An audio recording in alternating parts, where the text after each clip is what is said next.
Final kita akan main best of 7. Teams ranked between the 5th as well as 8th place of the regular season will have to play in the play-ins. Team yang menang dekat play-in akan lawan dengan tempat ketiga dan keempat dekat upper bracket quarterfinals. The winners of the upper bracket quarterfinals will have to face off against the first as well as second seed of the upper bracket semifinals. Team yang kalah dekat play-in dan juga upper bracket quarterfinals akan disingkirkan. Luckily, if your team is in the upper bracket semifinals and they lose, they will go down to the lower bracket semifinals having a second life. Kalau team menang dekat upper bracket semifinal akan gerak kepada upper bracket finals. Finally, the upper bracket finals as well as lower bracket final winners will face each other off in the grand finals. Untuk lawan, untuk dapatkan trofi MPL Malaysia. Inilah video format explanation kita. Siapakah akan jadi juara kali ini? The stage is set. Let the games begin. Ini gaya kita.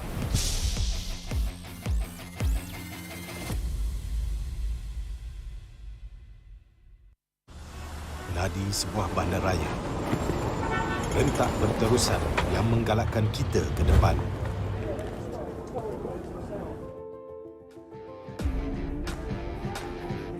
Sesuatu yang mengapi-apikan hidup dan semangat kita. Setiap orang mempunyai gaya dan irama tersendiri. Tapi, apakah yang boleh menyatukan semua lapisan masyarakat?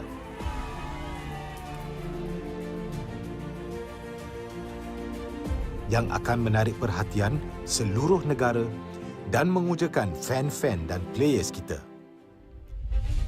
MPL Malaysia ditubuh pada tahun 2017 dengan impian yang besar untuk menghimpunkan player-player Mobile Legends terbaik di atas satu pentas kompetitif yang terbesar di Malaysia. Musim-musim lepas menemui pelbagai cabaran dan halangan, tapi MPL Malaysia tidak pernah berundur. Sentiasa berdedikasi dan bertambah baik untuk meningkatkan pengalaman e-sukan yang bertaraf tinggi. Kini, MPL Malaysia adalah satu liga yang penting dan paling dinanti-nantikan di tanah air kita. Dengan fanbase yang setia dan pemain profesional dari pelbagai latar belakang yang berusaha menuju ke puncak MLBB Esports. Persaingan dah semakin sengit, namun juara hanya satu. Inilah aksi kita, budaya kita yang unik. Inilah MPL kita yang dipenuhi dengan drama dan emosi. Marilah kita nyalakan pentas kita. Ini gaya kita.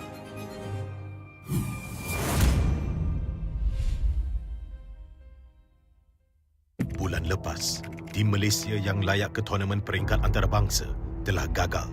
Tapi yang dah lalu, biarlah berlalu.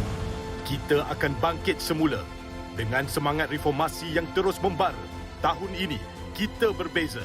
Bermula dari 10 Mac hingga 16 April, jangan terlepas kejohanan yang akan berlangsung di Stadium Juara. Datang dan saksikan pemain terbaik bersaing dalam MPL season ke-11. Ini gaya kita.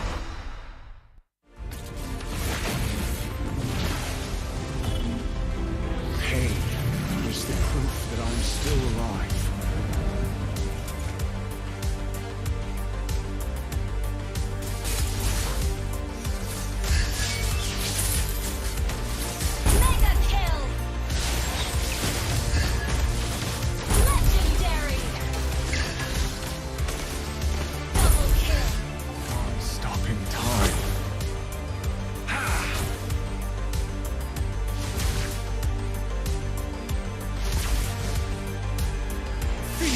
What I feel. Feel what I feel.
What's up, everyone? Welcome to the latest episode of Hero Spotlight, featuring Arlet, the Lone Lancer. Arlet is a highly mobile fighter that weaves through battle like a vengeful wraith. Hero skills. First skill, Dauntless Strike. Arlet slams down his spear, dealing physical damage. Closer targets will be stunned momentarily, while those further away will be stunned for the full duration. Second skill, Vengeance. Arlet charges at a target with his spear, dealing physical damage. If the target is marked by Demon Gaze, this skill is guaranteed to crit and reset its cooldown. It will also restore Arlet's HP. Ultimate Final Slash. Arlet performs a wide, sweeping attack, dealing physical damage to targets and displacing them to the end of the swing. Passive skill, Demon Gaze. Arlet's demonic eyes will periodically mark a nearby enemy hero. Demon Gaze will also mark enemy units near Arlet that are affected by control effects from any source. Pro tips. Dauntless Strike is best used from a short distance, positioned to catch enemies at the end of the AoE for the full stun effect. Vengeance is Arlet's primary source of damage and sustain. If an enemy is just out of reach, stun minions and use Vengeance to leapfrog and quickly cover the gap. When low on HP, Arlet can mark a group of minions with his stun and chain cast Vengeance to quickly recover.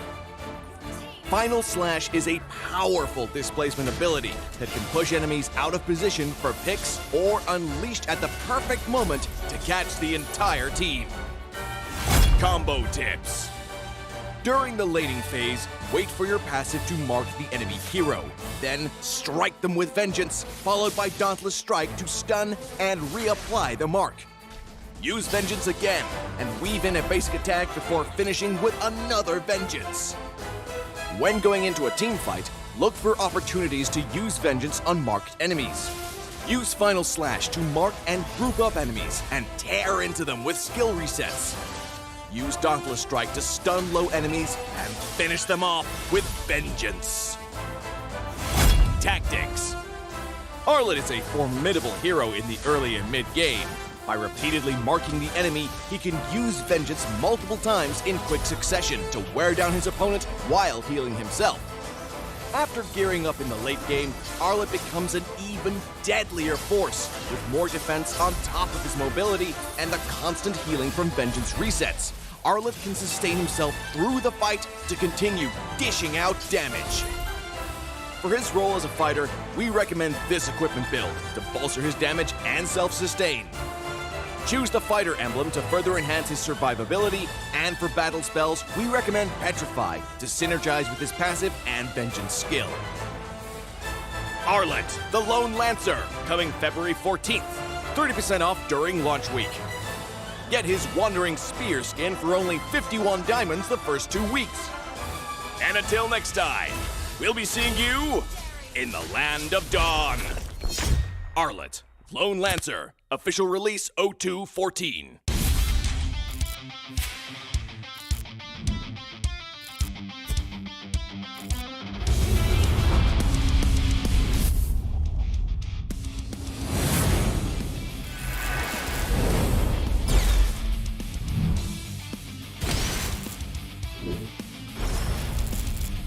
Oss!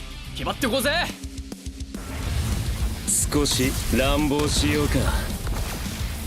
釘崎野原喜べ男子こう一点よ。邪魔だ。虎杖裕二です。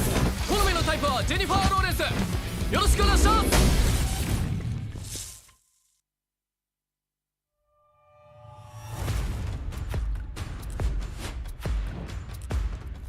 Ini kelanggaan kita. Ini gaya kita. Every year, I gotta deal with your nonsense. Anyways, selamat datang kepada format explanation video kita.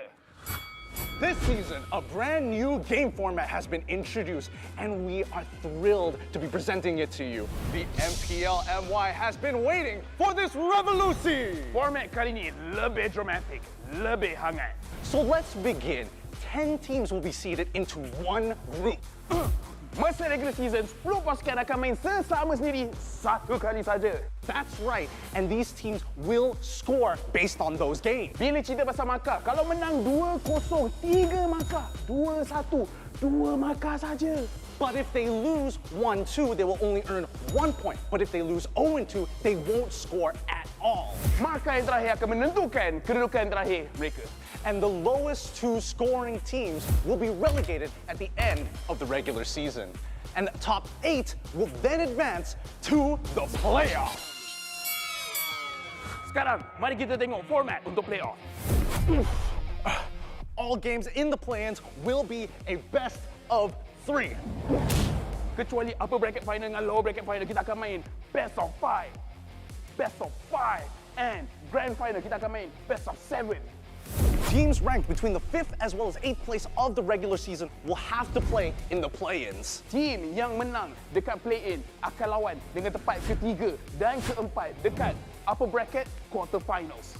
The winners of the upper bracket quarterfinals will have to face off against the first as well as second seed of the upper bracket semifinals. Team yang kalah dekat play-in dan juga upper bracket quarterfinals akan disingkirkan.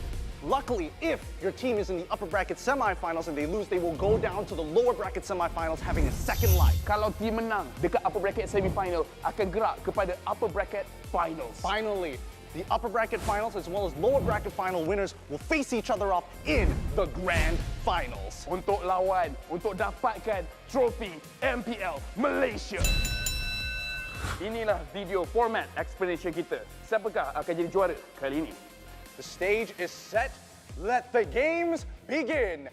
Ini gaya kita.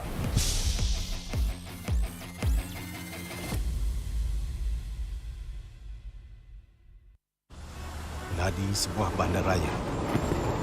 Rentak berterusan yang menggalakkan kita ke depan.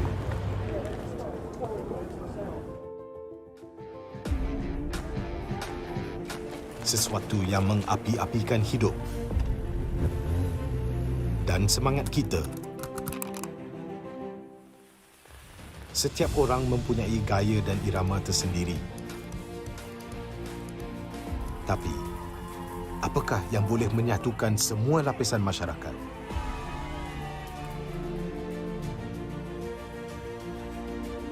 Yang akan menarik perhatian seluruh negara dan mengujakan fan-fan dan players kita.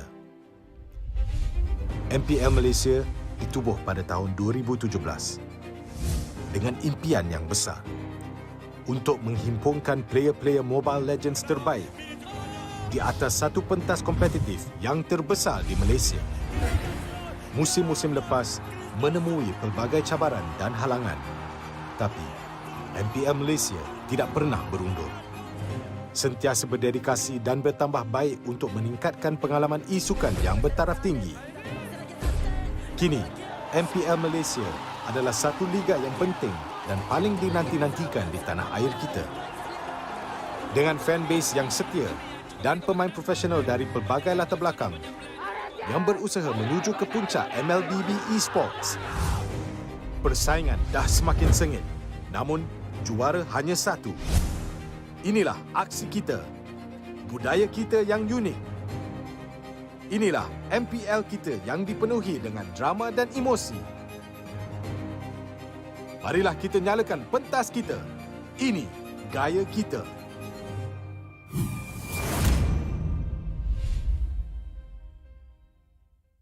Bulan lepas, tim Malaysia yang layak ke tournament peringkat antarabangsa telah gagal. Tapi yang dah lalu, biarlah berlalu. Kita akan bangkit semula dengan semangat reformasi yang terus membara. Tahun ini, kita berbeza. Bermula dari 10 Mac hingga 16 April, jangan terlepas kejohanan yang akan berlangsung di Stadium Juara. Datang dan saksikan permain terbaik bersaing dalam MPL season ke-11. Ini gaya kita.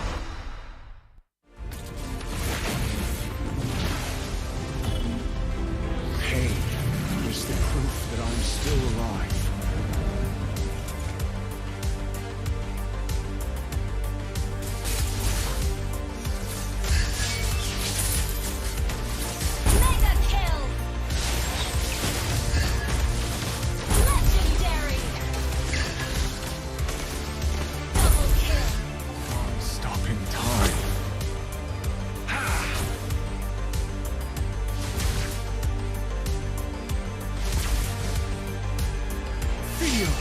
what I feel. Feel what I feel.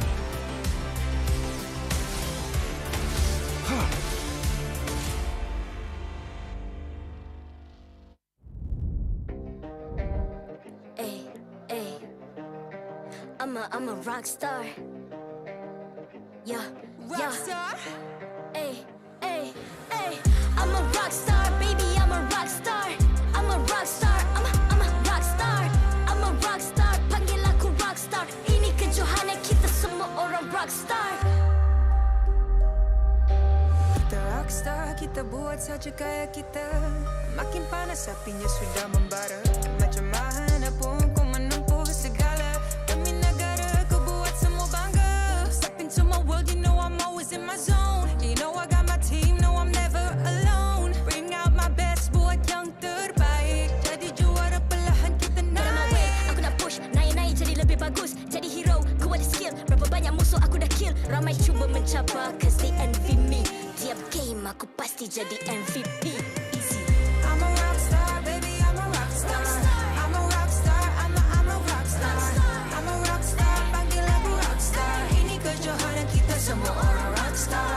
I'm a rock star, baby, I'm a rock star. I'm a rock star, I'm a rock star. I'm a rock star, panggil aku rock star. Ini kejohanan kita semua orang rock star.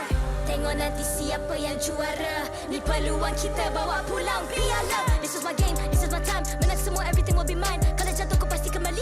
Bangun balik ku tegak berdiri. Kuatkanlah tenaga, ganjaran diperoleh. Ni kejohanan kita, Malaysia memang boleh. Rise up to the top, kita buat bersama. Semangat kita kuat di bawah satu bendera. Ay. I'ma go hard for the win. Win. On the battlefield till the end. I'm trying to beat the greatest anyone has ever seen. Stand by, I'm coming in for the win. I'm a rock star, baby, I'm a rock star. I'm a rock star, I'm a rock star. I'm a rock star, panggil aku rock star. Ini kejohanan kita semua orang rock star. I'm a rock star, baby, I'm a rock star. I'm a rock star, I'm a rock star. I'm a rock star, panggil aku rock star. Ini kejohanan kita semua orang rock star. Rock star.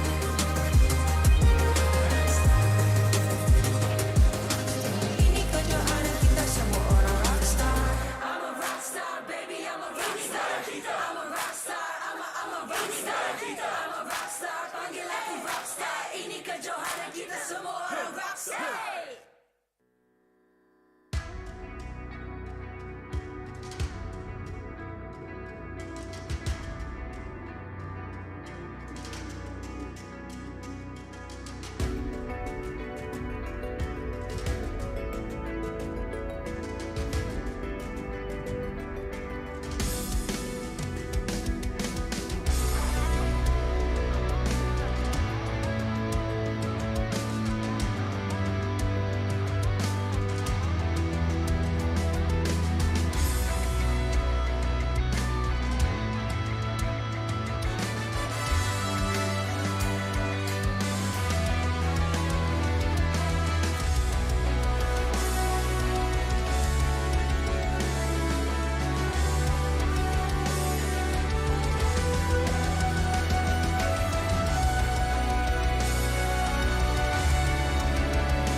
I'm a rock star.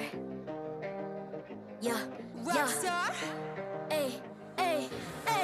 I'm a rock star, baby, I'm a rock star. I'm a rock star, I'm a rock star. I'm a rock star, panggil aku rock star. Ini kejohanan kita semua orang rock star. Kita rock star, kita buat saja gaya kita. Makin panas apinya sudah membara.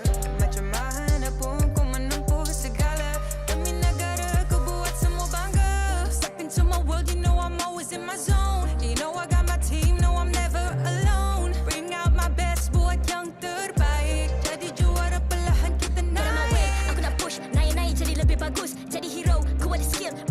musuh aku dah kill. Ramai cuba mencabar cause they envy me.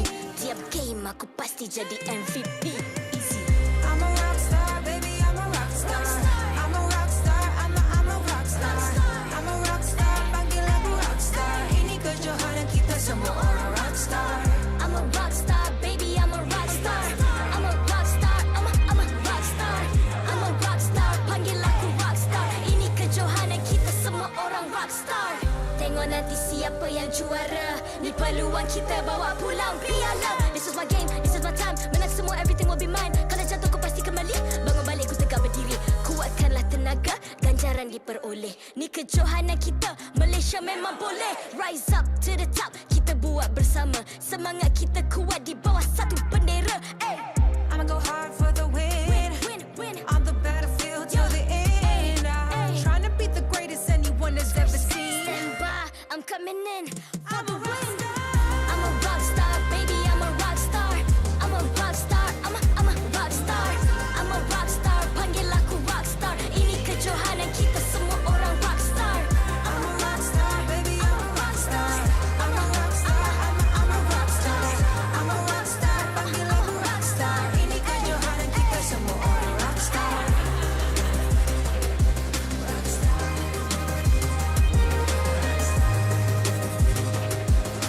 Ini kejohanan kita semua orang rockstar. I'm a rockstar, baby, I'm a rockstar. I'm a rockstar, I'm a rockstar. I'm a rockstar, panggil aku rockstar. Ini kejohanan kita semua orang rockstar.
I'm a rock star. Yeah. Rockstar? Ay. I'm a rock star, baby, I'm a rock star. I'm a rock star, I'm a rock star. I'm a rock star, panggil aku rock star. Ini kejohanan kita semua orang rock star. Kita rockstar, kita buat saja gaya kita. Makin panas apinya sudah membara. Macam mana pun kau menempuh segala. Demi negara kau buat semua bangga. Step into my world, you know I'm always in my zone. You know I got my team, no I'm never alone. Bring out my best, buat yang terbaik. Jadi juara perlahan kita naik. Get on my way, aku nak push, naik jadi lebih bagus. Jadi hero, ku ada skill. Berapa banyak musuh aku dah kill. Ramai cuba mencabar cause they envy me. Tiap game aku pasti jadi MVP. Easy. I'm a rockstar, baby, I'm a rockstar. I'm a rockstar, I'm a rockstar. I'm a rockstar, panggil aku rockstar. Ini kejohanan kita semua orang rockstar. I'm a rockstar, baby, I'm a rockstar. I'm a rockstar, I'm a rockstar. I'm a rockstar, panggil aku rockstar. Ini kejohanan kita semua orang rockstar. Tengok nanti siapa yang juara. Ni peluang kita bawa pulang piala. This is my game, this is my time. Menang semua, everything will be mine. Kalau jatuh kau pasti kembali. Bangun balik ku tegak berdiri. Kuatkanlah tenaga, ganjaran ganjaran diperoleh. Ni kejohanan kita, Malaysia memang boleh. Rise up to the top, kita buat bersama. Semangat kita kuat di bawah satu bendera. I'ma go hard for the win. On the battlefield till the end. I'm trying to beat the greatest anyone has ever seen. Stand by, I'm coming in for the win. I'm a rock star, baby, I'm a rock star. I'm a rock star, I'm a rock star. I'm a rock star, panggil aku rock star. Ini kejohanan kita semua orang rock star. I'm a rock star, baby, I'm a rock star. I'm a rock star, I'm a rock star. I'm a rock star, panggil aku rock star. Ini kejohanan kita semua orang rock star. Rock star.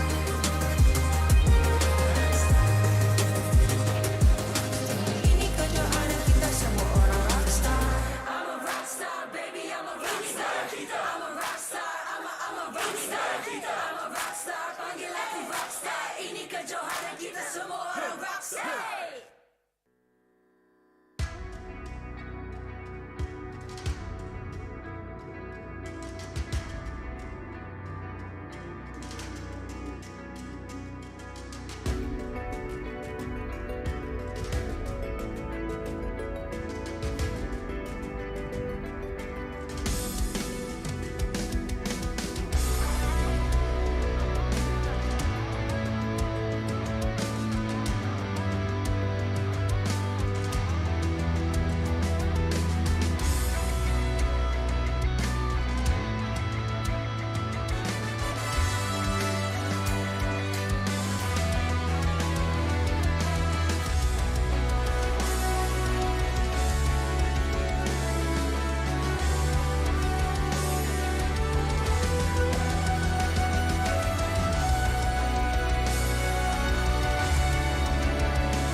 I'm a rock star.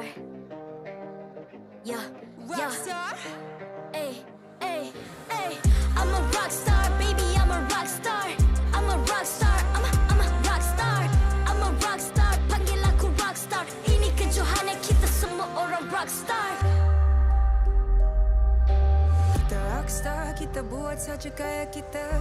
Makin panas apinya sudah membara.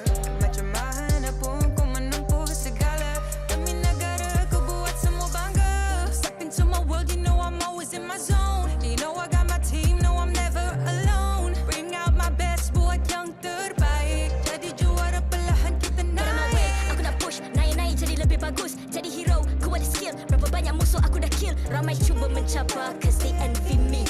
Tiap game aku pasti jadi MVP. Easy. I'm a rockstar, baby, I'm a rockstar. I'm a rockstar, I'm a rockstar. I'm a rockstar, panggil aku rockstar. Ini kejohanan kita semua orang rockstar. I'm a rockstar, baby, I'm a rockstar. I'm a rockstar, I'm a rockstar.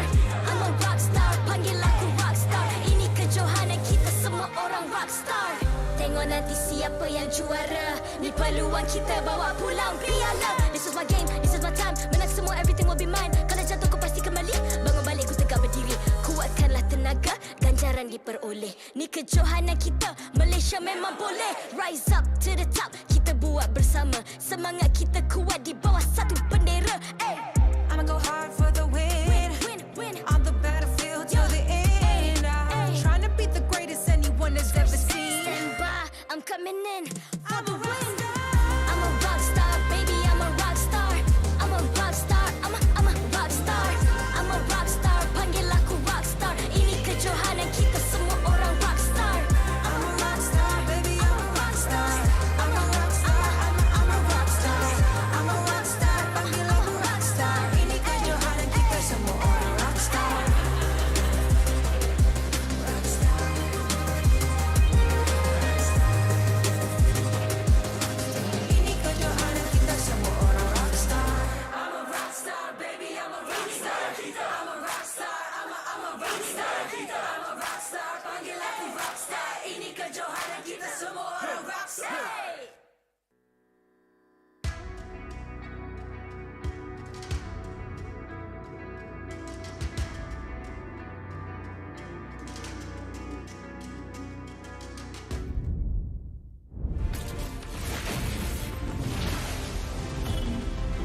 Pain is the proof that I'm still alive.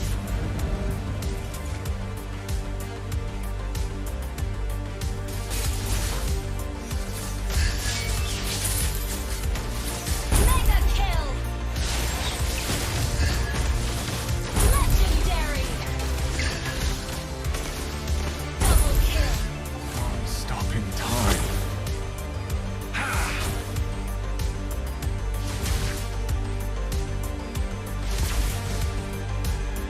Feel what I feel.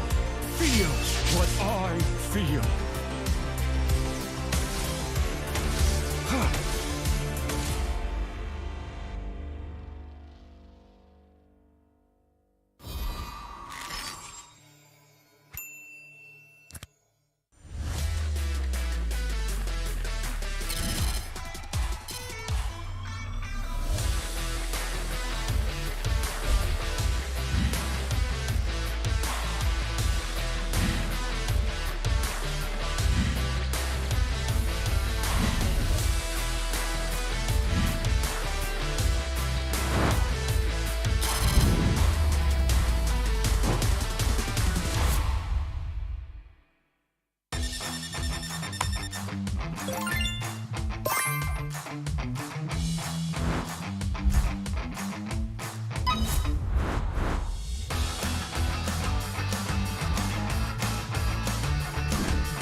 What's up, everyone? Welcome to the latest episode of Hero Spotlight, featuring Arlet, the Lone Lancer.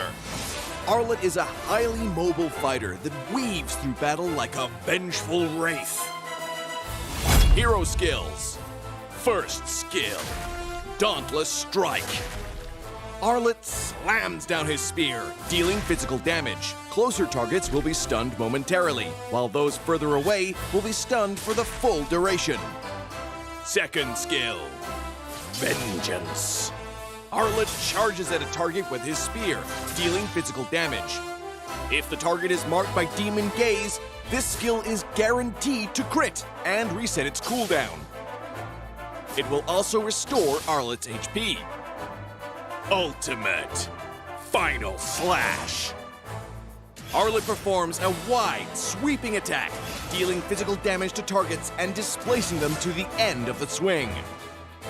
Passive skill, Demon Gaze. Arlet's demonic eyes will periodically mark a nearby enemy hero.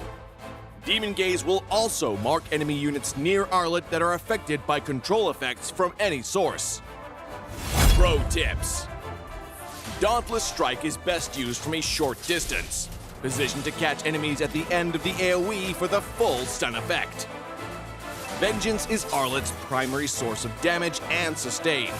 If an enemy is just out of reach, stun minions and use Vengeance to leapfrog and quickly cover the gap. When low on HP, Arlet can mark a group of minions with his stun and chain cast Vengeance to quickly recover. Final Slash is a powerful displacement ability that can push enemies out of position for picks or unleashed at the perfect moment to catch the entire team. Combo tips. During the laning phase, wait for your passive to mark the enemy hero. Then strike them with Vengeance, followed by Dauntless Strike to stun and reapply the mark. Use Vengeance again and weave in a basic attack before finishing with another Vengeance. When going into a team fight, look for opportunities to use Vengeance on marked enemies. Use Final Slash to mark and group up enemies and tear into them with skill resets. Use Dauntless Strike to stun low enemies and finish them off with Vengeance. Tactics. Arlet is a formidable hero in the early and mid game. By repeatedly marking the enemy, he can use vengeance multiple times in quick succession to wear down his opponent while healing himself. After gearing up in the late game, Arlet becomes an even deadlier force, with more defense on top of his mobility and the constant healing from vengeance resets. Arlet can sustain himself through the fight to continue dishing out damage. For his role as a fighter, we recommend this equipment build to bolster his damage and self-sustain. Choose the fighter emblem to further enhance his survivability, and for battle spells, we recommend Petrify to synergize with his passive and vengeance skill. Arlet, the Lone Lancer, coming February 14th, 30% off during launch week. Get his Wandering Spear skin for only 51 diamonds the first 2 weeks. And until next time, we'll be seeing you in the Land of Dawn. Arlet, Lone Lancer, official release 0214.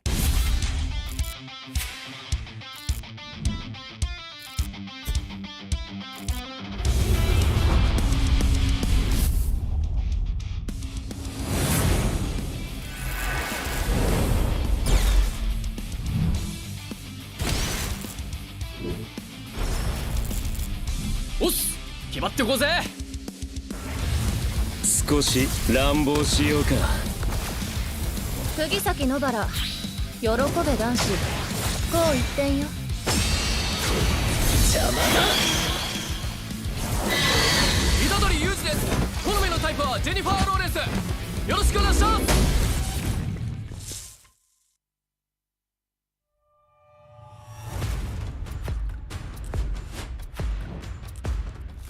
Ini kelanggaan kita.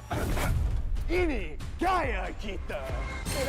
Every year, I gotta deal with your nonsense. Anyways, selamat datang kepada format explanation video kita. This season, a brand new game format has been introduced, and we are thrilled to be presenting it to you. The MPL MY has been waiting for this revolution! Format kali ini lebih dramatic, lebih hangat. So let's begin. 10 teams will be seeded into one group.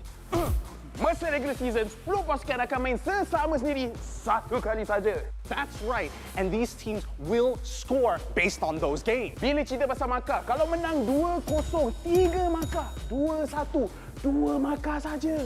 But if they lose 1-2, they will only earn 1 point. But if they lose 0-2, they won't score at all. Markah yang terakhir akan menentukan kedudukan terakhir mereka. And the lowest 2 scoring teams will be relegated at the end of the regular season. And the top 8 will then advance to the playoffs. Sekarang, mari kita tengok format untuk playoff. All games in the play-ins will be a best of 3. Kecuali upper bracket final dengan lower bracket final, kita akan main best of 5. Best of 5. And grand final, kita akan main best of 7. Teams ranked between the 5th as well as 8th place of the regular season will have to play in the play-ins. Team yang menang dekat play-in akan lawan dengan tempat ketiga dan keempat dekat upper bracket quarterfinals. The winners of the upper bracket quarterfinals will have to face off against the first as well as second seed of the upper bracket semifinals. Team yang kalah dekat play-in dan juga upper bracket quarterfinals akan disingkirkan. Luckily, if your team is in the upper bracket semifinals and they lose, they will go down to the lower bracket semifinals having a second life. Kalau team menang dekat upper bracket semifinal, akan gerak kepada upper bracket finals. Finally, the upper bracket finals as well as lower bracket final winners will face each other off in the grand finals. Untuk lawan, untuk dapatkan trofi MPL Malaysia. Inilah video format explanation kita. Siapakah akan jadi juara kali ini? The stage is set. Let the games begin. Ini gaya kita.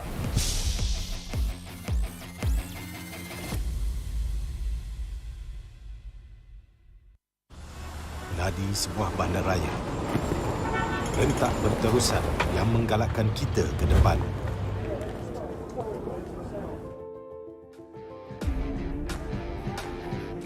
Sesuatu yang mengapi-apikan hidup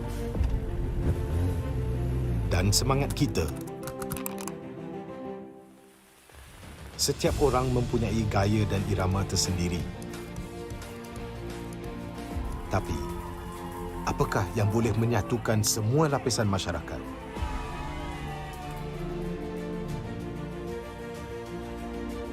Yang akan menarik perhatian seluruh negara dan mengujakan fan-fan dan players kita. MPL Malaysia ditubuh pada tahun 2017 dengan impian yang besar untuk menghimpunkan player-player Mobile Legends terbaik di atas satu pentas kompetitif yang terbesar di Malaysia. Musim-musim lepas menemui pelbagai cabaran dan halangan, tapi MPL Malaysia tidak pernah berundur. Sentiasa berdedikasi dan bertambah baik untuk meningkatkan pengalaman e-sukan yang bertaraf tinggi. Kini, MPL Malaysia adalah satu liga yang penting dan paling dinanti-nantikan di tanah air kita. Dengan fanbase yang setia dan pemain profesional dari pelbagai latar belakang yang berusaha menuju ke puncak MLBB Esports. Persaingan dah semakin sengit, namun juara hanya satu. Inilah aksi kita, budaya kita yang unik. Inilah MPL kita yang dipenuhi dengan drama dan emosi. Marilah kita nyalakan pentas kita. Ini gaya kita.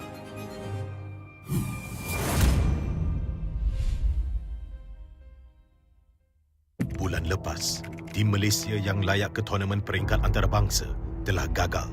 Tapi yang dah lalu, biarlah berlalu. Kita akan bangkit semula dengan semangat reformasi yang terus membara. Tahun ini, kita berbeza. Bermula dari 10 Mac hingga 16 April, jangan terlepas kejohanan yang akan berlangsung di Stadium Juara. Datang dan saksikan pemain terbaik bersaing dalam MPL season ke-11. Ini gaya kita.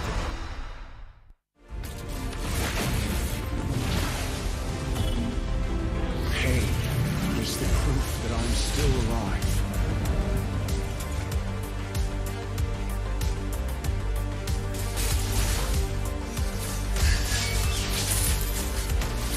Mega kill! Legendary! Double kill! Stopping time.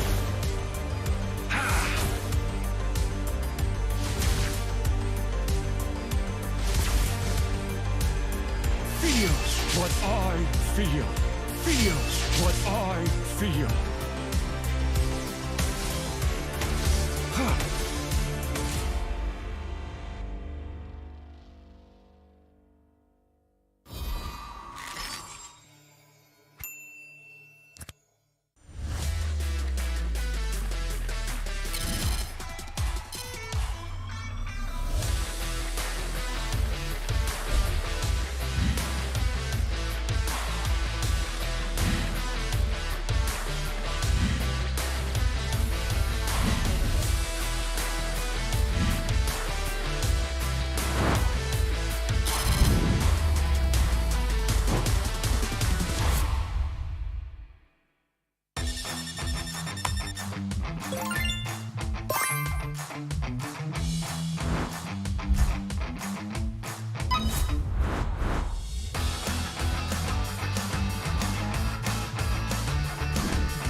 What's up, everyone? Welcome to the latest episode of Hero Spotlight, featuring Arlet, the Lone Lancer.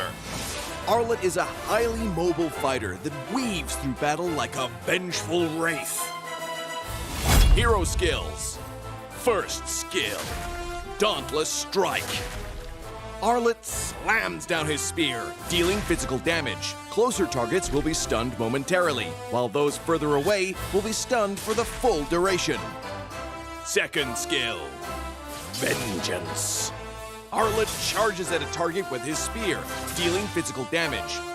If the target is marked by Demon Gaze, this skill is guaranteed to crit and reset its cooldown. It will also restore Arlet's HP. Ultimate, Final Slash. Arlet performs a wide, sweeping attack, dealing physical damage to targets and displacing them to the end of the swing. Passive skill, Demon Gaze. Arlet's demonic eyes will periodically mark a nearby enemy hero.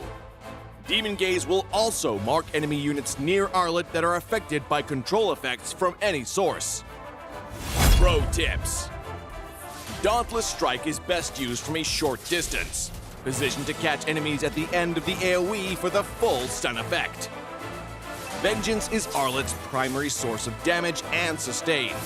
If an enemy is just out of reach, stun minions and use Vengeance to leapfrog and quickly cover the gap. When low on HP, Arlet can mark a group of minions with his stun and chain cast Vengeance to quickly recover. Final Slash is a powerful displacement ability that can push enemies out of position for picks or unleashed at the perfect moment to catch the entire team. Combo tips. During the laning phase, wait for your passive to mark the enemy hero. Then strike them with Vengeance, followed by Dauntless Strike to stun and reapply the mark.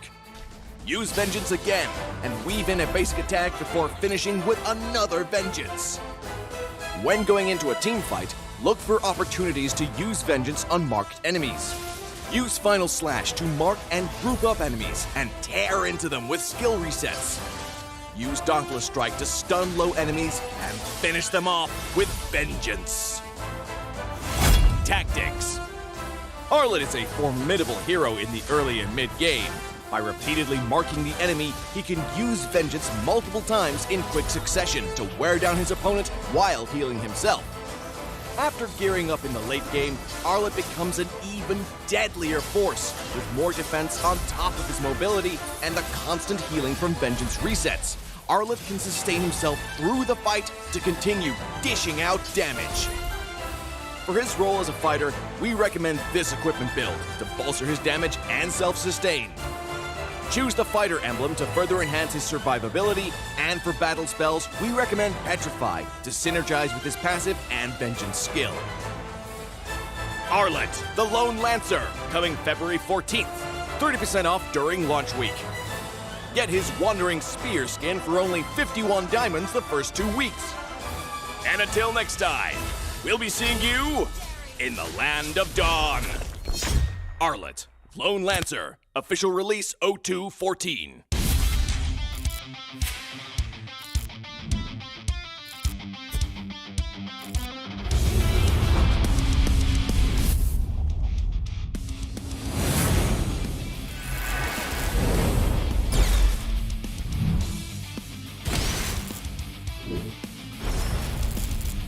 Oss! 決まってこうぜ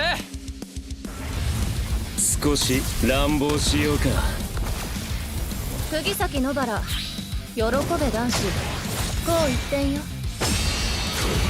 邪魔だ虎杖裕二です好みのタイプはジェニファー・ローレンスよろしくお願いします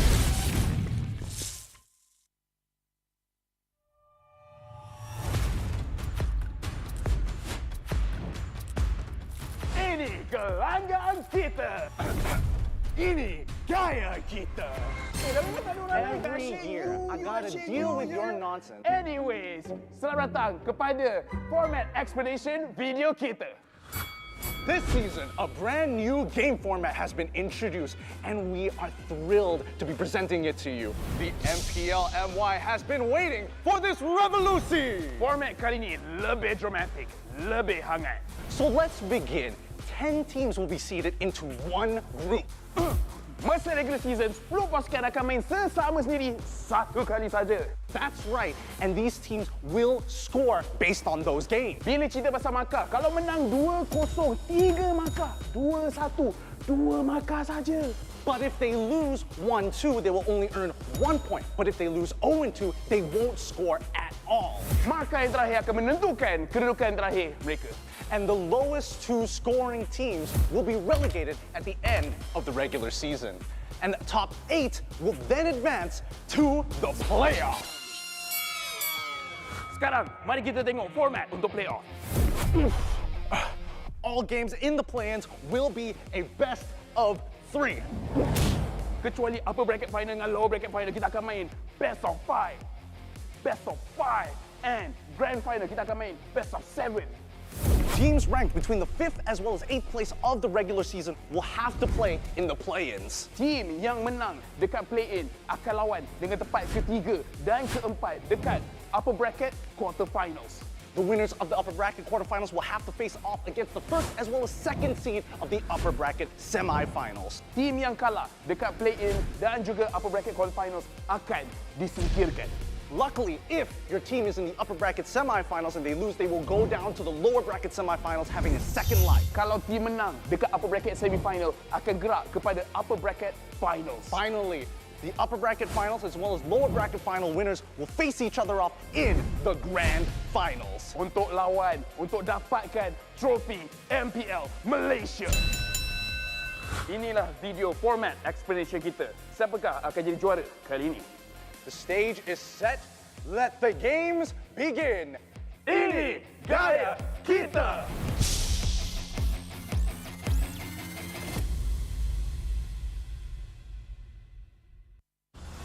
Ladi sebuah bandaraya. Rentak berterusan yang menggalakkan kita ke depan.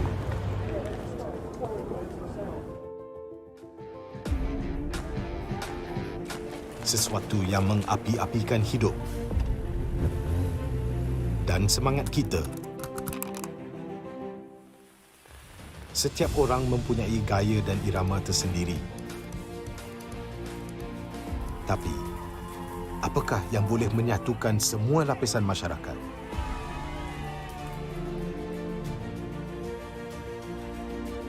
Yang akan menarik perhatian seluruh negara dan mengujakan fan-fan dan players kita. MPL Malaysia ditubuh pada tahun 2017 dengan impian yang besar untuk menghimpunkan player-player Mobile Legends terbaik di atas satu pentas kompetitif yang terbesar di Malaysia. Musim-musim lepas menemui pelbagai cabaran dan halangan, tapi MPL Malaysia tidak pernah berundur. Sentiasa berdedikasi dan bertambah baik untuk meningkatkan pengalaman e-sukan yang bertaraf tinggi. Kini, MPL Malaysia adalah satu liga yang penting dan paling dinanti-nantikan di tanah air kita. Dengan fanbase yang setia dan pemain profesional dari pelbagai latar belakang yang berusaha menuju ke puncak MLBB Esports. Persaingan dah semakin sengit, namun juara hanya satu. Inilah aksi kita, budaya kita yang unik. Inilah MPL kita yang dipenuhi dengan drama dan emosi. Marilah kita nyalakan pentas kita. Ini gaya kita.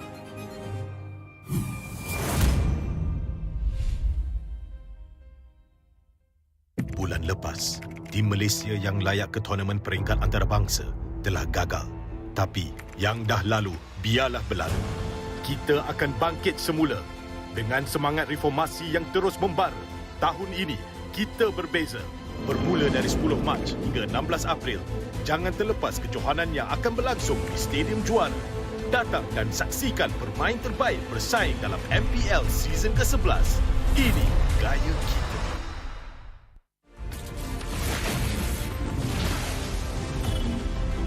Pain is the proof that I'm still alive.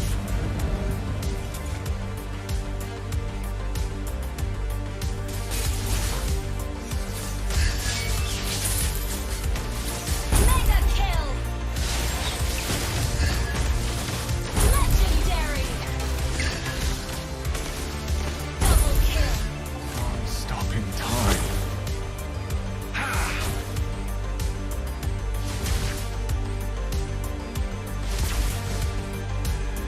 Feel what I feel. Feel what I feel.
What's up, everyone? Welcome to the latest episode of Hero Spotlight, featuring Arlet, the Lone Lancer.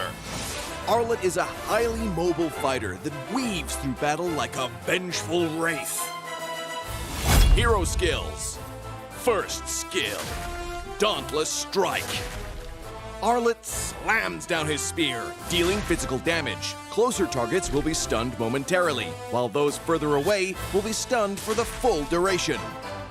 Second skill, Vengeance. Arlet charges at a target with his spear, dealing physical damage. If the target is marked by Demon Gaze, this skill is guaranteed to crit and reset its cooldown. It will also restore Arlet's HP. Ultimate Final Slash. Arlet performs a wide, sweeping attack, dealing physical damage to targets and displacing them to the end of the swing. Passive skill, Demon Gaze. Arlet's demonic eyes will periodically mark a nearby enemy hero. Demon Gaze will also mark enemy units near Arlet that are affected by control effects from any source. Pro tips. Dauntless Strike is best used from a short distance, positioned to catch enemies at the end of the AoE for the full stun effect. Vengeance is Arlet's primary source of damage and sustain. If an enemy is just out of reach, stun minions and use Vengeance to leapfrog and quickly cover the gap. When low on HP, Arlet can mark a group of minions with his stun and chain cast Vengeance to quickly recover. Final Slash is a powerful displacement ability that can push enemies out of position for picks or unleashed at the perfect moment to catch the entire team. Combo tips. During the laning phase, wait for your passive to mark the enemy hero. Then strike them with Vengeance, followed by Dauntless Strike to stun and reapply the mark. Use Vengeance again and weave in a basic attack before finishing with another Vengeance. When going into a team fight, look for opportunities to use Vengeance on marked enemies. Use Final Slash to mark and group up enemies and tear into them with skill resets. Use Dauntless Strike to stun low enemies and finish them off with Vengeance. Tactics. Arlet is a formidable hero in the early and mid-game. By repeatedly marking the enemy, he can use Vengeance multiple times in quick succession to wear down his opponent while healing himself. After gearing up in the late game, Arlet becomes an even deadlier force, with more defense on top of his mobility and the constant healing from Vengeance resets. Arlet can sustain himself through the fight to continue dishing out damage. For his role as a fighter, we recommend this equipment build to bolster his damage and self-sustain. Choose the fighter emblem to further enhance his survivability, and for battle spells, we recommend Petrify to synergize with his passive and Vengeance skill. Arlet, the Lone Lancer, coming February 14th, 30% off during launch week. Get his Wandering Spear skin for only 51 diamonds the first 2 weeks. And until next time, we'll be seeing you in the Land of Dawn. Arlet, Lone Lancer, official release 0214.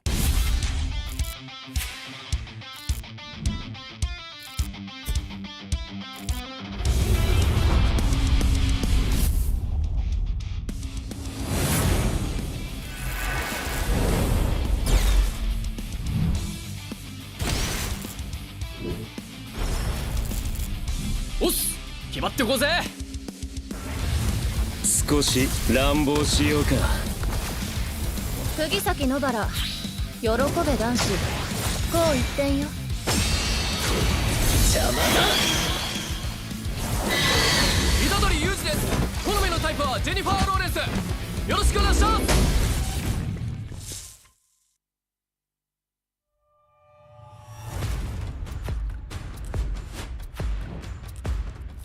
Ini kelanggaan kita. Ini gaya kita. Every year, I gotta deal with your nonsense. Anyways, selamat datang kepada format explanation video kita.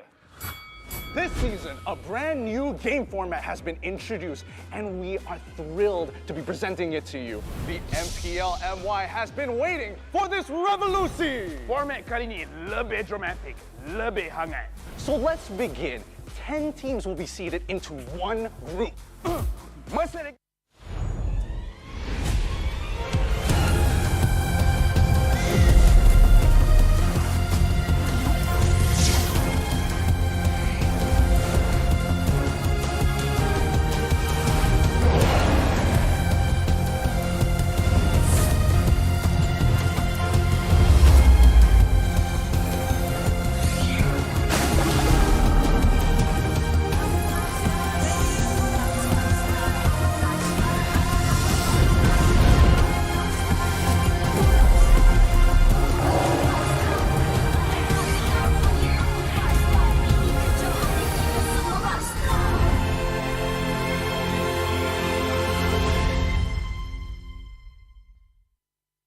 MPL Malaysia Season 11 is powered by Munton.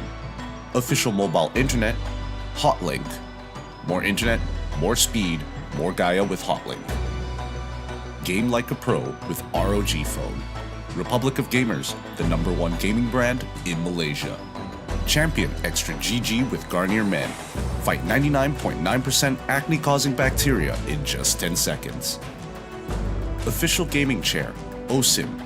Partners in Esports, AirAsia Super App, ESI, PKL, EGG, and PSN.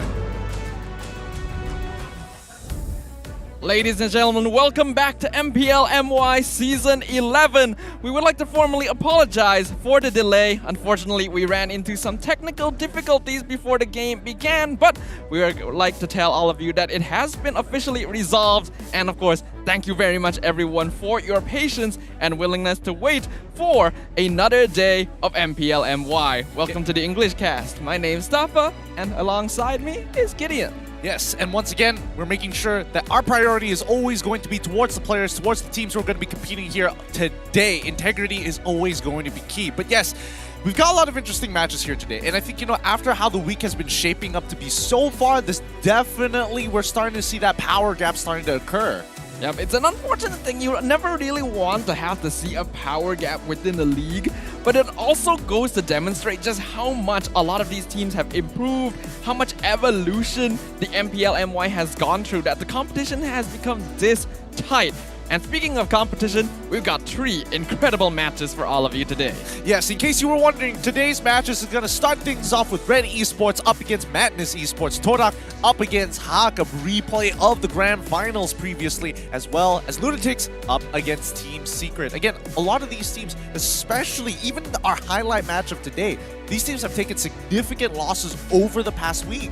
It's pretty unusual to see that a team with the background of Todak are actually having a little bit of difficulty finding their footing in the season so far. They did just recently get their first victory, but they want to be able to cement it even more. As for everyone else, there's a lot of stuff to watch out for. Starting things off, Red Esports versus Madness Esports. I have a bit more focus on the EXP lane. RenQT versus RenQT, lots of history in the MPL.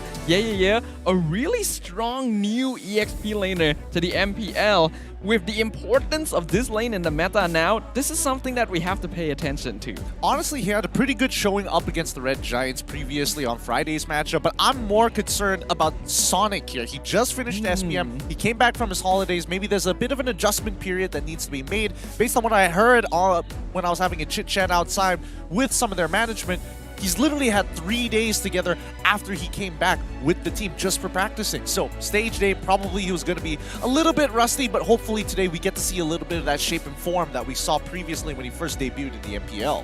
And he certainly did make an impact when he first debuted, bringing some very interesting hero picks into the jungle. The Hanzo, basically his signature pick in the MPL MY, has not seen the light of day for many, many seasons.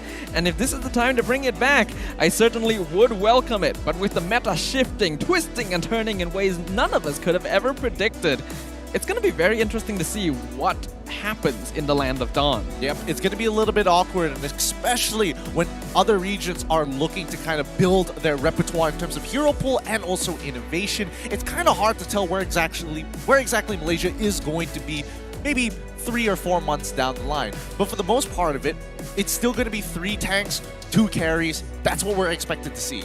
Well, I'm hoping to see a little bit of a switch up here. Yeah, 3 tanks, 2 carries, always good, but we're definitely seeing teams experiment with more options. Innovation is always going to be welcome in my eyes, because seeing new heroes, seeing new strategies is always fun. It's always entertaining, and it also adds a fun twist to things. So that's what I'm going to be excited to look out for. But I'm definitely going to be expecting a bit more stability in this match, I guess, specifically because Red Esports, Madness Esports are both unfortunately on a pretty notable lose streak.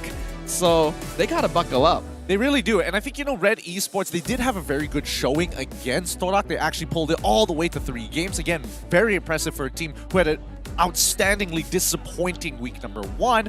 But after that, I don't know. I feel like Red is starting to find their momentum again. I feel like their feet, they don't feel as flat-footed as they were before. It feels like they're really starting to tiptoe around these teams. And once we do see Mal actually deepen his own hero pool specifically, I think that's when we're going to see them really expand on top of their many different strategies that they could be executing during these games.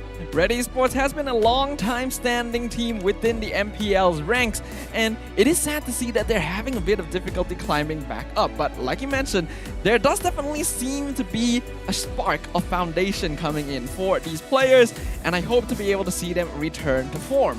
Whereas on the opposite side, Madness Esports are a team that definitely seems to be struggling coming into the MPL, right? Because they do have a little bit of inexperience, but there is still some potential there. We saw that in their match previously against Red Giants. So let's see what happens. Our host is up on stage. Let's have Rose open the show. Terima kasih kepada caster-caster kita that are looking so handsome today. Hello everybody, nama saya Rose dan saya akan jadi host anda sepanjang musim ini.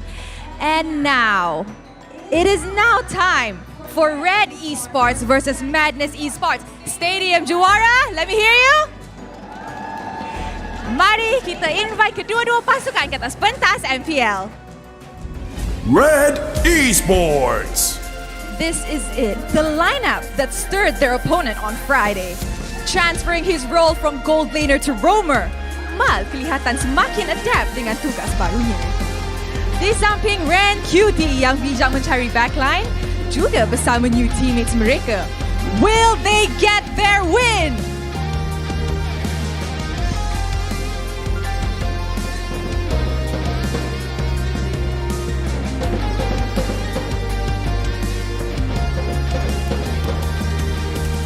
Madness Esports.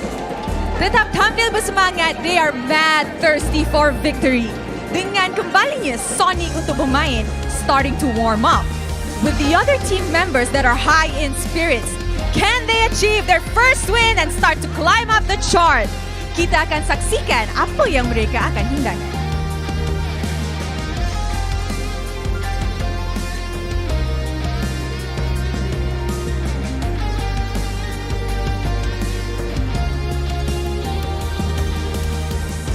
And inilah dia kedua-dua coach dari kedua-dua pasukan.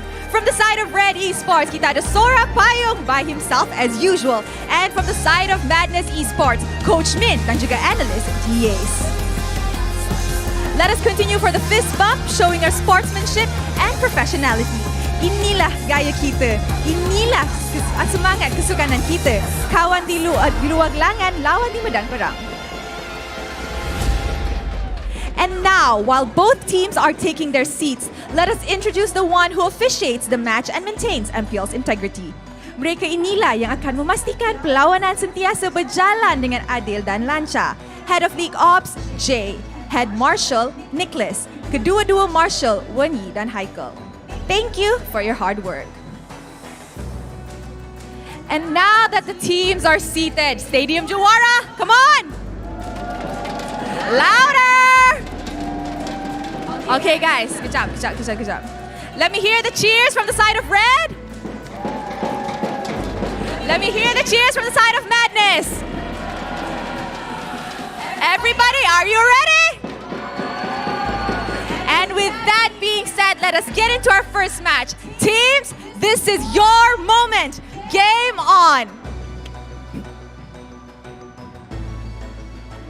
Two squads up on the MPL stage, eager to claim their first ever victory in Season 11. This will be a hard-fought battle and an important one in order for them to take their first steps on to the charts of the Season 11 rankings. Right now, Gideon, what are your thoughts on what needs to be done on the side of both these teams? Honestly, they need to finish their games faster. The closeout rate for both of these teams have been abysmal, with the majority of their games that they played so far going 15 minutes and beyond. So even with a snowball, it can be a bit of a struggle. But let's have a look at some of the player stats here coming in from Red Esports specifically, because yes, they have been trying to bring it back slowly. Ren QT has been trying his absolute best, but with a lot of strategies focused down on his lane, especially between the 60-second mark all the way up to 2 minutes. So much interference.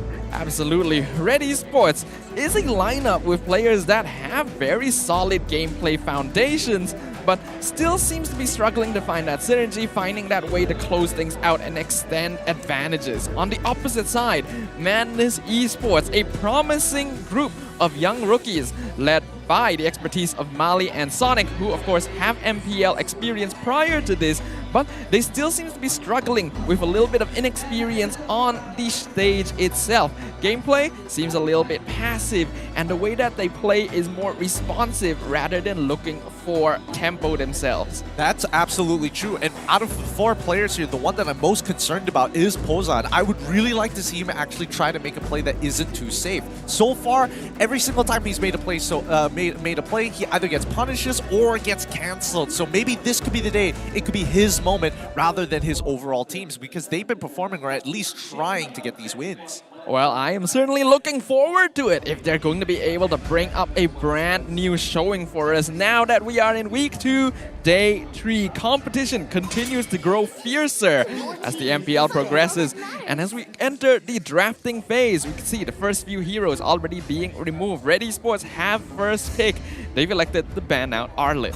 Yeah, I personally think that Arlit already a good start. Kaja as well, very meta starts coming in from Red Esports. Madness, they still are following the meta, banning out the Wanwa. I don't know if they're going to follow the exact same draft pattern as they did on Friday, but we'll see.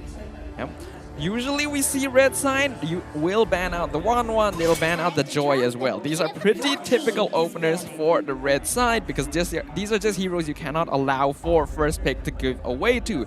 Red Esports, as you mentioned, banning out these early heroes, the Arlit, Kaja, very strong CC, very good setup.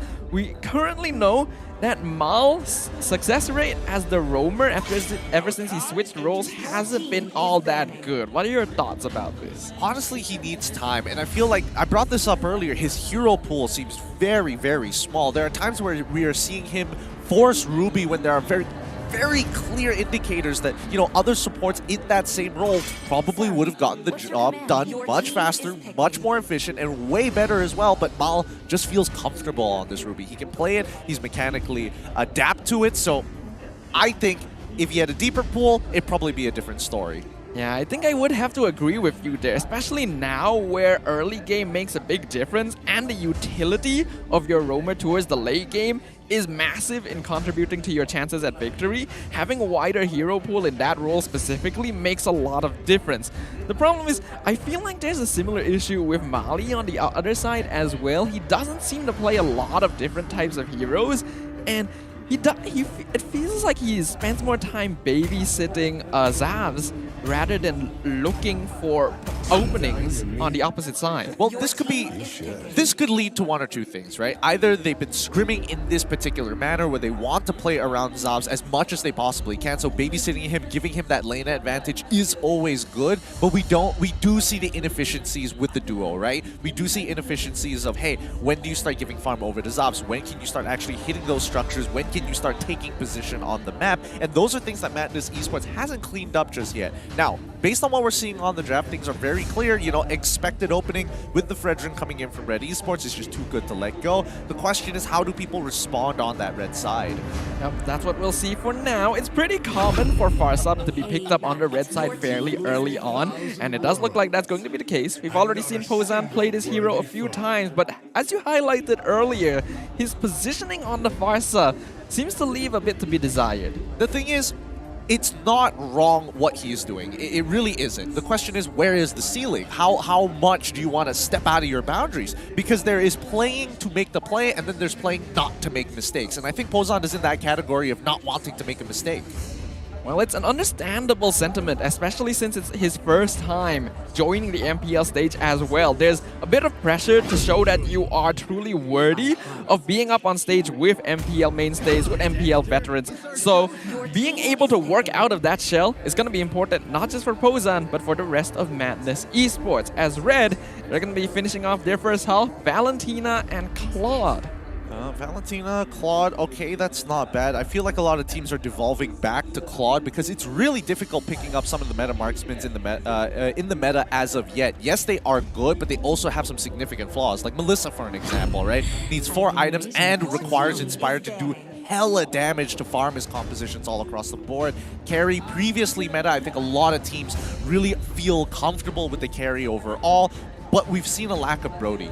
We've seen a lack of Wanwan, in a matter of fact, because half the time it's banned out, but when we do get to see it, it still doesn't feel as impactful. Yeah, having a marksman that is able to hold their own early in the gold lane is very important nowadays because of how much aggression teams are showing in terms of map control as well as claiming neutral objectives. So what is quite interesting is that even though Melissa has been a really popular pick, and we know that it is one of the signature picks for both MelQT and Zavs, both teams have just elected not to go for it this time. Yeah, it's a little bit more understandable for Madness because you're looking at Fredrin, it's like, okay, they locked in the Valentina and the Claude. What other tanks do they want to pair it up with, right? So get rid of one problem. If others start overlapping and jumping into the same basket, that's great. And that's why we're seeing Madness Esports specifically target the support section. They know Mal's hero pool isn't big. He's revealed Kufra before. If they also get rid of Ruby, I'm curious to see what else Mal has in his pockets. Yeah, I think this is a really good choice from Madness Esports to focus on Mal in the second phase a little bit. Though, of course, Yuzong still a hero that has to be given respect since you have the Farsa on your side. Don't want to make Pozan even more uncomfortable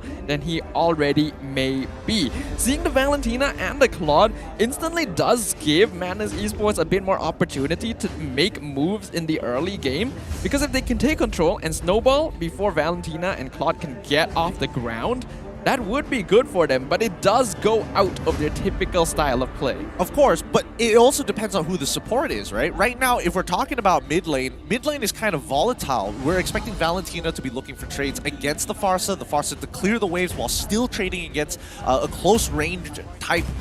Well, a closer range type Valentina instead of a longer range compared to someone like Kagura, for an example, Lunox, or arguably even Yves. And that's the big issue. How do you get that mid lane priority? And I think Madness, honestly, to their namesake, is kind of mad for banning out a Yuzong in a situation like this because Lapu Lapu is still available. And unless Madness want to pick it up for themselves, which I'm not entirely sure they want to because Glue is also still available. Yeah, does an amazing job on the Glue EXP, really good at cutting things off. But I'm kind of curious about Red Esports' bans here. Getting rid of Lolita and Diggy leads me to believe they may want to play something like Atlas or Faramis. Madness, they're going to take away the Ruby, so they're definitely focusing on Mal. They're thinking that his hero pool is going to be limited heavily by this, but what are your thoughts? Could this be an Atlas or Faramis sort of game? I definitely think Atlas and Faramis are definitely very good shouts here, both of which are able to do the job very well. Atlas, I would argue, might have less value in this match in comparison to someone like Faramis, who will out-rotate Ruby every single time you see them. Shadow Stampede is such a powerful tool to get over those walls and be able to kind of come up from different angles, especially when we're talking about dives, right? And I think Madness is drafting quite disrespectfully, right? We see the response, you see them trying to take away the hero pool of their opponents rather than doubling down on their strategy, because if we're talking about an overall comp, it feels very uneven in terms of early to late. An interesting choice here. Benedetta going to be the hero picked up by Red Esports, most likely in the EXP lane, and this is kind of unusual. You don't see Ren QT playing on these types of heroes very often, so I'll be very interested to find that out. The Franco as well, going to be pretty solid in terms of lockdown, and certainly explains why they would ban out heroes like Lolita and Diggy, but I kind of wonder if it's going to be enough. Yeah, I personally don't think it's going to be enough. Well, it depends whether it's a 3v3 skirmish or a 2v2 skirmish. And I think the 3v3s are a little more likely in Red Esports' favor, unless they can surprise me with their very last pick here, because it feels pretty straightforward what they want.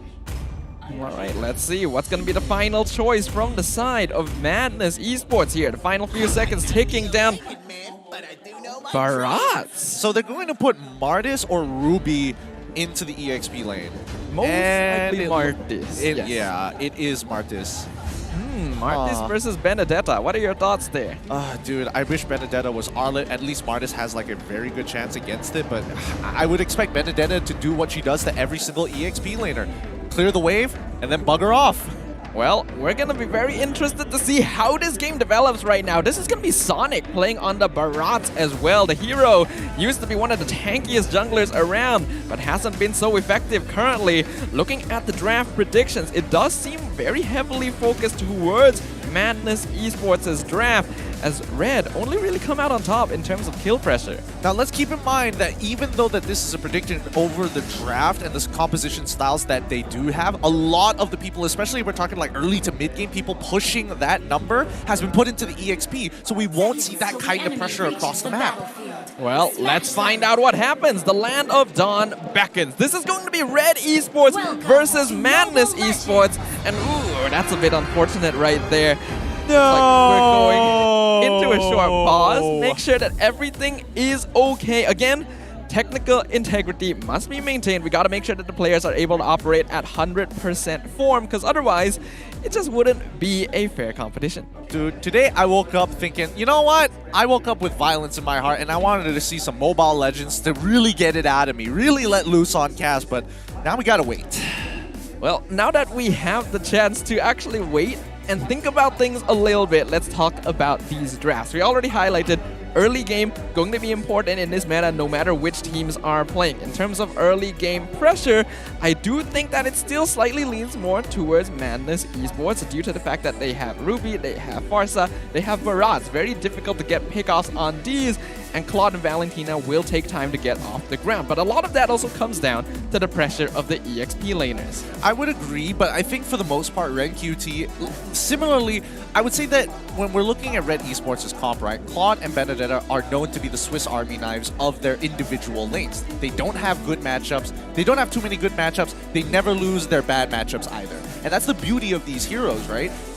One thing that's going to make the difference is going to be Mal. How exactly does he want to play this? He's definitely looking to add pressure pre-level 4, and I would expect him to either hover around Mel QT's lane or arguably Ren QT's lane. Really doesn't matter which lane that he does want to affect, and then the second layer comes with Bang once he gets that very first push. I don't think they're really going to contest Lethal Wanderer unless they absolutely have to, and I don't feel like they should, especially since Madness Esports is going to be playing more responsive against Red.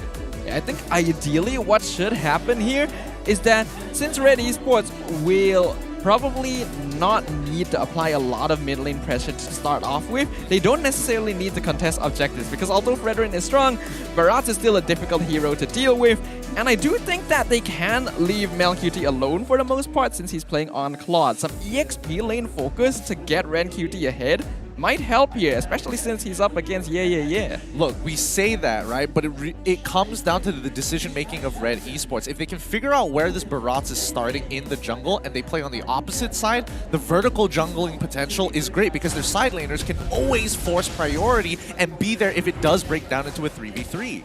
Well, either way, looks like we are going to be heading straight back into the Land of Dawn. Straight away, ooh, a nice hook from Mal right there, right onto Pozan. Bang, though, will definitely not have enough damage to finish the Farsa off for now, so it's actually Mal himself who's in danger, already forced to flicker to safety.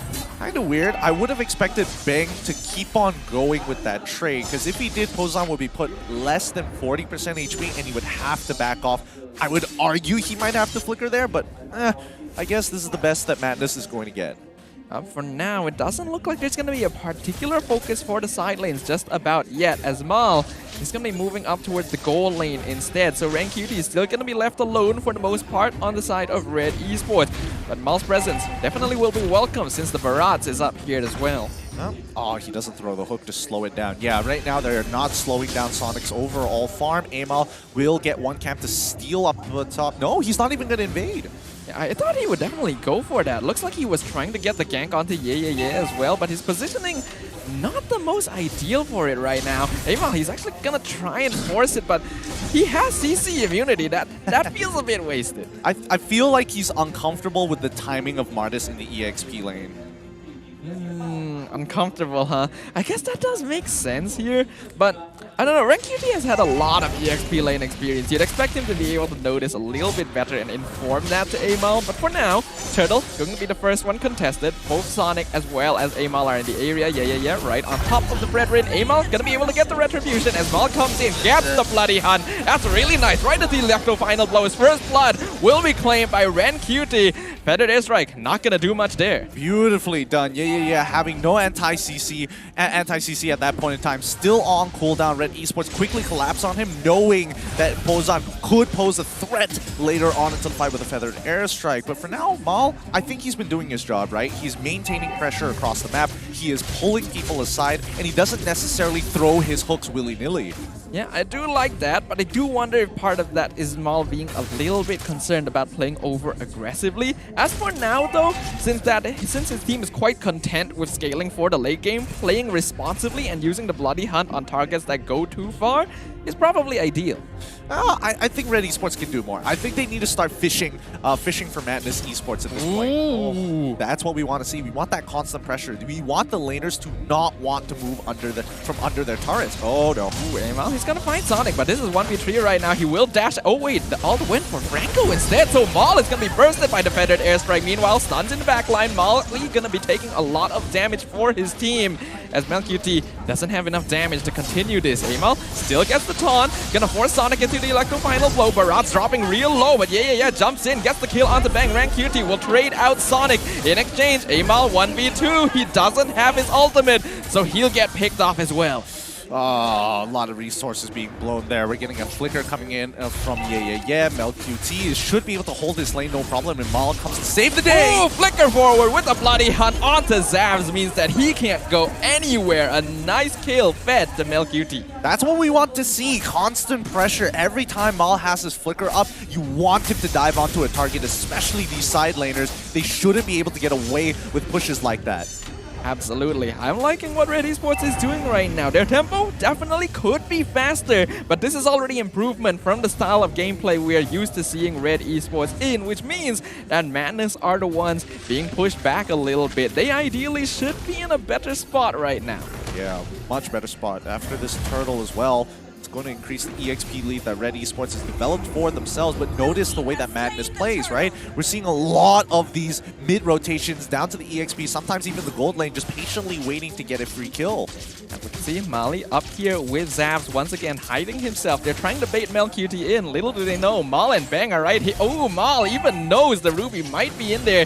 Misses the hook, gets pulled back with the I'm offended, but Bang steals it onto Mali instead. Sonic is up here to provide some backup, but a lot of players are up here, and I don't think either really wants to fully invest. Absolutely not, and I don't know what to say here. These movements coming in from Madness Esports, especially on the opposite side of the map. Now, Pozan, even though he had 2 kills against Bang, he left his lane, missed an entire wave, didn't even get a kill onto RenQT down on bottom side, or even help catch up in EXP, and now he's in a position where it's like, well, I have an EXP deficit, but I've got money. It did seem like Madness Esports always have a bit of a problem in terms of wave management and being able to prioritize the minion resources that are available on the map. Right now, we're still seeing that to be a problem.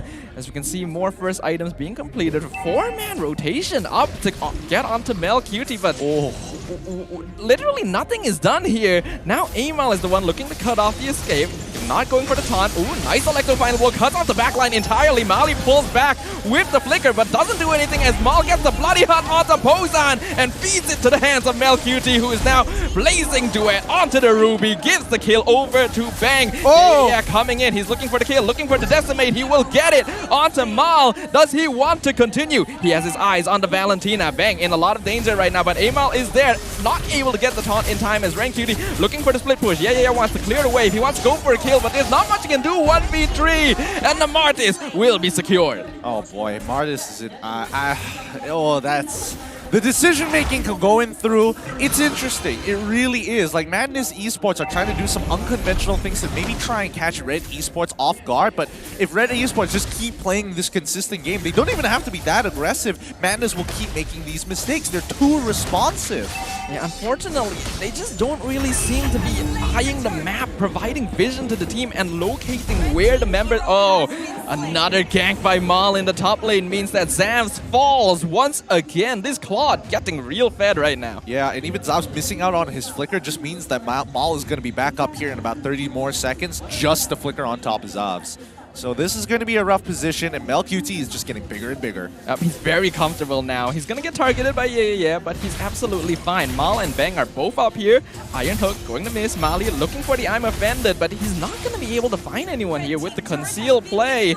And all the while, RenQt is cutting the bottom wave. Just notice the movements of Madness Esports. Like, I don't think Zavs is going to get this kill on RenQt for sure, but Madness Esports, they are responding so strangely, having 4 members rotate up the top side. Pozan once again missing out another wave, and he is just falling behind in EXP when he needs to be playing selfishly for himself. He's the only thing keeping this team alive at this point with the Feathered Airstrike as the deterrent. Yep, now Sonic, he does not want to be here right now. He's going to get taunted by Amal. The rest of it... Oh, a nice hook by Mal! He's going to get Bloody Hunt onto the Barats as Amal gets the taunt to cancel the Feather Airstrike, meaning that killing spree is claimed by Bang onto Sonic, who literally cannot do anything this game. Yep, and then now notice bottom side. Just 2 members down here. Big chillin'. They've been waiting around for the longest time. Not sure why Ruby is in this position to cover the ground. Yes, the mid-tier 1 is gone, but why stand in lane when you can just stand in the jungle as well? It does the exact same thing. Yeah, Mali, unfortunately, he will get the I'm offended onto Amal. 1v3, doing a lot of damage to the Brethren right now. Iron Hook going to miss, but here comes the Appraiser's Wrath. Kills Zavs in 1 hit. Pozan will trade Amal for it, but Electro Final Blow chasing the bird down. Meanwhile, the rest of Madness Esports not going to be able to stop the killing spree by RenQt, and Red Esports are still 4-man strong. They're looking so good right now as the rest of Madness Esports are scrambling to figure out a response against Red Esports. Red Esports are just allowing many mistakes from Madness Esports just accumulate and starting to compound. Look, the gold ranking right now with RenQt as well as MelQTs having the highest amount of gold.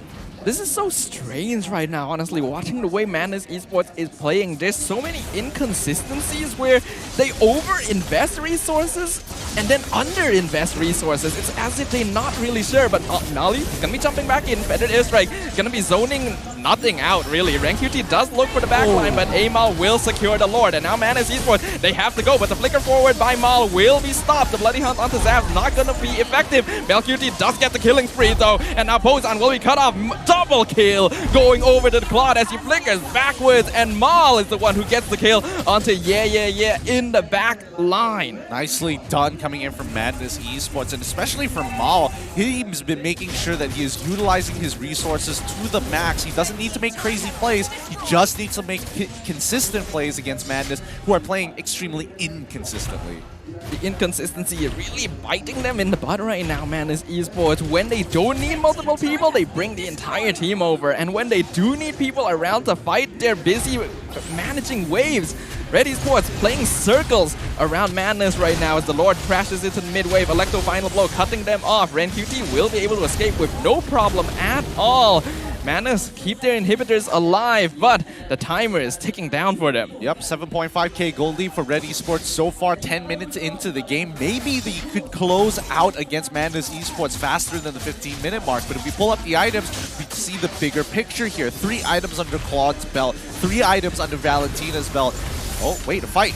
Oh yeah, engaging. Amal gets the taunt onto 2. Here comes Ren Cutie as well, cutting off the backline. Electro Final Blow does get cancelled, but Mega Kill is claimed by Bang as is way too far, and his team is forced to abandon him. Ren Cutie now. Oh, Dream, I'm offended! Stolen by Bang! Mega Kill, unstoppable, and a double in the hands of Ren Cutie as Madness Esports is wiped off the face of the land of Dawn. Their only consolation that the minion waves are a bit slow for Red Esports, but it's not going to be enough. He'll come up in time, but everyone else is 10 seconds behind, and the crystal is open. Mel Cutie, all he has to do is shoot it. Ren Cutie as well, as the rest of Red Esports is just distracting the Martis, and nothing he can do as the crystal falls to Red Esports. The look of shame on Mal's face, he's like, ah man, I should have just flickered over the wall. I died to the freaking turret there.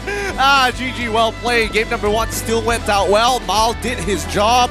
May have made a slight mistake at the very end, but still, that doesn't change the facts here. Red Esports takes this game 1-0 against Madness. Yep, the experience of the players on the MPL stage on the Red Esports side going to triumph over their less experienced peers right now, as Madness Esports still needs to find the synergy and the communication necessary to make movements across the map. A weakness that Red Esports has exploited in full, and definitely one of their best showings to date. Yep, Staffa, I woke up today and I chose violence. I was not in a very good mood, but after watching that game, still not in a good mood here. It's not as clean as I was hoping that it should have been, and it really reflects the weaknesses of Madness Esports, right? We're seeing them being a counter objective team. Teams who are looking for really awkward timings with a lack of information. They are making calls blindly. I would say that they're arguably coin flipping a lot of these situations when they don't have to, and it's very easy to actually get some confirmation by just sending a person into chat. It does kind of feel like Madness Esports is lacking a bit of consistent in-game shot calling. I'm not too certain who the shot caller is on their side, but there's inconsistency. Not sure if the other players are thinking, I'm going to do this instead. Not sure if they're relying on their instincts in situations where they're not sure how to proceed. But hopefully, they're able to pick that up. They're able to speed up their gameplay, and perhaps Hotlink will help them do so. With more internet, more speed, and more Gaia with Hotlink, you can enjoy 30 GB plus an extra 20 GB worth of bonus high-speed internet for only $35 a month, but only with the Hotlink prepaid Pantas. Now, you can also enjoy that 50 GB worth of mobile data and also a brand new device from 0 ringgit only with the Hotlink postpaid 60. So there's a prepaid plan, and a postpaid plan. My P's are not working today. And that way, you know exactly what you want. New device, postpaid plan.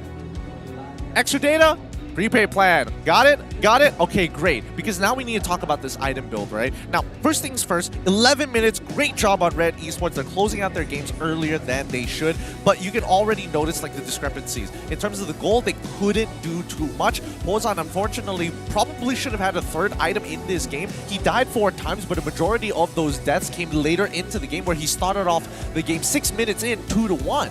Yeah, we're still seeing a lack of initiative from the players on the Madness Esports side, because like you mentioned, Pozan started the game off really strong, 2-0 on the Farsa, and yet wasn't able to expand that into a lead. Now, I'm not going to be blaming him entirely for this, because I do still think that Madness Esports needs to work on the way that they're moving around the map. Mali is still unfortunately suffering from issues of not being there to provide vision, and even though he should be babysitting, it doesn't seem that effective. Okay, previously we expected him to babysit. I like the fact that Mali was moving around the map, and that is great. That's a step forward. My big issue with Madness Esports is, as a team collectively, they are making weird calls. For an example, if we see Red QT move out of the EXP lane, I'm expecting to be confirming with the rest of the team, hey, he's missing from the lane, we should expect him to show up on the top side fight. What does the entire team do? They send 4 members up to the top side expecting, I don't know, maybe to be part of the dive prevention squad. I don't think they needed to defuse that situation until they get confirmation on the rest of the members of Red Esports. Yeah, I agree with you there, because Madness Esports, even when they have information, it doesn't feel like they understand how many resources they need to allocate to deal with this information. Right? That's a great way of explaining it.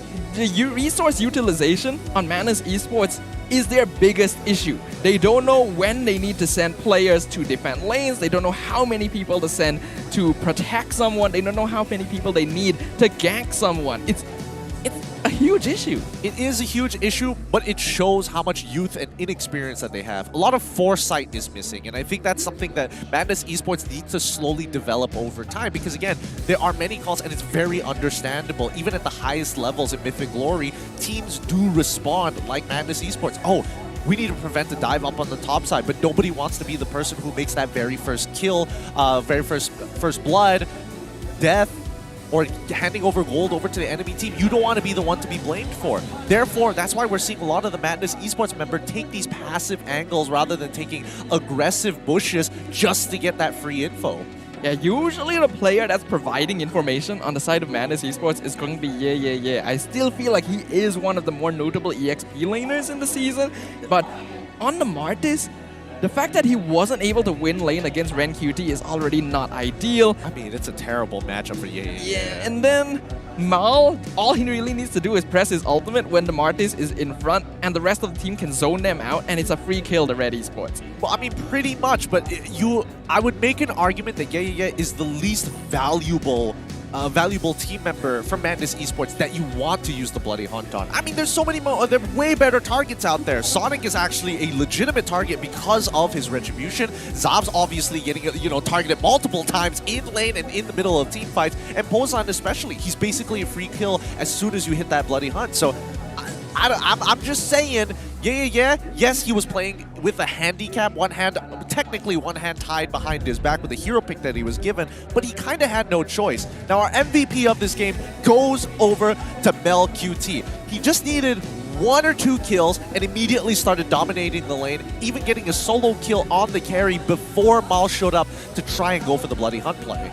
I definitely like the flair that Mel QT is bringing to Red Esports. Even when we saw them walking up on stage with the player entrance, Red Esports always known for the players being a little bit serious.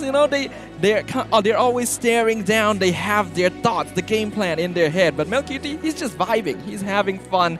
And while that did prove to have some synergy issues in previous games, when he's able to match up with Maul, when he's able to get the space to farm, he performs excellently. Yep, he definitely looks like he performs well during a very standard game overall, and I think that's what we need to see coming into game number 2. Whether Madness Esports is going to conform to that standard, or whether or not they're still going to look for their awkward timings, but with a bit of fine-tuning. Hopefully, we're going to be able to see more of that. But now, let's relive these moments. The highlights brought to you by Garnier Men, where we can see in the early game, Red Esports were able to play quite aggressively. While they didn't necessarily look for pickoffs after this first turtle fight, they recognized they had a lot of utility they could use to fight against Madness Esports. I mean, Madness were making some really good calls in the early game. Like, yes, as a response, it is a correct decision, especially with the number of people that's coming in from Red Esports trying to deny them. Like, these plays with the invade coming in, they managed to get a kill and they traded up in this case. Well, actually, technically about even trade, and then they lose it. Later in the game, that's when we see Red Esports noticing Madness is kind of quick on that rotation. What if we delay ours by a second or 2? We could potentially get a flank on them, and it worked every single time from minute 9 onwards. Yeah, it's shifting the tempo of their engage in a way that the enemy team typically would not expect, where Madness Esports, when they retreat from an objective, they think, okay, they're gonna jump on us right now. And when it doesn't happen instantly, they let down their guard. They say, okay, we can just move away. We don't have to think about where they are because it doesn't look like they're coming. And that is the moment Red Esports decides, let's go. Yeah, again, just common mistakes coming out from the side of Madness Esports. They're definitely going to clean it up here, and you can definitely see how passive they are, especially when it came down to that high ground defense. Again, you shouldn't be able to get a 4. Man, I'm offended. That's not even your art. It was stolen away by the IMU from Valentina. And Bang, he pulls it off no problem. Honestly, I would say that Bang is just stealing a bit of the flair from Ren QT, because Rank UT also had the Electivo as well as, what's it called again? The Petrify, ready to set it up for him. Well, Flare is always going to be good, just like the Flare you guys can get if you guys check out our MLBB X Jujutsu Kaisen skin that is now available in the game. We've got Yin, Yuji Itadori, Julian, Megumi Fushiguro, Melissa, Nobara Kugisaki, and Xavier Satoru Gojo, which I'm pretty sure is going to be most of y'all's favorites. Make sure you guys join the MLBB X Jujutsu Kaisen Gacha event that is happening right now. It's only until March 20th. And you also get 50% off on your daily first draw. So you want to make sure you grab it before it goes away. I've seen too many people get free skins just from the free draw. So don't make sure you abuse it every single day, because you don't want to waste the opportunity of maybe getting a Jujutsu Kaisen skin for free. I've seen too many lucky people, and it pains me. It pains me to see, hey, this is my very first time. Clicks once, gets the skin that I want, and I'm like, all right, buddy. All right, man. I get it. I sure wish I was that lucky. Some people are just God's favorite. That's just matter of fact. It really is matter of fact. Yep, some of those people may be you. So if you haven't tried it out, make sure to do so. But now, going back into the next game, we've identified a lot of flaws on the side of Madness Esports. On the other hand, we definitely see that Red Esports has improved on the weaknesses that were identified in previous games, but one also wonders whether or not they're capable of adjusting to changes that may come out from the opponents. We have to note, unfortunately, Madness Esports is definitely on the weaker spectrum of the teams here in Season 11. So, Red Esports, they look good now, but are there still any flaws that they need to work on? For sure. I definitely think, Mal making the mistake of getting his flicker blown super early into the game, he doesn't have the foresight in terms of how these 2v2 matches are actually supposed to go other than the gold lane, right? If he's in the gold lane, you can definitely tell he knows how to path very efficiently, very efficient path finding, as well as his lines are extremely clean. Other than that, that's when we see an issue, right? There's a lot of times we're seeing very rookie mistakes from supports. When you are Franco, your flicker is the most powerful ability that you have. So walking up into a lane, forcing your opponent to preemptively flicker is already a huge win. We're not seeing Mal in this case abuse it as often. He just wants to get that instant gratification. Flicker on your opponent, bloody hunt into them, try to kill them as soon as you can. So Mal still definitely lacking mastery in terms of advanced roaming techniques. But of course, we can't really blame him for that, because that takes experience, that takes more exposure to the role itself. And Mal only just recently shifted to the roam position, so we'll see. But you definitely got to accelerate gaining those skills if he wants to stand a chance of moving up in the MPL charts. Absolutely. And I think, Red Esports, they definitely have a structure in place, and I trust in the leadership of Sora Bayong to lead these boys back into their former glory. However, Madness Esports, it's an uphill battle here. It's really, really difficult. I really think that they should stop really stop looking to be so responsive in the draft. Like, choosing red side, yeah, you want to be responsive, but to take away comfort picks just for the sake of comfort picks really isn't enough. There's too many heroes that do the exact same thing, except in its own unique little way, but it still does the same thing. Benedetta, Yuzong, Lapu, all of them do the exact same thing. So do you think it might be better right now for Madness Esports to maybe just do away with the idea of attempting to counter Red Esports and just playing for comfort themselves? I don't think comfort is the way to take it, right? But you definitely notice during the ban stages, these are very telegraphed bans. They're not banning things that are good against their comp. They're just banning things that they know their opponent can utilize in the game. Yes, I would argue Yuzong is going to be that overlap. You have a Farsa, Rank QT plays it well, might as well get rid of it, right? But if we changed out the Yuzong to literally anything else, you have to understand that there's just too much variety in the EXP lane to get away with some bans like that. So just focus down on supports. That is a good shout out right there. Hopefully, Madness Esports will be able to take a page out of your book as we now return to the draft pick for game number 2 with Red Esports. 1 game up and 1 game away from the potential first victory here in Season 11. Spirits are going to be high. Yep, they've got momentum going behind their backs right now. They're kicking their step. But Madness Esports deciding to take blue side means that they, I would assume, want to take the initiative, or at the very least, give Sonic like a Fredrin. I don't know. Fredrin is something to pay attention to. Arlet as well might be something that Madness Esports will want to prioritize. Otherwise, we will see, because having first pick always comes with the value of that very important meta hero choice. Red Esports, what are they going to remove? 1-1 and Joy are still pretty obvious solutions, but there's always a chance that letting them through may result in counterplay. Yeah, I mean, that's why they are meta picks. They're just so reliable, so useful, extremely efficient in the items that you get, that you put on top of them. Red Esports, they ban out the 1-1 as expected. Madness, what's it going to be? Is it going to be Kaja? No, Valentina this time.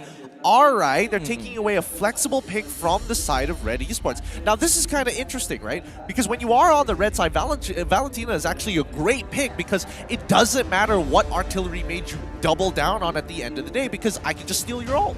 Yeah, Madness Esports are definitely wary about the flexibility of this hero now, especially since we know Bang can play it pretty darn well too. So they want to try and limit in that mid lane. Mid lane control going to be very important for Madness Esports to claim that early game pressure, as well as to make up for the possibility that Pozan just doesn't quite have the comfort he ideally wants on the stage yet. I don't know. I feel like Pozan, he just doesn't have the experience right now, right? I think he's following leadership, unless he's making his own calls in terms of how he wants to catch the side laners off guard with his timings. At least don't sacrifice your farm. He has to recognize that if he's going to play an artillery mage, he's going to need to scale, and you can't scale without the gold. Well, I'm pretty sure the players aren't going to be subconsciously aware of this, but execution has a big difference from awareness. Red Esports now going to be looking for their final ban. The Kaja has already been removed by Madness Esports themselves, so it's very likely that they do want to start things off with the Fredrin, but Red Esports are still wary of the potential Arlet opening, so that's going to be their final ban. Hey man, I still believe in the philosophy that teams that ban out the heroes also believe that if they're really good heroes, that they should pick themselves. So I can respect it from Red Esports. Now, first pick obviously going to be the Fredrin. I think that Madness Esports, they ban out the Kaja, they ban out the Valentina, so they understand that they've kind of pigeonholed Red Esports' mid lane right now. So I would like to see a Julian come up at some point in this game.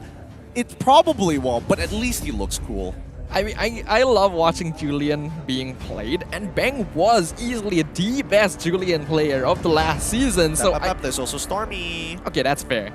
But I do think that Bang brings a style to it, and I wish that we could get to see it, but the meta just doesn't quite favor the hero right now. So, Red Esports going to be starting off safe. The Claude once again, and the Farsa. And teams need to start picking up like Harith in the gold lane, Lunox in the gold lane here, because they should just absolutely abuse these regular marksmen. You want a Swiss Army knife? Nah, we'll make sure you have a terrible matchup at least. But the Melissa is still going to be open right now, and it's a pretty good matchup against the Claude in lane. Probably Zav's best hero as well. So I wouldn't be surprised if Madness Esports were to start things off with it. As for what else is open, currently Glue has been surprisingly just dropping off entirely from the radar of most teams. Something that we haven't seen is the Kadita, and it does look like that's going to be picked up. The Beatrix is the choice of Madness Esports. Yep, I mean, especially when you have a Fredrin, you basically have an enabler, somebody who's going to set things up for you, and instantly Beatrix can punish an opponent, even if they're caught on, as long as it's coordinated. However, Madness Esports, I'm seeing the Kadita. I'm a little concerned. As we're seeing the audience members yawn in the background, I think they're concerned too. The last time we saw the Kadita coming out from Madness Esports, it was abysmal. It did not go exactly too well, whether it was in the hands of Red Esports or Madness Esports. It was not a good time. Yeah, Kadita is unfortunately a hero that really requires you to take matters into your own hands and dictate tempo by playing aggressively, by setting up ambushes. And neither of these teams have shown the ability to do that efficiently. So definitely a little worried. Martis can be locked in by Red Esports too. Is that guy just showing off his stats? Why not, yeah? When did this Look, Mom, my stats are on MPL MY. Mom, look at me. I got it. All right. I'm not going to rip on people who show their stats. I probably would have done the same when I was younger, maybe if my stats looked just as cool. So maybe deep down I'm just jealous. Understandable, honestly. But we can now return to the second phase of bans. Lolita can be removed by Red Esports this time. They did ban the Lolita, they did ban the Diggy in the previous game, so when we see this, it instantly tells Madness that Red might be looking for Franco again. Yeah, and I don't think Franco, there's nothing really wrong with Franco, but I do think there's going to be more ideal supports. And I think, you know, Red Esports thinking ahead of time, they know that Mali plays it, and they know that it's pretty detrimental to their comp, so they ban it out. Madness Esports, on the other hand, also do the same thing. They recognize that, hey, actually, Kufra, kind of annoying, we don't like him, let's get rid of him. And by the way, Mal also plays it, so even more reason to axe him out. We've already seen just how annoying Kufra can be to Kadita players, especially if done efficiently, to just cancel out the possibility of using rough waves altogether. So Madness Esports doesn't want to allow that, as well as the tempo control that a hero such as Kufra brings to the position. The question now is whether or not Franco is going to be worth a ban as well. I think Franco's definitely a good contender. I personally believe that Grok is pretty devastating for Red Esports. Diggy, okay, I guess they want... Okay, so this is an interesting draft ender, right? Now, usually the openers are interesting, but this is quite an interesting ending, because now the question is being brought up to both sides. If Red Esports says, you know what, I don't care whether you take Grok or not, we're going to have Atlas. Which do you think is going to be more of a problem in this stage of the game? Canceling the Feathered Airstrike or just getting obliterated in team fights? Madness Esports, they caught wind of it! Okay. The thing is, Red Esports banned the exact same two heroes of Lolita and Diggy in the previous game and didn't even go for the Atlas. So I'm kind of wondering if Madness Esports is being baited a little bit here. But we'll have to see in the end, as now Red Esports, they will have first pick. They're still looking for their roam, they're still looking for their EXP lane, unless the Martis is put in the EXP lane, but I don't really think so here. Yeah, don't do him dirty. Don't throw Martis back into the EXP lane where you can make very minimal impact across the map. I would hope that they lock in Grok, because then at least it shows some understanding that, hey, you know, even though the Ocean Oddity into rough waves is pretty painful for someone like Farso who doesn't build any defensive items, at least Grok can't conveniently break her Feathered Airstrike with the Guardian's Barrier. The Ruby. Looks like Red Esports gonna be going back to comfort here. The Ruby was previously banned out in game number 1. So this time, Mal will be able to play it.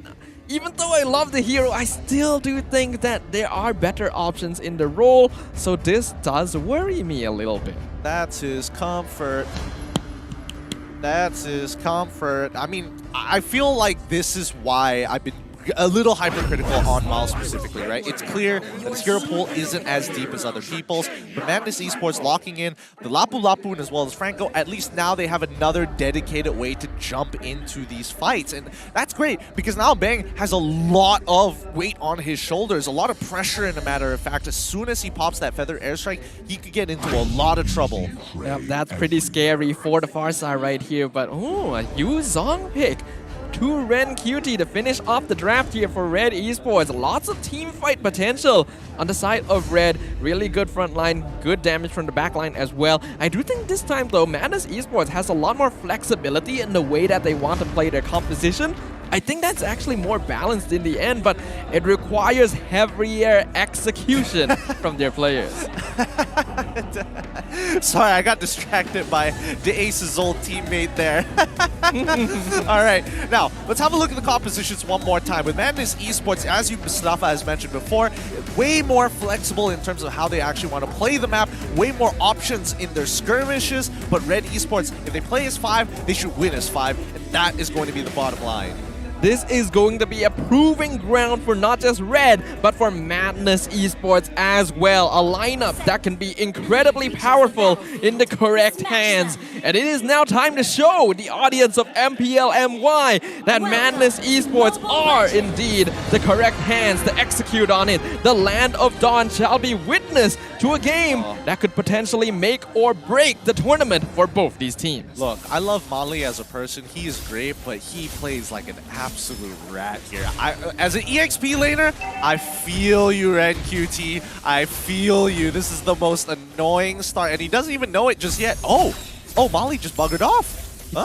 He just decided he wasn't going to invest on it. I guess RenQT was taking the possibility that the Franco would be waiting and just hiding behind the minions. And the longer Mali waits there, the more Red can do stuff on the rest of the map. Pozan, he knows. He knows that somebody walked in. They can actually get this kill onto Mal.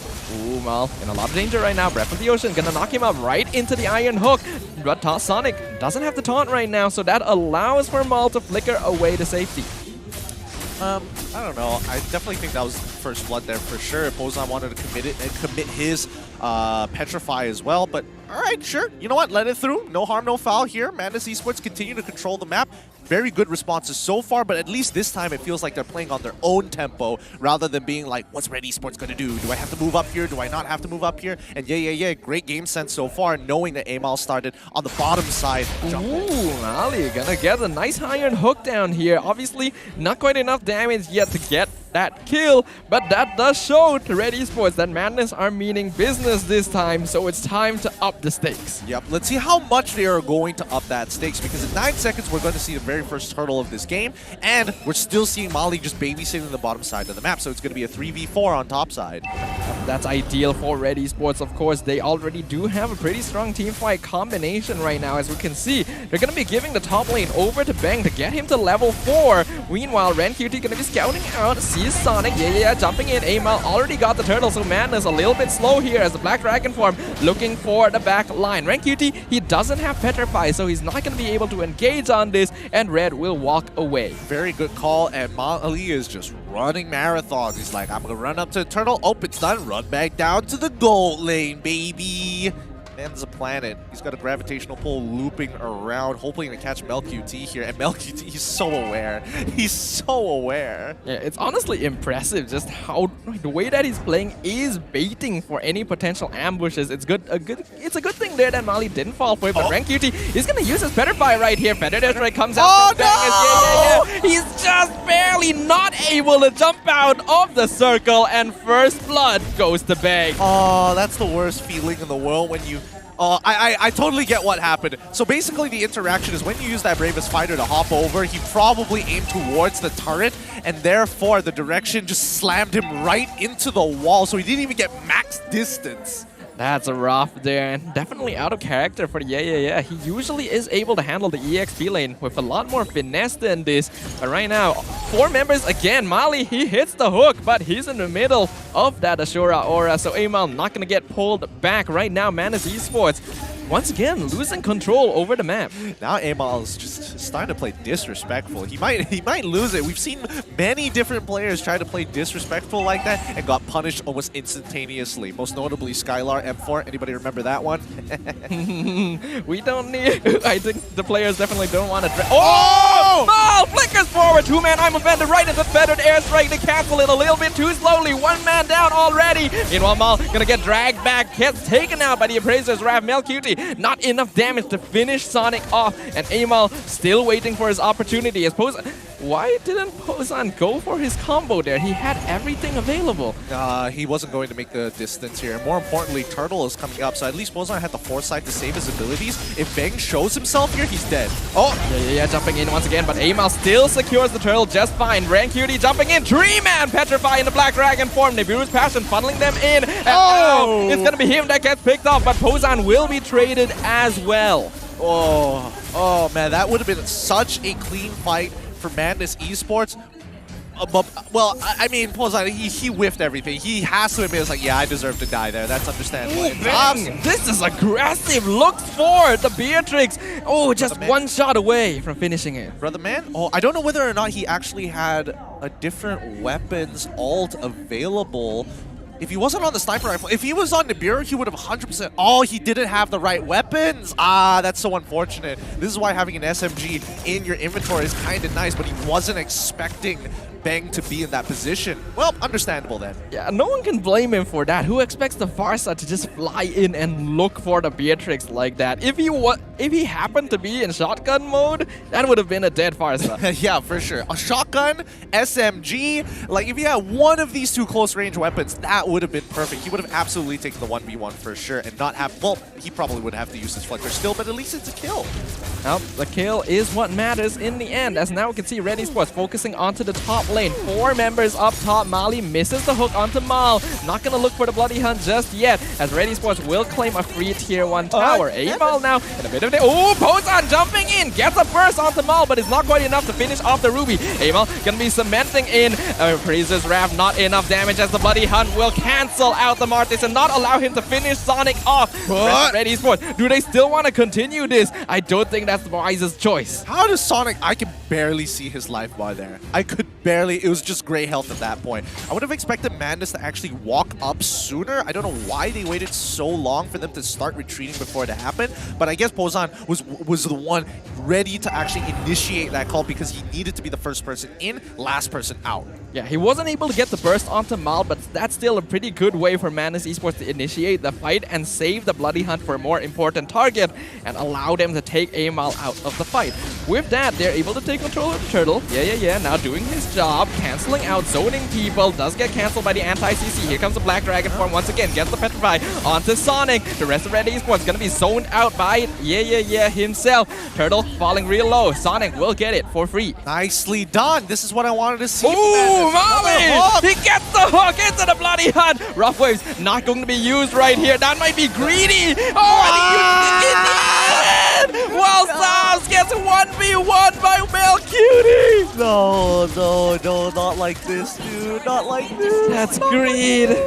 Oh, he's griefing. He's griefing the Minecraft server, man. How? Okay, maybe it's one of those situations where it's like, he should be dead here, right? I don't need to use my ultimate for it. I think that's like a reasonable thought process. That's a massive mistake right there. I understand the thought process, right? Sometimes you gotta greed it out. It did look like he was going to die there, but then they realized, wait, we may have miscalculated this, and Pozan uses his ult anyway for no reason. Sometimes you just gotta take your losses. Oh, it hurts. Okay. If you're in Madness Esports' shoes, that's a mental reset. They're like, guys, that sucks. We gotta clean up our game here. Yep, here comes Rencuti once again, zoning them out. Red Esports wants to take this tier 2, but when Pozan jumps in, Rough Waves doesn't do too much to the backline. Rencuti tanking a lot of damage. Oh, Instantly taken out. Nebiru's passion, not enough. Decimate follows, unfortunately, into the tower.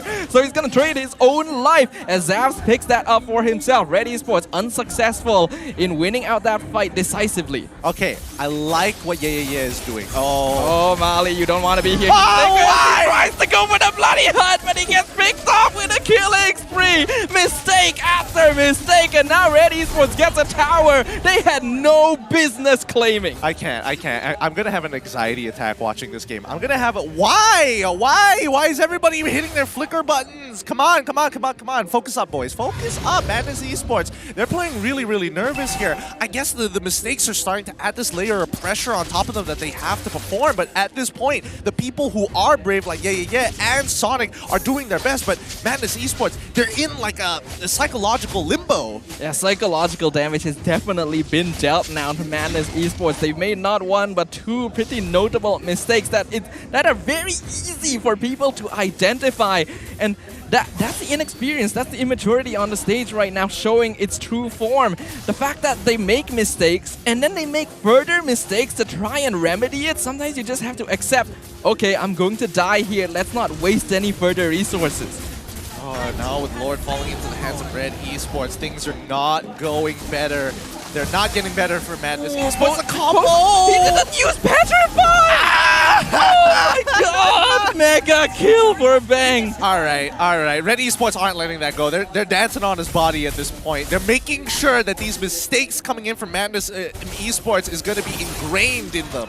Yep, Sonic, he's going to get pulled back. He's able to get away. He has to use the Retribution to slow down Mal as well. Red Esports in the driver's seat right now. Full control. Amal, he's comfortable enough to just walk up and stand there against a Franco. That's how much Red Esports know they're ahead.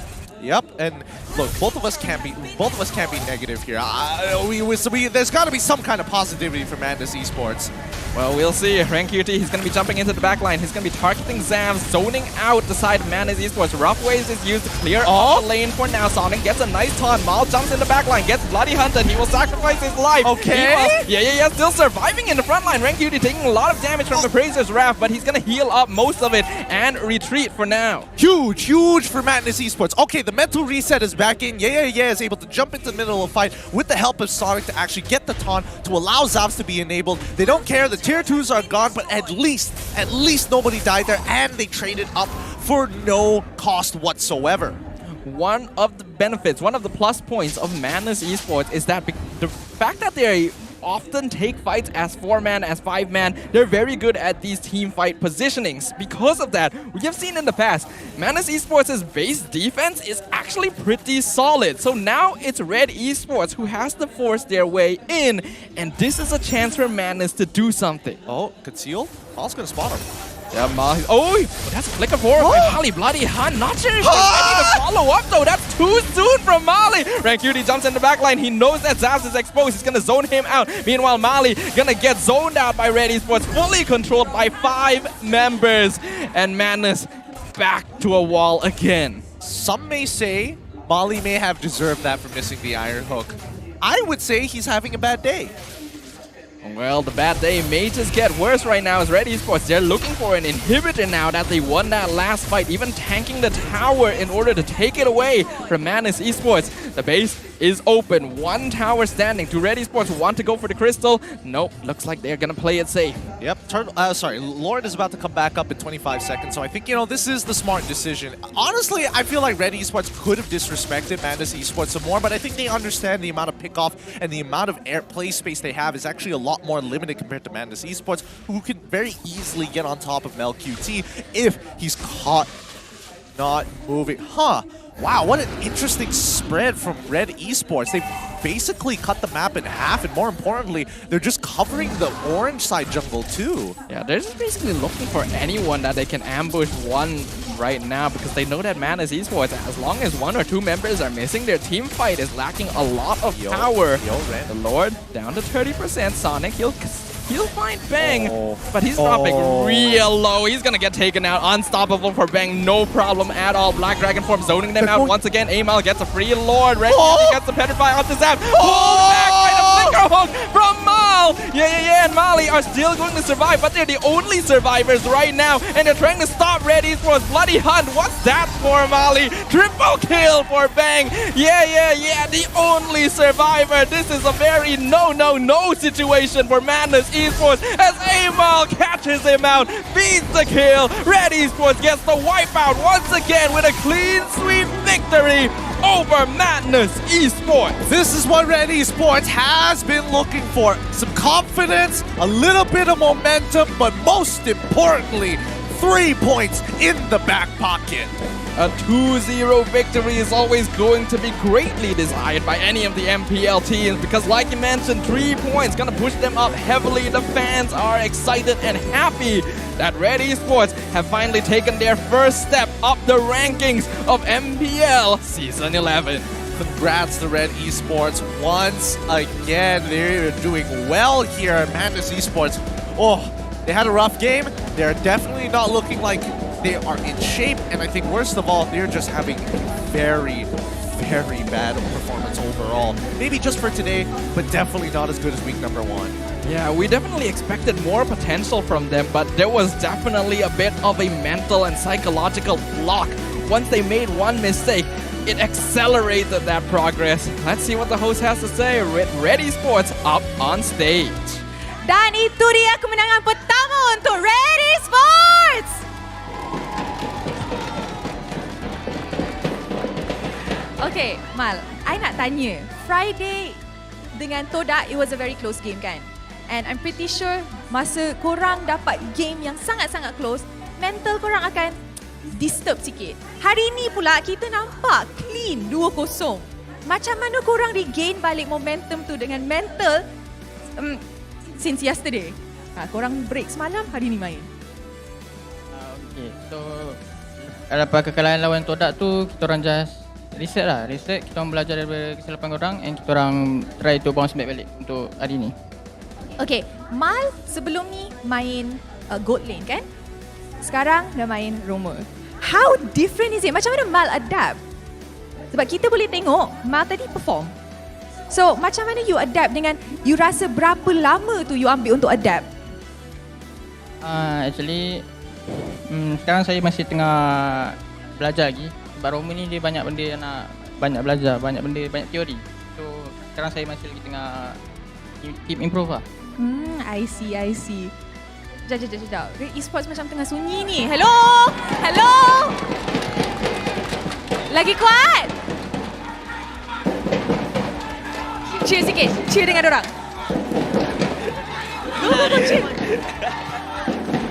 Ready, Sports!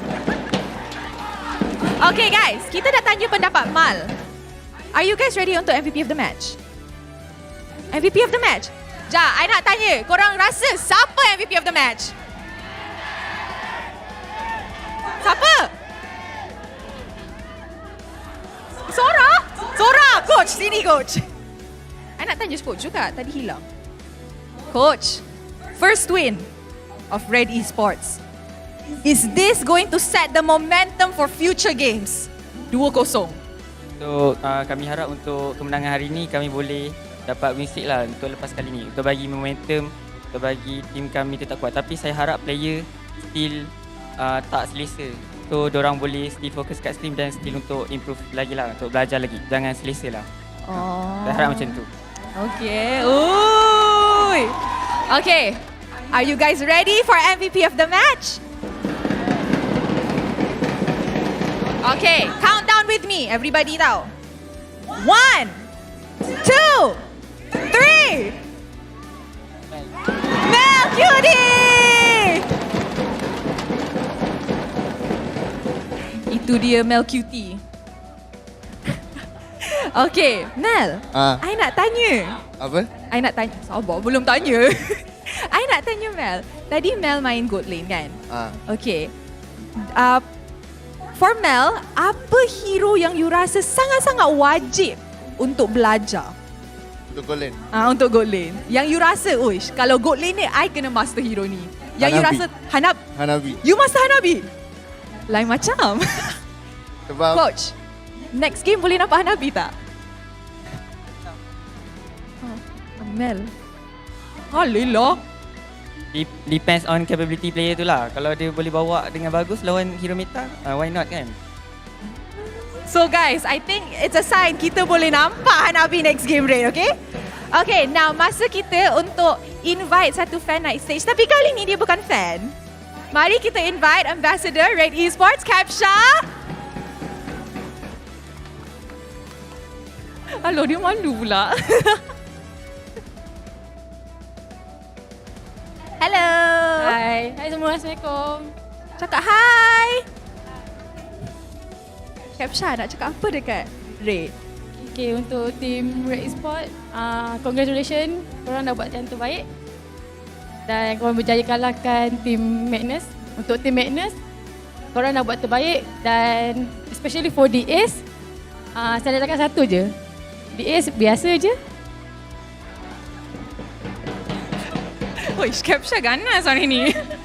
Okay, thank you Capsha. No, don't go anywhere. Okay guys, so I will move to the side bagi dorang ambil gambar. Okay? Okay everybody. So, kalau korang nak tengok pemain-pemain MPL kita dan juga naik pentas untuk interact dengan dorang, jom datang ke Stadium Juara by scanning the QR code down below. Kalau korang satu fan yang terpilih untuk naik pentas MPL, korang akan dapat skin yang bernilai 899 diamond. Alright, thank you Capsha. Thank you Red Esports. Itu dia. Everybody is happy with that 2-0 for our first match. So guys, korang nak dengar tak mic check dorang? Nak? Korang nak dengar? Okay, so how about we throw it to the mic check untuk dengar macam mana players communicate masa game last tadi. Ui. Ui. Aku tak digigit, Iman. Tenang, Iman. Hantar bunuh tu. Boleh peci, Ren. Mantap. Betul. Lapu pergi mid ah, kau 2 mid ke? Digi aku. Lapu bottom. Santai. Karita dah Tiao. Tadi buat. Karita dah tiro, pelo karita. Dapat dah. Bitrix kena sounding aku. Aku nak. Stop. Bitrix ada flip. Atas wave pasau. Atas wave banyak. Definitely a feels-good moment for Red Esports and all of their fans as they have successfully claimed their first victory here in MPL MY Season 11 and hopefully the first of many. Unfortunately, for Madness Esports, definitely we were harping on them a little bit much. We definitely have to admit this was not their best performance and we can't necessarily blame them. It's a very good example of why it's important to make sure you don't let nerves, you don't let your psychology be affected while you are up on stage. Yeah, I mean, teams have their bad days, and this is one really, really bad day coming in from Madness Esports. I think even from that, doing a VOD review was almost useless to a certain degree because there's so many individual mistakes. I think they clean that up, then they have something to talk about. But until then, you know, take a break, mental reset, whatever needs to be done, they got to get it done before the upcoming week where we hit the halfway point of the MPL season in total here in MY. I am very happy that Red Esports were able to get a 2-0, but it can be really, really tough. This could mean that they get some momentum. This could mean, you know, this could be a new beginning for Red Esports even. It definitely could be. Now that we see Red Esports rise back, recovering from previous losses and winning cleanly in this match against Madness Esports. Definitely a return to form as this team has had a lot of difficulty getting off the ground. I'm hoping to see this performance in future matches as well. Yeah, let's go through the item build and see if there's anything out of the ordinary because Zaz was having a very rough game, only having 2 core items already built. And that's the thing about Beatrix, right? Every time you want to play Beatrix, farming is so very important because your items just cost way more than your opponents. People who abuse golden staves and corrosive sights into golden staves, they're just so cost efficient. Yeah, unfortunately, that does mean that Zaz needs more time to be able to farm up. And this time, Mali, we can definitely see some improvement in his mindset. He knows that he can't just stay in one lane. He wants to try and do things around the map, try to enable his side laners, but his movement still seems to be a little bit behind his peers, and that does make a difference. Yeah, I don't know whether it's because the communication isn't as clear. For an example, if Mali's like, hey, can I gank your lane? Yeah. What do you know? Does he have battle spells? And yeah. Could just be like, I don't know, man. He just disappeared for a couple of seconds. I don't know whether he recalled or whether he's taking a camp. Can you check? That's what I'm guessing is going on with Madness Esports, where they need decisive action rather than just fishing for info and not getting what they need unless they face check it. Yep, and you can definitely see the inexperience bearing its ugly fangs here, in which their decision making is just a little bit too slow, which results in them having to respond to things rather than taking things into their own hands. And that allows for Red Esports to have complete free reign over the map. Every team fight they want to take, they control every angle, every single neutral objective, every single gank. They know where Madness is, and Madness just has no idea. Yeah, and I think this shows a really important tactic, something that, you know, a lot of teams are abusing, especially at the international stages when they're looking to engage these fights. Do a delayed engage. Purposely play slightly offbeat on you set a tempo, play slightly offbeat so that you can actually catch members who slowly trickled in thinking that this is a full committed fight. And that's where you see people like Bang, and especially Ren QT in those final stages when they were hiding around orange side buff on blue side. They got the flank of a lifetime. Delayed information, making a lot of difference against a team that's not quite able to process it efficiently, resulting in Red Esports having a very clean 2-0 victory here. As we can see from their compositions, we can see from the predictions, Red Esports and Madness weren't particularly far apart in terms of their drafts.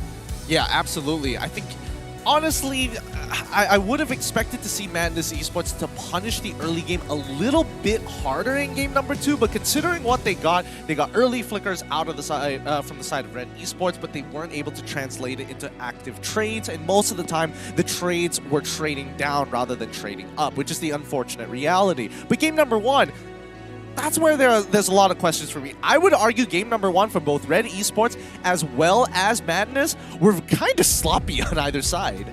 Well, in the end though, the MVP still gotta be given over to MLBB, once again proving the value that he's able to bring to Red Esports, changing up their style of play, allowing them to dictate the tempo, to be more aggressive, to have a bit more style, to have a bit more fun on the land of Dawn. And I think that's something Red Esports has been missing for a while. Yeah, I also think MLBB is a really good laner. Great game sense overall, doesn't miss his farm, makes sure that he's got like some really good game IQ overall. And I think that really helps him excel, taking on like important 1v1s, which he ends up winning. He's won his 1v1s on Claude both times in game number 1, as well as game number 2. I'm very impressed by MLBB's performance so far. Looking forward to see how he continues to develop. But once again, looking at the highlights here, Red Esports had pretty much full control over this early game. And although Madness Esports tried to respawn, a lot of times their movements were delayed. I really like the way that Bang was playing in this game, particularly the way that he was so aggressive towards the side lanes, making movements that you really wouldn't expect a Farsa to do. Just adds to the unpredictability of Red. I mean, this particular play, technically it's a mistake by Bang. Like, he overestimated whether his team had enough damage to take people out because he's positioning in a spot where he can actually catch people who are trying to disengage from the fight. You could tell Bang, he likes, if he wanted to play super safe, he could have ulted from the river in the bush, but he didn't. He's in lane. He wants to have the maximum amount of range possible to catch out people who are extra low and are trying to escape the range of the feathered airstrike. Well, in the end, though, it was still enough for Red Esports, despite any small mistakes they made, because unfortunately, the mistakes that Madness were making were just cascading throughout the entire time of the game, and allowing for Red Esports to claim very easy teamfight victories and wipe them out to get the crystal. As you can see now on the rankings here on week 2, day 3, Madness Esports are going to be falling into 8th place, currently tied with Team Lunatix, and Red Esports get some much needed space to breathe. Yep. Red Esports with those sweet 3 points, shooting them right up, making sure that it allows them to actually stay competitive and arguably contest for the top 4 later on into the season. Remember, week 1 and week 2 is just the foundation for week 3, where things are going to get insane and heated amongst the teams as they scramble to make it into top 4. I say it every time we see these standings, but it's just kind of ridiculous that we're only in the 2nd week of this season, when it feels like so much has happened, so many evolutions, so many developments, and there's still 4 more weeks to come. I have no idea how these tables will shift, but we know that there are still going to be some changes to look forward to before the end of today. The 2nd match especially going to be something lots of people are anticipating. Yeah, let's not forget about the transfer window that's going to be happening real soon as well. That's going to, see a lot of these rosters being shaken up to see if they can change the formula, maybe, I don't know, change the mix a little, see if more people like it. Maybe the team could have better chemistry overall. I don't know.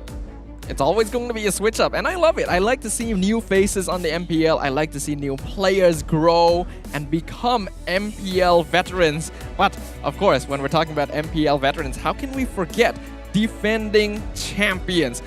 A replay of the Season 10 Grand Finals is about to occur. Todak versus Team HAQ will be your 2nd match of the day. Now, Todak recently getting their first win in the league. Didn't expect it out of them, but even Team HAQ has been having their ups and downs. Haven't really found that secret sauce just yet, but are still trying to innovate. And again, the big question when I see both of these teams, how much time do you spend innovating? How much time do you spend on actually perfecting the meta that has been created? That's going to be the key point of this matchup right now. While Team HAQ were able to come out on top in their previous meeting in the Grand Finals, Todak still have fangs to bear, and unpredictability will be the name of the game. A match you don't want to miss out on. We will see you guys after a short break.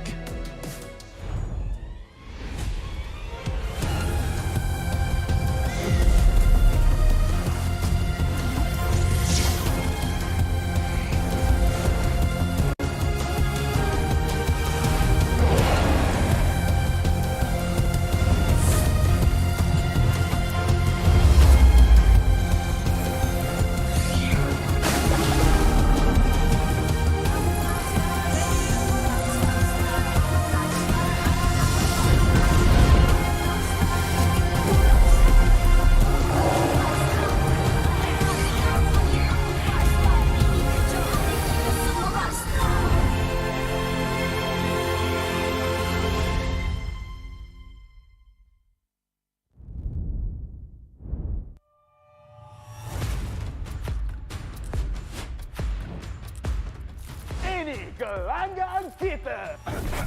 Ini gaya kita. Every year, I gotta deal with your nonsense. Anyways, selamat datang kepada format explanation video kita. This season, a brand new game format has been introduced, and we are thrilled to be presenting it to you. The MPL MY has been waiting for this revolution. Format kali ini lebih dramatic, lebih hangat. So let's begin. 10 teams will be seeded into one group. Masa regular season, 10 pasukan akan main sesama sendiri satu kali saja. That's right, and these teams will score based on those games. Bila cerita pasal markah, kalau menang 2-0, 3 markah, 2-1, 2 markah saja. But if they lose 1-2, they will only earn 1 point. But if they lose 0-2, they won't score at all. Markah yang terakhir akan menentukan kedudukan terakhir mereka. And the lowest 2 scoring teams will be relegated at the end of the regular season. And the top 8 will then advance to the playoffs. Sekarang, mari kita tengok format untuk playoff. All games in the play-ins will be a best of 3. Kecuali upper bracket final dengan lower bracket final, kita akan main best of 5. Best of 5. And grand final, kita akan main best of 7. Teams ranked between the 5th as well as 8th place of the regular season will have to play in the play-ins. Team yang menang dekat play-in akan lawan dengan tempat ketiga dan keempat dekat upper bracket quarterfinals. The winners of the upper bracket quarterfinals will have to face off against the first as well as second seed of the upper bracket semifinals. Team yang kalah dekat play-in dan juga upper bracket quarterfinals akan disingkirkan.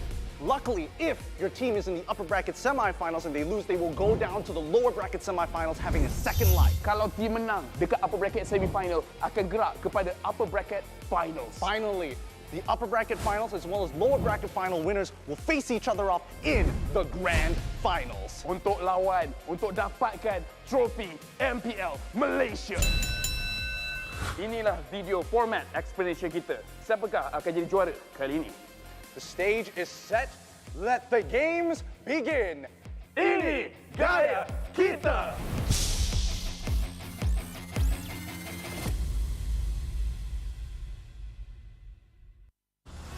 Ladi sebuah bandaraya.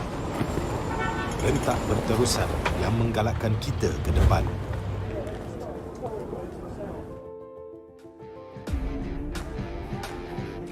Sesuatu yang mengapi-apikan hidup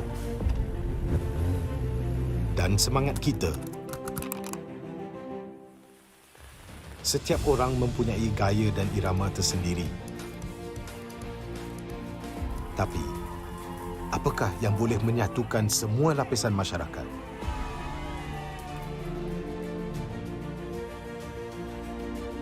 Yang akan menarik perhatian seluruh negara dan mengujakan fan-fan dan players kita. MPL Malaysia ditubuh pada tahun 2017 dengan impian yang besar untuk menghimpunkan player-player Mobile Legends terbaik di atas satu pentas kompetitif yang terbesar di Malaysia. Musim-musim lepas menemui pelbagai cabaran dan halangan, tapi MPL Malaysia tidak pernah berundur. Sentiasa berdedikasi dan bertambah baik untuk meningkatkan pengalaman e-sukan yang bertaraf tinggi. Kini, MPL Malaysia adalah satu liga yang penting dan paling dinanti-nantikan di tanah air kita. Dengan fanbase yang setia dan pemain profesional dari pelbagai latar belakang yang berusaha menuju ke puncak MLBB Esports. Persaingan dah semakin sengit, namun juara hanya satu. Inilah aksi kita, budaya kita yang unik. Inilah MPL kita yang dipenuhi dengan drama dan emosi. Marilah kita nyalakan pentas kita. Ini gaya kita.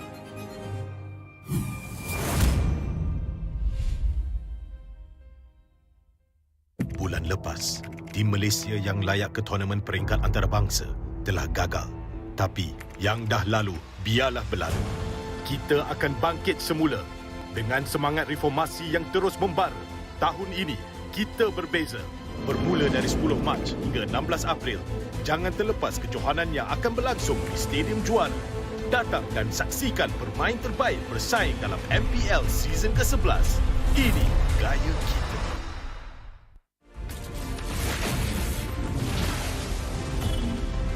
Pain is the proof that I'm still alive.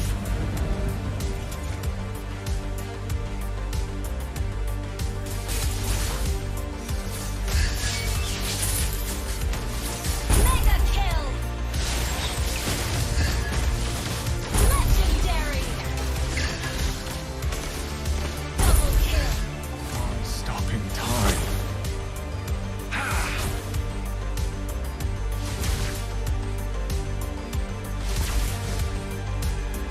Feel what I feel.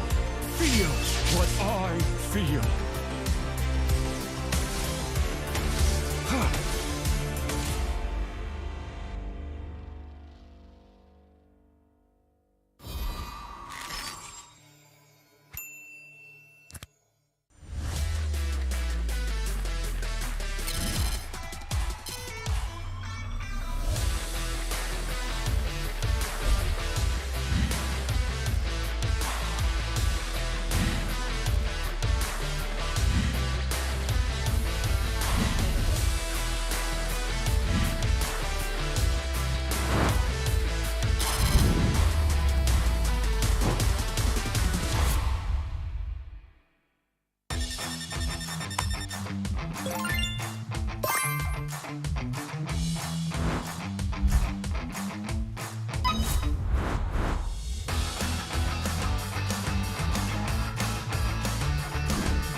What's up, everyone? Welcome to the latest episode of Hero Spotlight, featuring Arlet, the Lone Lancer.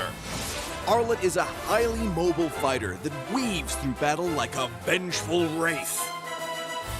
Hero skills. First skill, Dauntless Strike.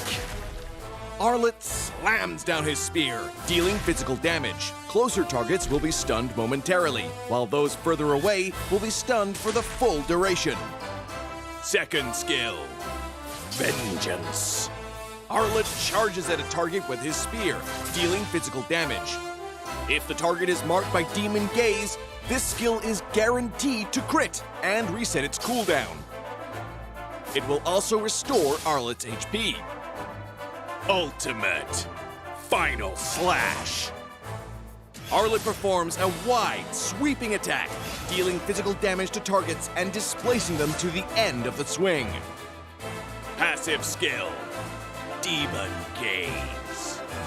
Arlet's demonic eyes will periodically mark a nearby enemy hero. Demon Gaze will also mark enemy units near Arlet that are affected by control effects from any source. Pro tips. Dauntless Strike is best used from a short distance, positioned to catch enemies at the end of the AoE for the full stun effect. Vengeance is Arlet's primary source of damage and sustain. If an enemy is just out of reach, stun minions and use Vengeance to leapfrog and quickly cover the gap. When low on HP, Arlet can mark a group of minions with his stun and chain cast Vengeance to quickly recover. Final Slash is a powerful displacement ability that can push enemies out of position for picks or unleashed at the perfect moment to catch the entire team. Combo tips. During the laning phase, wait for your passive to mark the enemy hero. Then strike them with Vengeance, followed by Dauntless Strike to stun and reapply the mark. Use Vengeance again and weave in a basic attack before finishing with another Vengeance. When going into a team fight, look for opportunities to use Vengeance on marked enemies. Use Final Slash to mark and group up enemies and tear into them with skill resets. Use Dauntless Strike to stun low enemies and finish them off with Vengeance. Tactics. Arlet is a formidable hero in the early and mid-game. By repeatedly marking the enemy, he can use Vengeance multiple times in quick succession to wear down his opponent while healing himself. After gearing up in the late game, Arlet becomes an even deadlier force, with more defense on top of his mobility and the constant healing from Vengeance resets. Arlet can sustain himself through the fight to continue dishing out damage. For his role as a fighter, we recommend this equipment build to bolster his damage and self-sustain. Choose the fighter emblem to further enhance his survivability, and for battle spells, we recommend Petrify to synergize with his passive and Vengeance skill. Arlet, the Lone Lancer, coming February 14th, 30% off during launch week. Get his Wandering Spear skin for only 51 diamonds the first 2 weeks. And until next time, we'll be seeing you in the Land of Dawn. Arlet, Lone Lancer, official release 0214.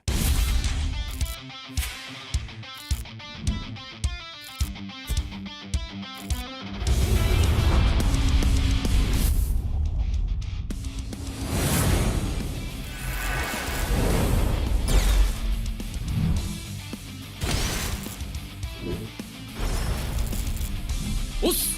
決まってこうぜ。少し乱暴しようか。釘崎野原、喜べ男子、こう一点よ。邪魔だ。虎杖裕二です。好みのタイプはジェニファー・ローレンス。よろしくお願いします。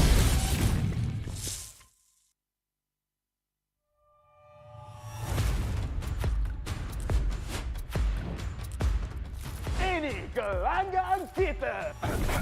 Ini gaya kita.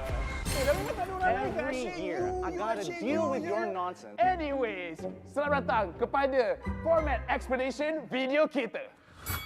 This season, a brand new game format has been introduced, and we are thrilled to be presenting it to you. The MPL MY has been waiting for this revolution. Format kali ini lebih dramatic, lebih hangat. So let's begin. 10 teams will be seeded into one group. Masa regular season, 10 pasukan akan main sesama sendiri satu kali saja. That's right, and these teams will score based on those games. Bila cerita pasal markah, kalau menang 2-0, 3 markah, 2-1, 2 markah saja. But if they lose 1-2, they will only earn 1 point. But if they lose 0-2, they won't score at all. Markah yang terakhir akan menentukan kedudukan terakhir mereka.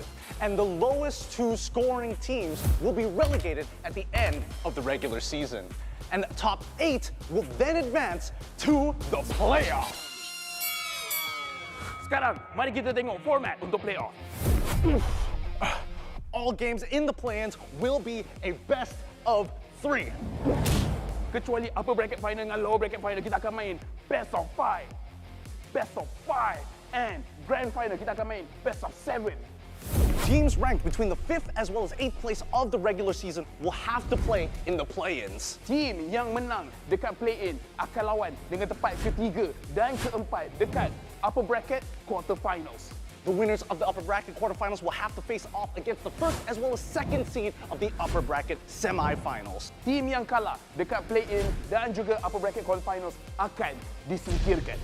Luckily, if your team is in the upper bracket semifinals and they lose, they will go down to the lower bracket semifinals having a second life. Kalau team menang dekat upper bracket semifinal, akan gerak kepada upper bracket finals. Finally, the upper bracket finals as well as lower bracket final winners will face each other off in the grand finals. Untuk lawan, untuk dapatkan trofi MPL Malaysia. Inilah video format explanation kita. Siapakah akan jadi juara kali ini? The stage is set. Let the games begin. Ini gaya kita.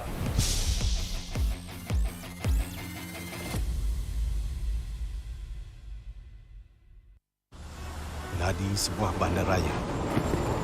Rentak berterusan yang menggalakkan kita ke depan.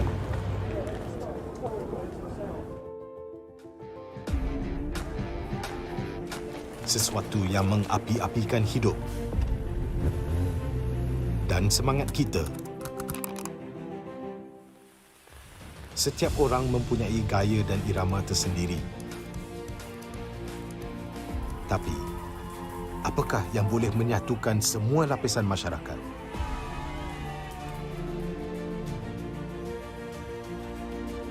yang akan menarik perhatian seluruh negara dan mengujakan fan-fan dan players kita.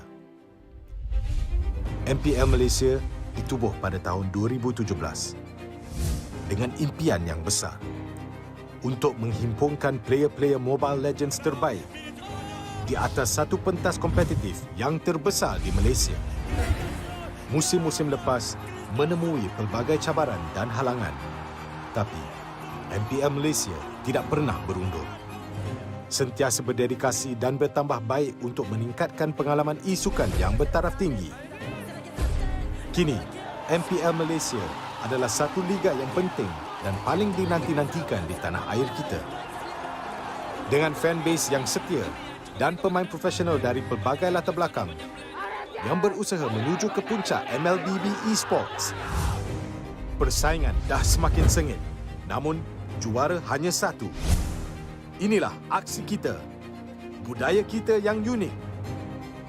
Inilah MPL kita yang dipenuhi dengan drama dan emosi.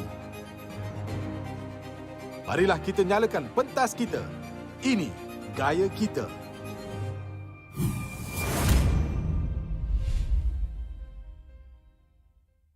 Bulan lepas, tim Malaysia yang layak ke tournament peringkat antarabangsa telah gagal. Tapi yang dah lalu, biarlah berlalu.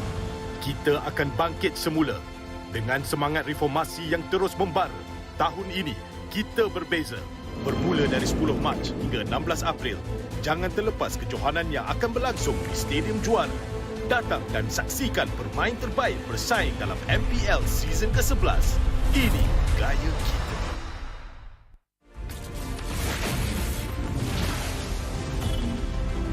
Pain is the proof that I'm still alive.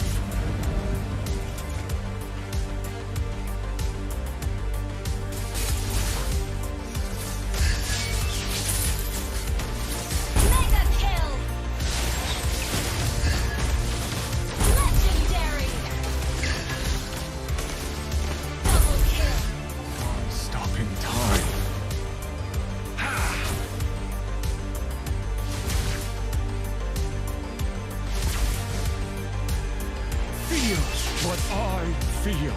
Feel what I feel.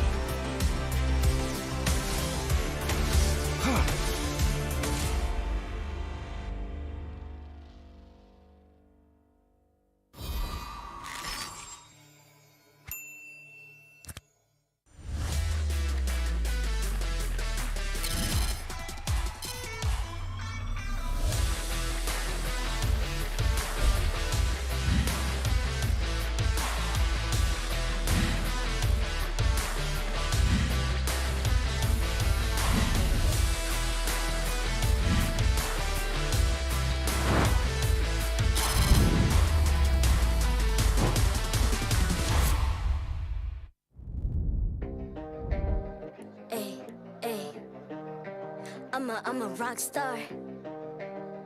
Yeah, rock star. Hey, hey, hey. I'm a rock star, baby. I'm a rock star. I'm a rock star. I'm a rock star.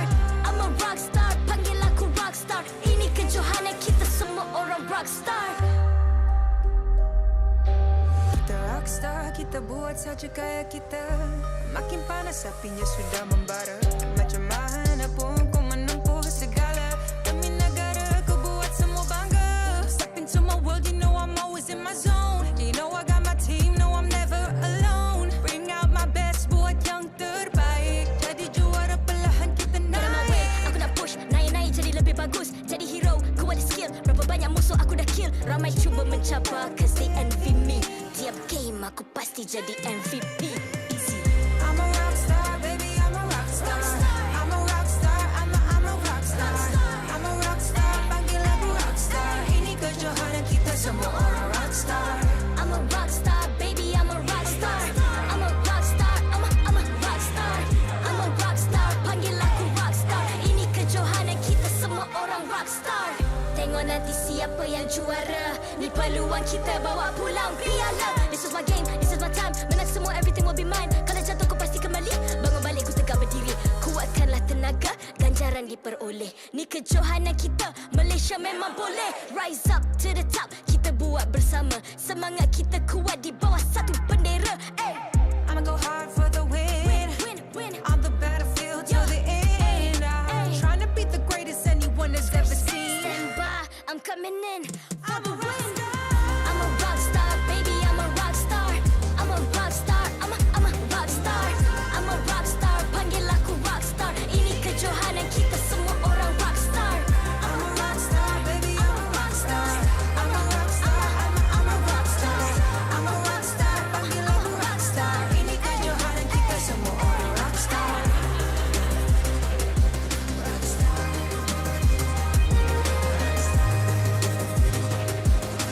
Ini kejohanan kita semua orang rock star. I'm a rock star, baby, I'm a rock star. I'm a rock star, I'm a rock star. I'm a rock star, panggil aku rock star. Ini kejohanan kita semua orang rock star.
I'm a rock star. Yeah, rock star. Ay. I'm a rock star, baby, I'm a rock star. I'm a rock star, I'm a rock star. I'm a rock star, panggil aku rock star. Ini kejohanan kita semua orang rock star. Kita rock star, kita buat saja gaya kita. Makin panas apinya sudah membara. Macam mana pun kau menempuh segala. Demi negara kau buat semua bangga. Step into my world, you know I'm always in my zone. You know I got my team, no I'm never alone. Bring out my best, buat yang terbaik. Jadi juara perlahan kita naik. Aku nak push, naik jadi lebih bagus. Jadi hero, ku ada skill. Berapa banyak musuh aku dah kill. Ramai cuba mencapai, cause they envy me. Tiap game aku pasti jadi MVP. I'm a rock star, baby, I'm a rock star. I'm a rock star, I'm a rock star. I'm a rock star, panggil aku rock star. Ini kejohanan kita semua orang rock star. I'm a rock star, baby, I'm a rock star. I'm a rock star, I'm a rock star. I'm a rock star, panggil aku rock star. Ini kejohanan kita semua orang rock star. Tengok nanti siapa yang juara. Ni peluang kita bawa pulang piala. This is my game, this is my time. Menang semua, everything will be mine. Kalau jatuh kau pasti kembali. Bangun balik ku tegak berdiri. Kuatkanlah tenaga, ganjaran diperoleh. Ni kejohanan kita, Malaysia memang boleh. Rise up to the top, kita buat bersama. Semangat kita kuat di bawah satu bendera. I'ma go hard for the win. On the battlefield till the end. I'm trying to beat the greatest anyone has ever seen. Stand by, I'm coming in for the win. I'm a rock star, baby, I'm a rock star. I'm a rock star, I'm a rock star. I'm a rock star, panggil aku rock star. Ini kejohanan kita semua orang rock star. I'm a rock star, baby, I'm a rock star. I'm a rock star, I'm a rock star. I'm a rock star, panggil aku rock star. Ini kejohanan kita semua orang rock star. Rock star.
I'm a rock star. Yeah, rock star. Ay, ay, ay. I'm a rock star, baby. I'm a rock star. I'm a rock star. I'm a rock star. I'm a rock star. Panggil aku rock star.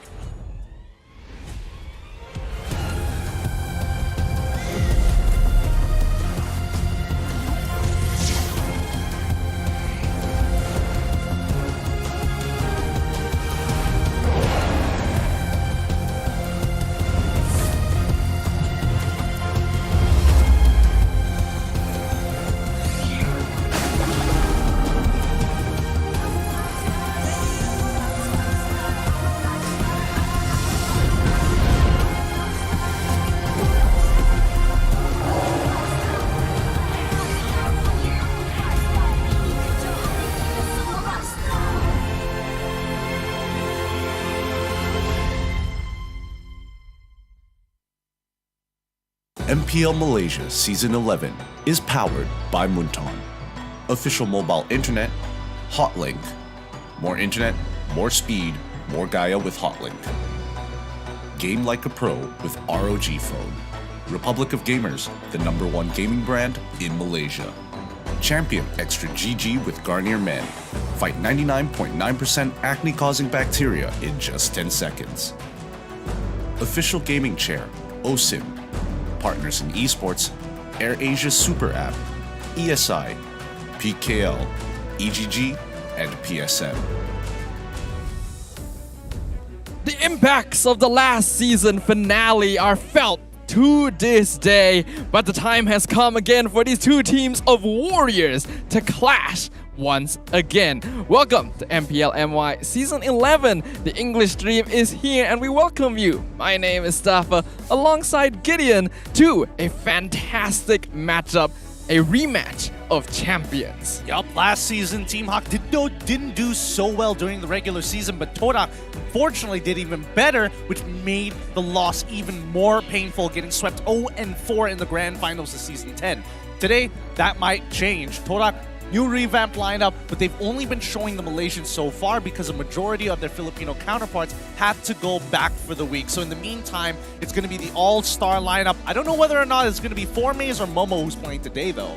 I'm not too certain about that. There's also a chance that they could be bringing Flint on too, so there could be a potential mix-up there. As for the opposite side, Team HAQ, the defending champions of MPL MY, definitely a shaky start, something that a lot of us were not expecting, but I think they've started to regain their footing and really find the synergy with their brand new member Hito, who has definitely been adding his own flair to the roster. Look, the man wants to make a name for himself here in Malaysia, and this is the best league to do it as Filipinos continue to dominate MLBB all across the board. If he's finding his footing, and especially when he has to go up against people like Kelra in his previous team, if he wants to shine for himself, Team HAQ is the way to do it.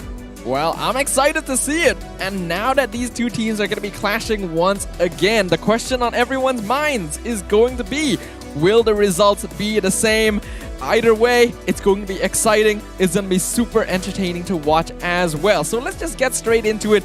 There are a lot to talk about between these two teams. Let's start things off. Todak, what are your thoughts? Right now, I think Todak is in a very volatile position where a lot of their members are still trying to, well, I don't know whether to innovate the meta or cleaning up their individual gameplays. Because based on what we saw on Friday, we saw a lot of holes in their gameplay until they finally regrouped and understood, yeah, it's really hard to say that the draft was an issue when everybody is making so many mistakes, similarly to our first series of the day. But they regrouped, reanalyzed, restarted themselves mentally, and they made it through game number 3. Whether or not they're going to have a slow start today is going to be a completely different story, and not to mention their lineup. Forme is still a bit of a loose cannon overall, while Momo being the more consistent one, but the rest of the team, it does feel that like even Yums has a bit of rust that he has to scrape off. It's always a question about whether or not they are able to actually fulfill the same kind of consistent gameplay that we've always seen. As you're talking about it, Yums, obviously the roamer for Todak.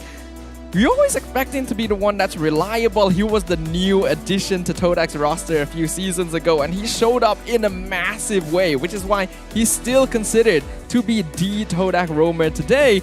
But it's been kind of strange recently, hasn't it? It has been kind of strange, and maybe, I don't know, we had our secret team of individuals run in and infiltrate the Todak headquarters to get you guys this inside scoop straight from the coach himself, who has categorized Yums as emotional, but also extremely loyal. So keep that in mind.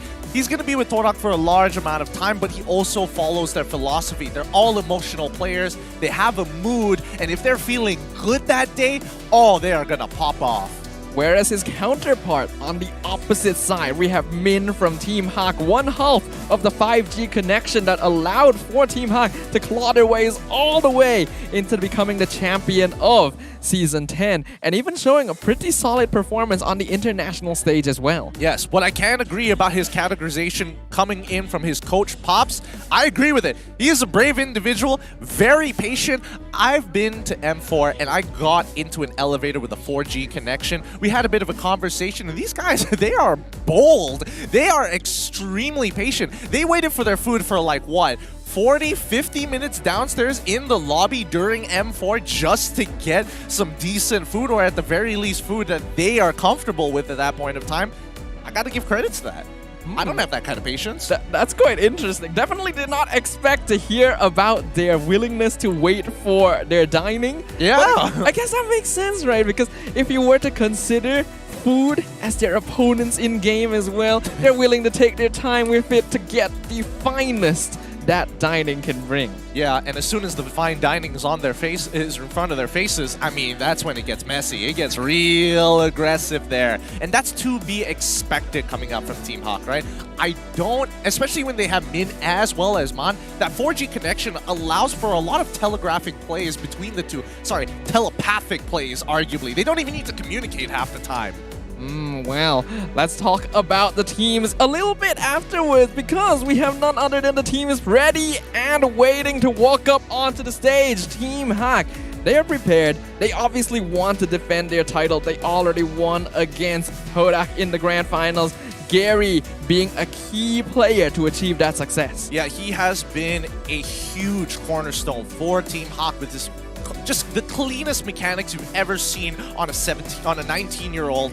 Total of 17 MPL MVPs nominated by the crew, but coming in, their competitors, Todak as well. If we're talking about their jungle, we have to keep our eyes on Rival, because he has been a young prospect from Todak that has been groomed through their semi-professional Todak Academy all the way up until right now, playing on the main roster and arguably making more impact compared to when Chiku went into the MPL. it can be very difficult to fill in these types of shoes of players that have become legends in the MPL scene, especially in the pioneers of Langar themselves. But Rival has fit in beautifully, perfectly, one of the most efficient and effective Todak players to this point. I'm excited to see more from him. We know that both these teams may have more similarities than we know. Players very innovative, very aggressive, very flexible. I'm excited to see this matchup. So without further ado, we prepared a little teaser for you guys. The defending champions head to head. Have a look-see. Okay guys, let's try. Good game. Minggu pertama MPL Malaysia season ke-11 berakhir dengan banyak kekecewaan. Adakah anda dapat menjangkakan Team HAQ dan juga Todak tewas semua perlawanan mereka? Jadi, dalam perlawanan ini, tim manakah yang akan buat comeback? Match ini mungkin bukan setup MPL Grand Final rematch yang kita order, tetapi diharapkan Team HAQ dan Todak akan sampaikan persembahan yang cukup sengit. Kedua-dua pasukan melalui banyak perubahan di off-season dan memang benar bahawa mereka memerlukan sedikit masa untuk mengukuhkan chemistry mereka ataupun menentukan line-up yang paling strong dan berkesan kerana mempunyai roster yang besar. Namun, skuad besar bermakna ruang besar untuk adapt dan mungkin dapatkan hasil yang lebih besar. Match ini adalah satu perlumbaan untuk melihat siapa yang boleh cari winning formula dulu. Bolehkah juara bertahan kita bangkit semula memperkemaskan gameplay mereka, ataupun Todak versi S11 akan langgar dengan kombinasi import Filipina? Marilah kita saksikan tim manakah yang akan merampas mata penting ini. Jom, ini gaya kita. #Revolusi. Nak cakap apa dekat Team HAQ? Good luck, have fun je. Good luck, have fun je. Okay, you can say in Tagalog. I don't want to say anything because I don't know who is Chick. Dan itu dia match teaser kita untuk match kedua kita hari ini. Hello everybody, my name is Rose dan saya akan jadi host anda sepanjang musim ini. And now, this is the rematch of MPL Malaysia musim ke-10. Stadium Juara, are you ready? Todak, let me hear you. Team HAQ. Okay, should we invite them up on stage? Louder? Bagi diorang dengar kat belakang. Okay, mari kita invite kedua-dua pasukan Team HAQ dan juga Todak ke atas pentas MPL Malaysia. Todak. Seems like their usual lineup is here playing for today. Ada sedikit perbezaan kali ini. Nampaknya Flynn juga akan turun bermain.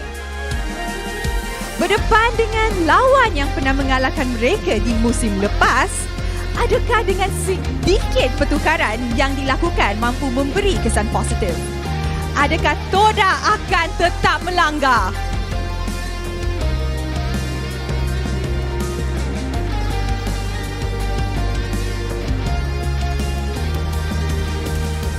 Team HAQ. Line up yang masih sama, berjaya merangkul 3 mata penuh semalam. They are starting to gear up for their gameplay. This is one-time meet-up before the playoff against their opponent. Can they get their wins? Can Hito prove that he is the golden leader as he claimed?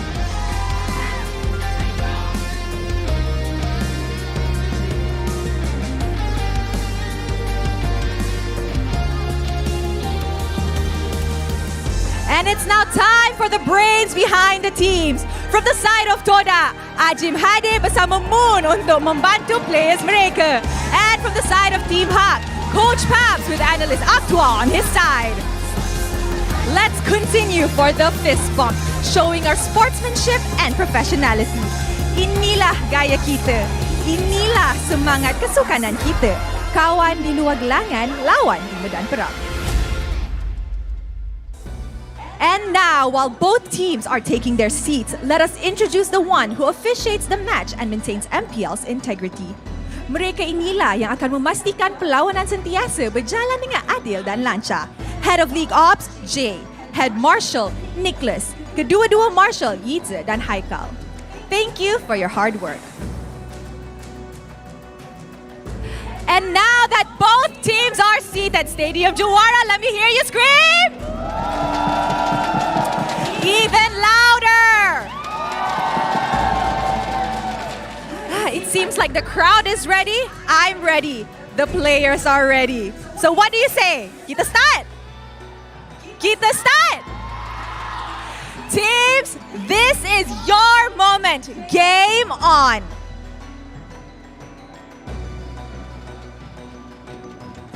Shade has already been thrown between these two teams as we now witness the rematch of the MPL MY Season 10 Grand Finals. Who will prove themselves to be the true golden laner? I'm so curious how this matchup is going to go, especially with words being exchanged after the matches of Team HAQ and as well as Todak to allow themselves maybe a mental advantage here, but confidence can only take you so far. So far indeed, and I'm also really excited to just see what kind of changes we're going to be expecting from both these teams, both these players. So let's start this off. Todak, as was mentioned by Rose, there's going to be a slight change here. We have the classic Todak 5-man with Flint replacing Moon in the mid lane. Yeah, it feels like Moon is not exactly as polished as Flint as of yet, maybe because of the scrim results that they've been getting so far, but I don't know. I feel like Todak, the big thing that's concerning me is how they're utilizing their time. I'm seeing these boys streaming like 2 o'clock at night before game day. Wow, I was actually not aware of that. That does lead me to believe that the players are very confident, and it's understandable that Todak would be in this position. They have been the top of MPL MY for a very long time, but in a very competitive season, Todak have found themselves in the bottom half of the chart here in Week 2, eager to prove themselves and raise their ranks. Their gameplay is still about as we expect. There's still that degree of unpredictability, there's still that innovation, but we're also seeing the sparks of discipline ever since they've brought in a coach to bring their players together. Yeah, their execution when it happens at the exact same time has been extremely clean. Their Friday match was a good example of that. Team HAQ, on the other hand, now that they've got Min and Man on board, that mid lane is going to be locked down, and Flint, he needs a way to either out-rotate his opponents here or somehow have to handle a potential 2v2 or a 1v2 even. Flint is a player that has a lot of history here in the MPL, but also a lot of gaps between his gameplay, so I'm curious to see how he will match up to the newer players, the newer faces, and the newer metas of the MPL MY. Team HAQ, defending champions, like you mentioned, 5G connection, Min and Man, very powerful. Gary, one of the breakout jungle stars of MPL MY. And Hito with renewed confidence and comfort when playing along the classic lineup of Team HAQ. Yeah, and I think, you know, he's jiving really well. I've been watching, you know, their TikTok live streams together. It feels like all the boys are connected to each other one way or another.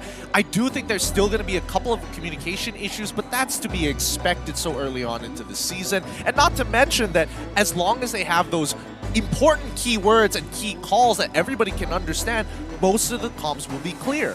Yep. The teams that have a lot of experience, the teams that are very confident up on stage right now, I honestly think have been able to work out any communication issues that they've had with the import players. And in Hito's case, it's not as if he has difficulty understanding English as well, so I don't think Team HAQ have difficulty there.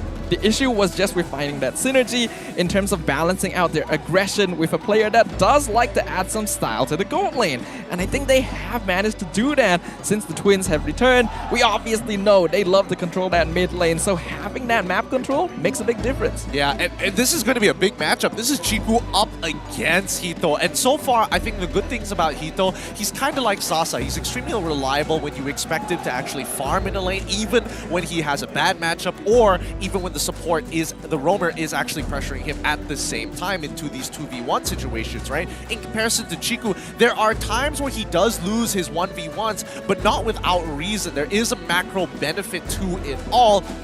I don't know. If communication breaks down on Todak's side, free economy will be obtained by Team HAQ.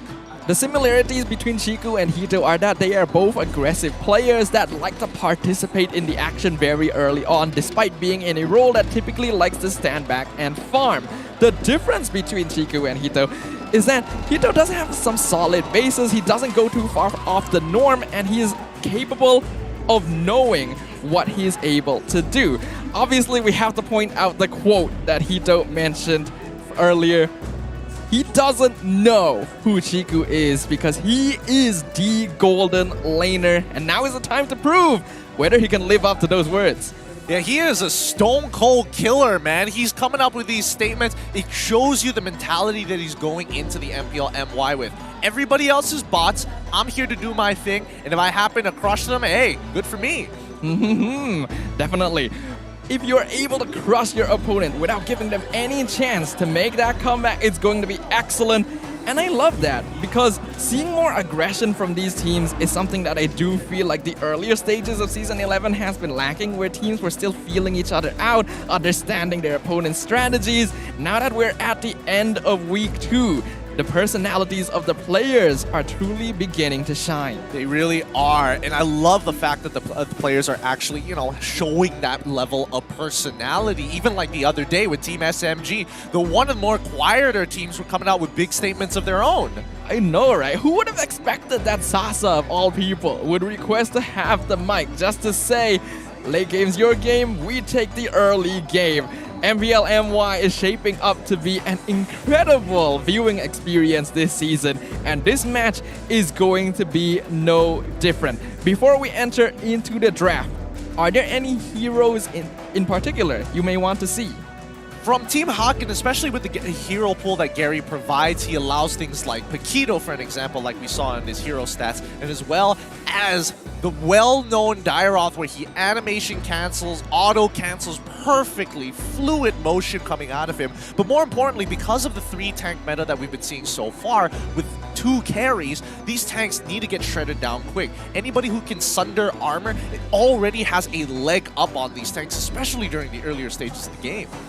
Dairoth, a very important hero that allowed for Team HAQ to truly show their superiority towards the regular season in Season 10. One of the signature picks for Gary as well.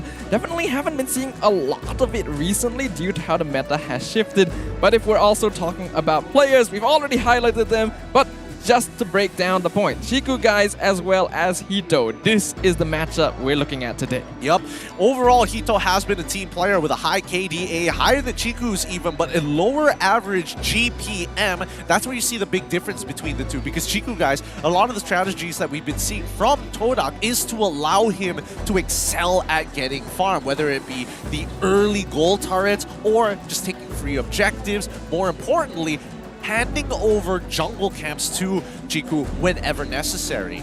Chiku guys is definitely the type of player that looks at the bigger picture. He will focus towards the late game, he understands what needs to be done to achieve his team's win condition, and he will decide whether or not he wants to participate aggressively or not depending on those facts. Hito as a player has shown impressive efficiency in the way that he farms, to the point that I'm kind of surprised that he actually has a lower GPM than Chiku. I actually expected it to be closer, or him even having higher than that. But the KDA is pretty obvious because he does like to be aggressive, maybe even more than Chiku sometimes. As long as you give him the space to farm, this man comes online. Well, that's the thing, right? I'm not sure who's going to enable him this time, with a lot of it situated around the mid lane. Like, Yumski has a lot of work on his hands trying to break down this 4-5G connection coming from Min and Mon, because it depends. Is he going to be babysitting the gold lane forever, or does he have to go and affect the mid lane and then call your mid laner over with Flint to jump down to the gold lane? Like, there's many different ways to play it. I think a lot of that will come down to how well Flint has been able to synergize with Todak. We've gotten to see him play with this lineup once before, but it wasn't with the classic 4-man here. We did have some of the import players come in, and Flint did a pretty good job. But will his synergy with Yums be enough to match Min and Man, who have literally been together since birth? I mean, we'll have to see here, because Todak's macro game has been phenomenal, phenomenal. Some really high-class stuff that they're doing overall that we haven't seen in any other team but Todak. And that's the thing, right? Whenever you feel like one side of the map is winning, the truth is Todak has looked at the big picture many times, 5 times over even, and they are actively trying to get that gold back. And that's the thing. With their trades, they're extremely efficient and they're willing to trade down to the wire just for a little bit of extra gold. But those trades can also cost them at times, as we've seen Todak has weaknesses, which is why they only were able to get their first victory in week number 2. Will they be able to take advantage of this? We see now the draft for game number 1 of a much anticipated rematch. Team HAQ will have first pick. All right, let's see how this is going to go. With Team HAQ on the blue side and Todak on the red side. And a first ban Fredrin from blue side itself. Todak follows up with the Joy on red side. I think this is going to be an interesting one, you know? Fredrin, super flexible, usually a blue side opener, but now without it, what do you do? Yeah, it's quite understandable, honestly, that Team HAQ would go for this ban because obviously, both Gary and Rival have played the Fredrin before, but I argue that Rival is probably a little more proficient with it because Gary does like to play aggressive junglers in comparison. So by denying the Fredrin from the pick entirely, it opens things up and allows Gary to go for more counterplay. Do you think that they're purposefully getting rid of the traditional tank jungler to be like, hey, maybe, just maybe, Rival is going to be put on something like a Kai, or if he doesn't feel like a Kai for the day, force him into an assassin, into Gary, and both of them just go head-to-head assassin, Ling versus Hayabusa sort of situation. But it's not as if Todak doesn't like that either. Ling is literally the hero that made Rival's career. His ability to split push, his ability to farm and participate in fights is unparalleled. So if Team HAQ wants to force him into that sort of situation, they gotta have a plan. Well, let's see what that plan is. With Yve being banned coming in from Team HAQ, we haven't seen a Yve ban in quite some time. 1-1, the quick follow-up coming in from Todak. It feels like Todak understand what they want to get rid of for the red side, but these third picks is where it gets really interesting. Because most of the time, the third picks come down to what sort. It kind of gives you an idea what sort of strategy they want to do. The first thing to think about is that Min has been doing an amazing job with Kaja. So there's a very good chance that they may want to first pick that since they have this capability. Todak, they're probably aware of this as well. Seeing that Team HAQ has already banned out Fredrin, they've already banned out Yve. These are heroes that provide a lot of control over the early, mid lane, and river side. And Team HAQ likes to go for early game aggression. All right. If that's the case, do they ban out Glue in this type of area? Because again, Yve is gone, so Kaja loses a lot of value in her ultimate. It's still good, but you're not taking a real world manipulation. And let's not forget that Valentina is also available. Farm is getting recently banned, so it does tell us that, you know, they're expecting Todak to play more team fight oriented. Let's just deny them that option. If they happen to split push, that'd be even better for us. It does feel like Team HAQ is probably trying to force Todak in a situation where Clint will have to pick up the Farsa, and I'm assuming this is the case, and they want to counteract it by providing a little bit more mid lane pressure. Maybe they are able to pick up the Kadita in return, but Todak still has that open for themselves. Obviously, right now the focus is going to be on mid lane control, early game map, because that aggression enables them to snowball from the beginning, and we know how important it is for Hito to get a snowball. Ah, the Fanny gets banned out. I thought it was going to slip through the fingers of Todak, with that first pick being Valentina for the side of Team HAQ. That means Todak, Yumski, come on, are you going to lock in that Kaja? You want to show us what you got? Kaja would be excellent right now, but giving away the Divine Judgment as a potential steal is also very dangerous. A Valentina opening is the most threatening in the hands of Team HAQ specifically, because we know how flexible Man is. This is a player that has mastery of many heroes, which means that he can use basically any ultimate he gets his hands on. He's really quick on his feet, especially in these tight situations, 3v3, 2v2 even sometimes, where he's looking for an efficient ultimate to either get the job done or at the very least apply the slow effect from the IMU. Now we're seeing the picks come in. It's Arlott as well as the Kaja. Ooh. This is a terrifying opening from Todak, honestly. Momo has already shown real proficiency with the Arlott, one of the best players of it in the season so far. And Yumes, with the Divine Judgment, yes, it can get stolen away, but this will severely inhibit Min's ability to invade and perform aggressive movement. So right now, he's going to need to consider a roam hero that you don't want to pull towards your team. Yeah, I'm thinking along the lines of maybe Atlas. There's an argument for Lolita as well. I think Lolita would be the safest in this position. Kufra is a good option, I think. Kufra sounds good, but I think they want to see Todak's at least 4 picks coming in from Todak before they make that decision. Going in blind with Kufra and then Todak deciding, you know what, we're just gonna deny him any types of dashes and look for an anti-engage. It could be a little tough. For now, looks like the choice is going to be Martis and Beatrix. Quite interesting here to give Beatrix over Tito. We've already seen he's very comfortable with this hero. I'm surprised they wouldn't have started with something like Claude. I guess actually thinking about it, I guess it's because Claude going in, easy target for the Divine Judgment, so Beatrix does make a lot of sense here. The Martis going to be safe and kind of difficult to jungle into this depending on what Rival goes for. I think Rival's going to go for the Akai at some point, but Farsa's going to be locked in first to guarantee some form of scaling before the second half here, and especially with multiple tank junglers still available. We still have Barat still available.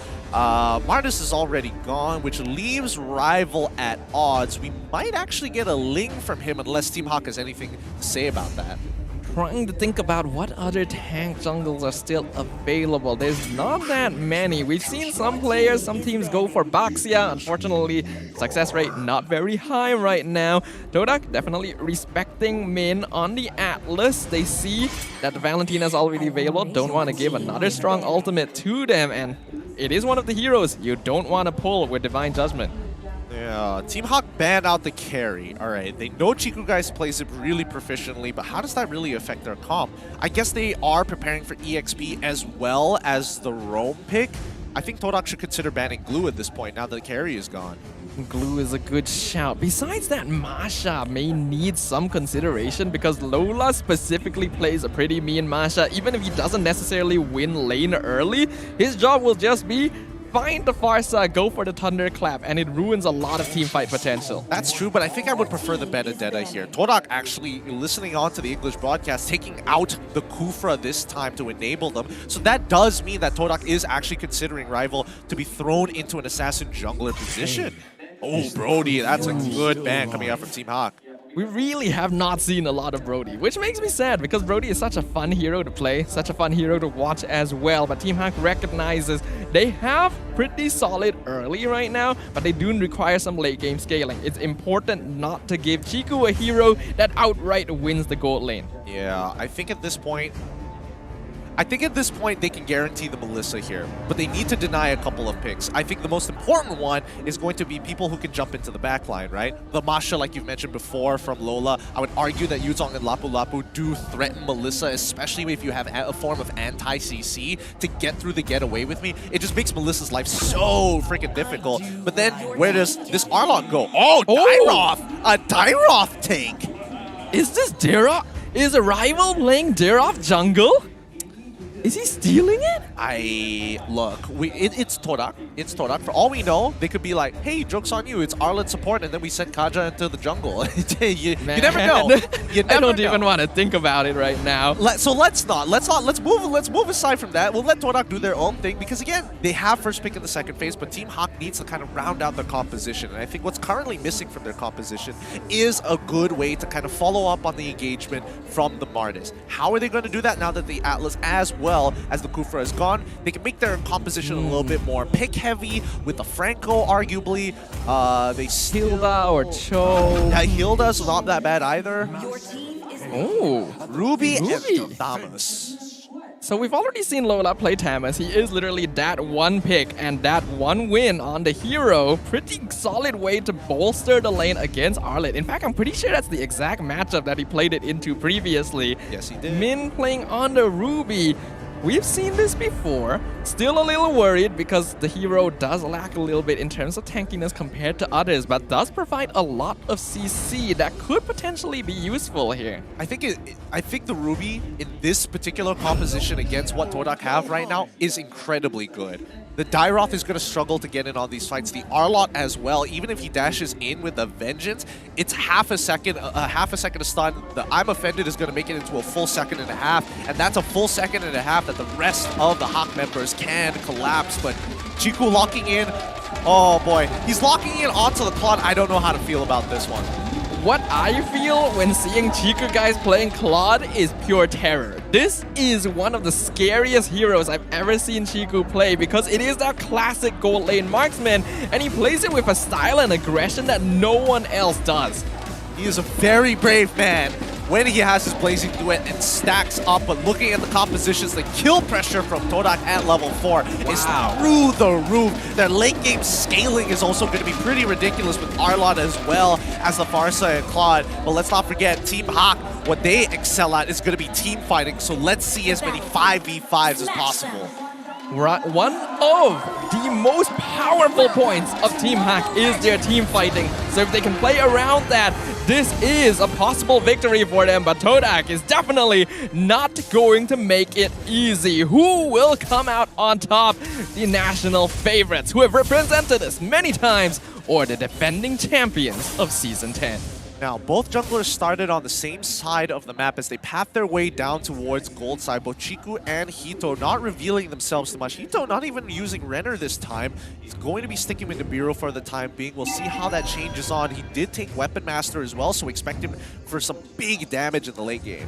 We can see that Man as well has decided to go for Mystery Shop here on the Valentina. Definitely looking to scale up against Flint here. As we mentioned during the draft, mid lane control going to be very important for Team HAQ, especially since they know that that is usually where they win out against teams. Oh, look at Hito play his lane. He is making it tough for Chiku, guys. Punishing him continuously. If he could have broken the regeneration as well, that would have been ideal. But look at the majority of the members of HAQ knowing that Hito is dominating this far. They just want to maintain this pressure. Make sure that Chiku guys doesn't walk up to the wave without being concerned about Hito or the members that it's sent down. Flint in a lot of danger. He's actually going to get knocked out of Wings by Wings. First blood fed over to Gary very early on. No way, I am so sorry there. I really thought he wasn't going to die. He had his battle spell up and I thought he was already over the wall. Looks like they were able to knock down the bird before Flint was able to get away, and in a moment of panic, he didn't realize that he had to use Flicker to escape from that situation. So already, that gives Man a slight advantage. Yep, and now with turtle control falling into the hands of Team HAQ, it's going to be a 2v2 until the roamers start getting involved. Lola already jumping on top of Rival, going to be popping that Tama's ultimate right there as Yume comes in. He's going to be looking for the Divine Judgment onto Gary, specifically as Min. He wants to be the one to tank it away. Gary, he's going to get suppressed. Meanwhile, in the backline, distracting them. They get the trade onto Rival. So both junglers are just gone like that. Turtle still low, about 20% HP on this Bomo. He's going to get terrified by Man. To take it. It's Yume somehow who gets the last hit, and now Todak will make a hasty retreat. Flint gonna be the target again. He finally is able to flicker away from Min. What a weird interaction that was. In terms of battle spells, we do lose Vengeance from Lola on a shorter cooldown, but they got 2 flickers out of Todak despite not getting the turtle. So really, who is the victor here? I would argue Team HAQ. That's a difficult one to say, to be honest with you, because that was a fairly even trade. Both junglers were picked off individually, but getting the turtle does give a little bit of a boost. Team HAQ ideally wants that EXP for the team in order to start scaling up, and as long as the net worth is even, that is ideal for Chiku guys. So the trade-off is with Turtle, Rival is going to be a level up, well, at least have a bit of an EXP lead against Gary. It doesn't really change the situation down in bot side of the map. The roamers as well are exactly the same, but we do see that Flint does have his own EXP lead against Man. Right now, Yumes, he's going to be looking for something. Min could be in danger, but he will dash out in time. Right now, mid lane control still going to be the priority. Yumes will have Divine Judgment back up, and Todak wants to play around this cooldown, especially when they have a Diroff jungle. That is so much burst damage. Yeah, looking at the gold so far between Chiku as well as Hito, it looks like Chiku is slightly ahead in this lane. Ooh, the flicker hook right into the sniper shot. Chiku, oh! The final hit.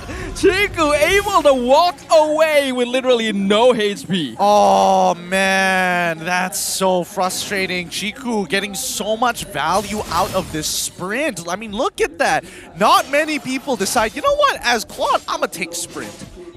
I'm not surprised that Chiku would take Sprint though. Of all people, this is the most aggressive Claude player in MY. The fact that he goes in and out and sometimes even uses himself as bait for the rest of his team in the gold lane position is what Team HAQ has to be wary of. That's gonna be the flicker used by Hito as well without gaining the kill. Feathered airstrike, Min, and a lot of... Oh, that is so much damage from Rival right there. Instantly bursting down the Ruby. Lola on top of Yumes. He wants to get the trade kill. Yumes gonna flicker away from Gary, so not getting the decimate in, but he will finish off Rival with it as Lola still surviving the entire 1v1. Decimate from Gary, not able to finish Momo off. So Team HAQ has to back this up.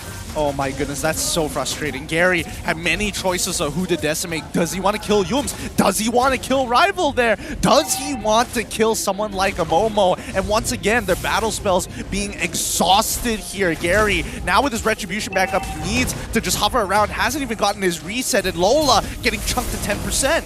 Now, the fact that Team HAQ didn't win that fight is huge for Todak because losing Rival meant they could have lost the turtle, but now Min is the one in danger. Gets knocked back with Final Slash, but that's enough. Todak will not over-invest. The turtle is theirs. Yeah, they don't need to at all. They have to keep on fighting here for the time being, and Hito, with an extremely greedy build, hasn't even bought boots. Decided to just get the steel leg plates into Blade and Despair. Lola should be okay here, right? He's taking the 1v3. The tower's being down as Rival. Normally he would be okay, but this is a tear-off we're talking about. Oh, Momo is so smart. He's so smart. It's the micro mechanics. Oh man, he's now in danger again. He's gonna get pulled back with Divine Judgment. Hito not in time to save him with the Nimu's Passion as Feathered Airstrike nearly takes him out with the flicker hook. Oh my man! He turns it around, pulls Yumes into the tower. Beautiful play coming out from Min. Momo is able to get the tier 1 up on top side, but Todak so far are coming out the winners in a majority of these trades. Team HAQ need to flip the tempo back onto Todak, but when exactly it's going to happen is a completely different story here. Let's look at the goal rankings, and despite Hito's good early game against Chiku, the EXP has been caught up, and more importantly, the gold is falling into the favor of Chiku guys as well. Always the danger of Chiku guys on Claude. His farming speed is unparalleled, even with Hito, who has been demonstrating a really efficient farming path up until now. Team HAQ, they've been doing a good job of defending and counter-attacking against Todak's aggression, but typically they want to be the ones in the aggressor's seat. Yep, let's find out how they're going to play this with the majority of the Todak members hovering around this bot side. And Rival, honestly, I mean, we're even seeing Momo down by the mid lane as well. Top side will be sacrificed for it, so Todak will need to get a trade on this bot tier 1. Todak willing to trade that top tier 1 in order to win out Chiku's lane, and I'd argue that it's very worth it for them because this Claude is the win condition, and right now Todak are still maintaining the gold lead and disabling Hito from coming online. You know what's crazy? That this gold lead is being developed by specifically Chiku himself, who is currently at least 500 gold ahead of Hito as of right now. Yumes is gonna get the Divine Judgment onto Man, who stole the Feathered Airstrike, but he will flicker away. Meanwhile, there was an attempted gank on bottom by Min, but he wasn't able to catch out Chiku guys, still as slippery as always. Feathered Airstrike from Flint now to zone away Gary, now on 60% HP, making this turtle contestation very difficult for members of Todak. They're gonna catch out Gary, knock him away. The Retribution not going to land in time as Rival delays the turtle and secures it for himself. Lola now way too far. Vengeance not gonna save him from the tear off. Yep, he sacrifices his life for hire while bottom side will be able to get this tier 1. Unfortunately, Todak still winning out in these trades overall and actually increasing their gold lead to at least 1k. Yumes now purchasing at least having a blade armor. He's going to stay alive for a lot longer against Hito until Hito gets... I'm going to double check his items. Yeah, he does not have the Malefic Roar just yet. He went for the Blade of Despair first item, still working on completing all of that right now. Todak still in control, but a 1k net worth lead isn't that big yet, so it's definitely not fully in their favor, especially since Team HAQ has been trading up in terms of structures. Yumes! He stole it! Yeah, you hate to see it. You really hate to see it in situations like that. I don't know. Personally, I would have imagined that Mon would instantly just go in and start pulling Yumes back into the rest of his team there, where a lot of them actually had position to follow up. That just feels bad though. Gary isn't one to easily let his buff get stolen like that, and he purposefully did not use Retribution because he was confident enough that it wouldn't happen, but it did, and that's going to further the EXP gap between them. We can see Rival, he's confident enough in his farm that he can give away the buff to Chiku.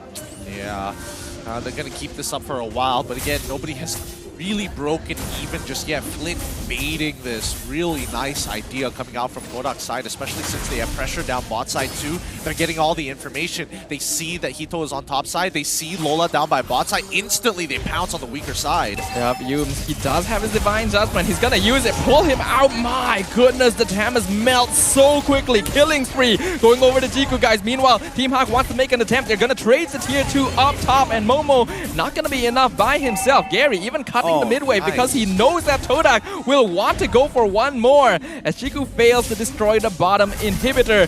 Yumes, he could be in trouble here. Probably not. Gary doesn't want to take that fight. Yep, and I think Todak, this is where the macro becomes very, very important. What do you sacrifice here? Are you going to give space or are you going to contest it? And if you do, based on what information? And look at that, clearing these bushes one by one, having Chiku by their side, and making sure that he didn't greed out for this orange buff in Team HAQ's jungle. I'm really scared of Chiku, guys. Right now, he's gotten so much free farm thanks to the movements of Todak this whole game, and we haven't seen a single blazing duet in a team fight yet. So once that happens, I'm worried for Team HAQ. Well, it depends on how you define a team fight. I would say that skirmishes, we've seen him use it a couple of times, but now with Lord pulling to their side of the map, Todak wants to make sure that they have position so that Momo, who's currently waiting in the tri-bush, hasn't been discovered yet. Min shows up, and now the zoning begins. Yep, Momo will be able to get this done. Conceal play from Yumes with Rival. They're looking for this Ruby. If they can pick off any member of Team HAQ, they instantly win the Lord fight. They recognize that Lola is split pushing bottom lane as well, so the Tamas will take a while to rejoin the rest of the team. Gary, he does get Divine Judgment, but the Lord knocks up Yumes, so they can't pull him back, and now Momo will be slain. The Blazing Duet comes in doing a lot of damage. Min gonna be picked off by Chiku, guys, with some remaining damage as Lola jumps in. He has already used Vengeance, and there's so much damage from Todak. Mega kill going to Rival. Huge coming in from Todak. That's what we want to see from them. Quick, lightning fast results in these team fights. Instant Blazing Duet. Instantly Rival is making sure that he's sundering the armor of people like Lola, people like Min, who are building tank against the rest of the team. And now with a 2K goal lead, Todak are looking in favor to maintaining this tempo and control against Team HAQ. It won't be difficult for them as well. Todak has been outpacing their opponents the entire time. The early game lane control, which usually falls in favor of the 5G connection of Team HAQ, has been fully taken over by Yumes, Flynn, as well as the pressure that Rival brings due to just how much damage he is able to do. Yep, and now Hito with 3 items, 3 very important items, is going to be a legitimate threat against anybody who gets caught from the side of Todak. And if Min can find more than one, even better. That would be the ideal, but Todak not going to make it simple for Team HAQ. Right now, they're going to be challenging. They're going to get the tier 1 mid for free. Really good zoning with the feathered airstrike by Flynn, and fleeting time has been completed by the Kaja. Conceal play. Ooh, they're looking for it right now. The slow, Divine Judgment onto Lola. Where did Hammers go? Momo in the backline. Final slash on 3 people. Gary gonna have to get away. Nibiru's bastard picks off the Arlet, but the Lord is now crashing. Elemental Lord will not do too much damage, but Feathered Airstrike zoning them out yet again. Perfect positioning by Flynn to allow Todak to take these structures. Now that's how you use a Farsa to zone away your opponents, especially during the siege. I mean, the high ground defense from Team HAQ could have been a lot better, but again, just zoning them away from inhibitor turrets. Todak recognizes the value that they can get out of the Feathered Airstrike. Really good discipline from them so far as well, knowing that they can't go too far. They're not willing to give away shutdowns to Team HAQ that could allow them to come back into this game. If they're not able to take a tower, they won't go for it. They're the ones that aggress. They won't allow... Oh, a nice flicker hook though onto Yumes. Divine Judgment in return means that the Kaja is out of commission. Yep, Kaja does. Wait, hold on. That means Marsa also doesn't have her ult. Oh, Chiku, guys, is jumping in with the Wind of Nature. So much damage, but Man with the magic damage gets the killing spree. Chiku jumped a bit too far. And now Lola, he is going to be slowing down the retreat. He's on top of Rival. Momo now trying to buy some time. Rival turns around. Vengeance keeps him alive as Hito gets the shutdown. He flickers forward and gets the double kill onto Flynn, clearing out 4 members of Todak. Look at that reaction time coming out from Hito, saving his flicker for something important and to net himself a kill. 3 for nothing, and now flipping the gold lead on Todak's heads. Another 7 seconds before Chiku, guys, is able to come back online means that this tier 2 will belong to Team HAQ, and that is excellent. That is an instant turnaround. The net worth lead now in their favor. Such a good play, such a good play. That's the Filipino reaction time I was expecting out of Hito. Didn't get stunned out like the 2 teammates behind him. Doesn't need it, he just wants the kills. And now the question is from here on out, right? Now that the gold lead is kind of evened up, we're seeing that Hito almost at max items. Chiku, guys, had max items but died very early on into the fight, trying to bait for the rest of his team. It's very clear now that Yoon's positioning is very important. He will get the Divine Judgment onto Carry, who instantly melts as Team HAQ makes a positioning mistake. Fettered airstrike onto the back line as Rival secures the Lord. Momo dropping real low, but he'll be able to walk out. Yeah, it's so difficult. It's so difficult. Flint is not showing himself to Man. He's denying him the feathered airstrikes, and then it forces Man to actually play very responsibly. Yums disrespects the place. I guess I'm just going to have to take your all and punish you for walking up.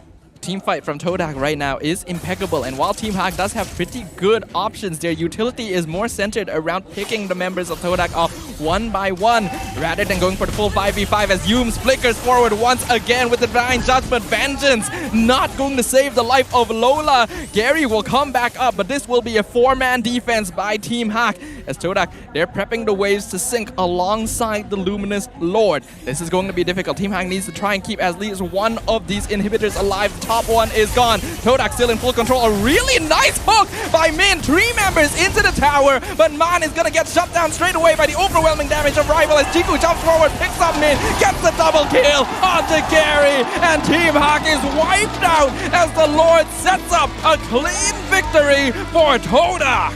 Solid game from Todak. 1 blunder was all it took for the goal to swing back, but at the end of the day, their win conditions were all online to close it out against Team HAQ under their own towers. This was beautiful execution and exactly why Todak continues to be a threat to any team that wants to claim victory in the MPL. I'm really liking this combo right now from this squad. The discipline, the flexibility, the knowledge of exactly what they need to do and when they need to do it. Yep. Now, at least they're not disappointing the fans who have come out here today to show them that support. But unfortunately for Team HAQ, don't worry about them. They still have another game to go, and hopefully it's not going to be a quick 2-0 from Todak. This was excellent gameplay though. Team HAQ honestly didn't make that many mistakes other than overextending their position here and there and allowing for the Divine Judgment to catch them out. Yums, he was just on the ball here. Yeah, he was playing extremely sharp, and more importantly, they understood that Lola was baiting out spells. However, Lola could not react to the flicker Divine Judgment coming out from Kaja every single time. You would see either his ult or just the Vengeance being popped, never both at the same time. Yeah, and if you guys want to have the reaction speed to be able to catch that out, maybe it's time to upgrade your device by gaming like a pro with the ROG phone. Republic of Gamers, the #1 gaming brand in Malaysia. You guys can get your Savage with the fastest and most responsive mobile displays and climb through your ranks as fast as possible with the biggest battery. Yeah, that battery is bigger than my current power bank. Think about that for a second. Think about that. I have a power bank that can't even fully charge this phone.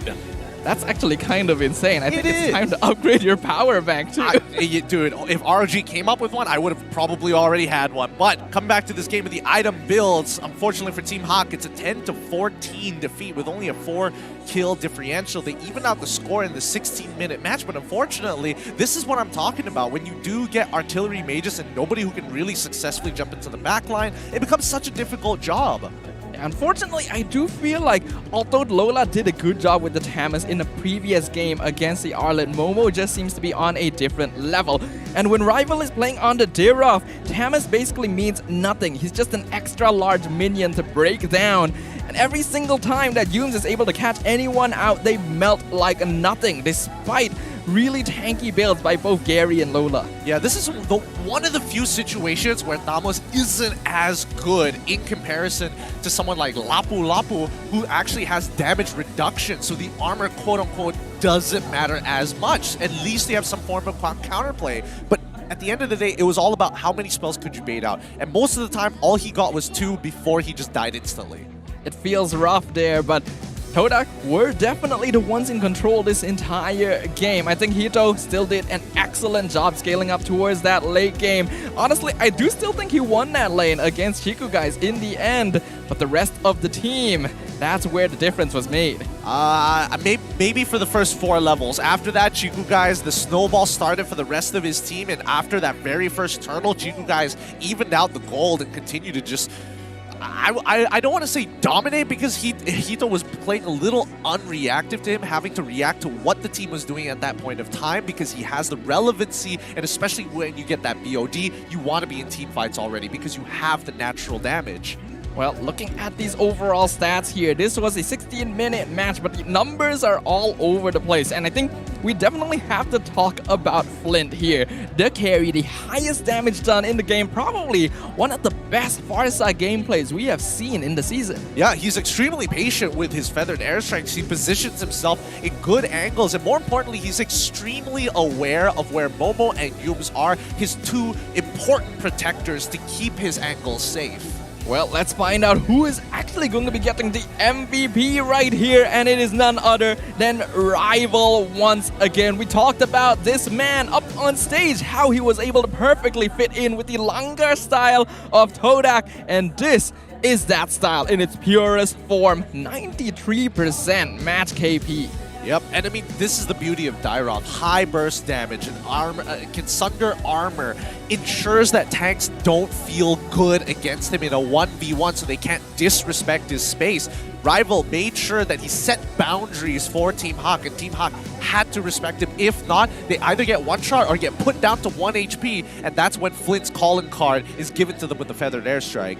The risk of playing Daroff is always that the hero will fall off towards the mid to late game, but because Rival got such a huge snowball by pairing up alongside Yumes, that never happened, and he was relevant all the way until they broke down that crystal. Yep, and I mean, let's look at the heat map here, right? How exactly is he playing between the 12:42 until 15:40? And you can tell he's barely touching his jungle at this point. And the reason why he's not touching his jungle is because he's funneling all of it into Chiku. He's got 3 items. Any other items on the Dairoth past that really doesn't matter, unless it's just having extra gold to switch out Immortality to a Winter Truncheon.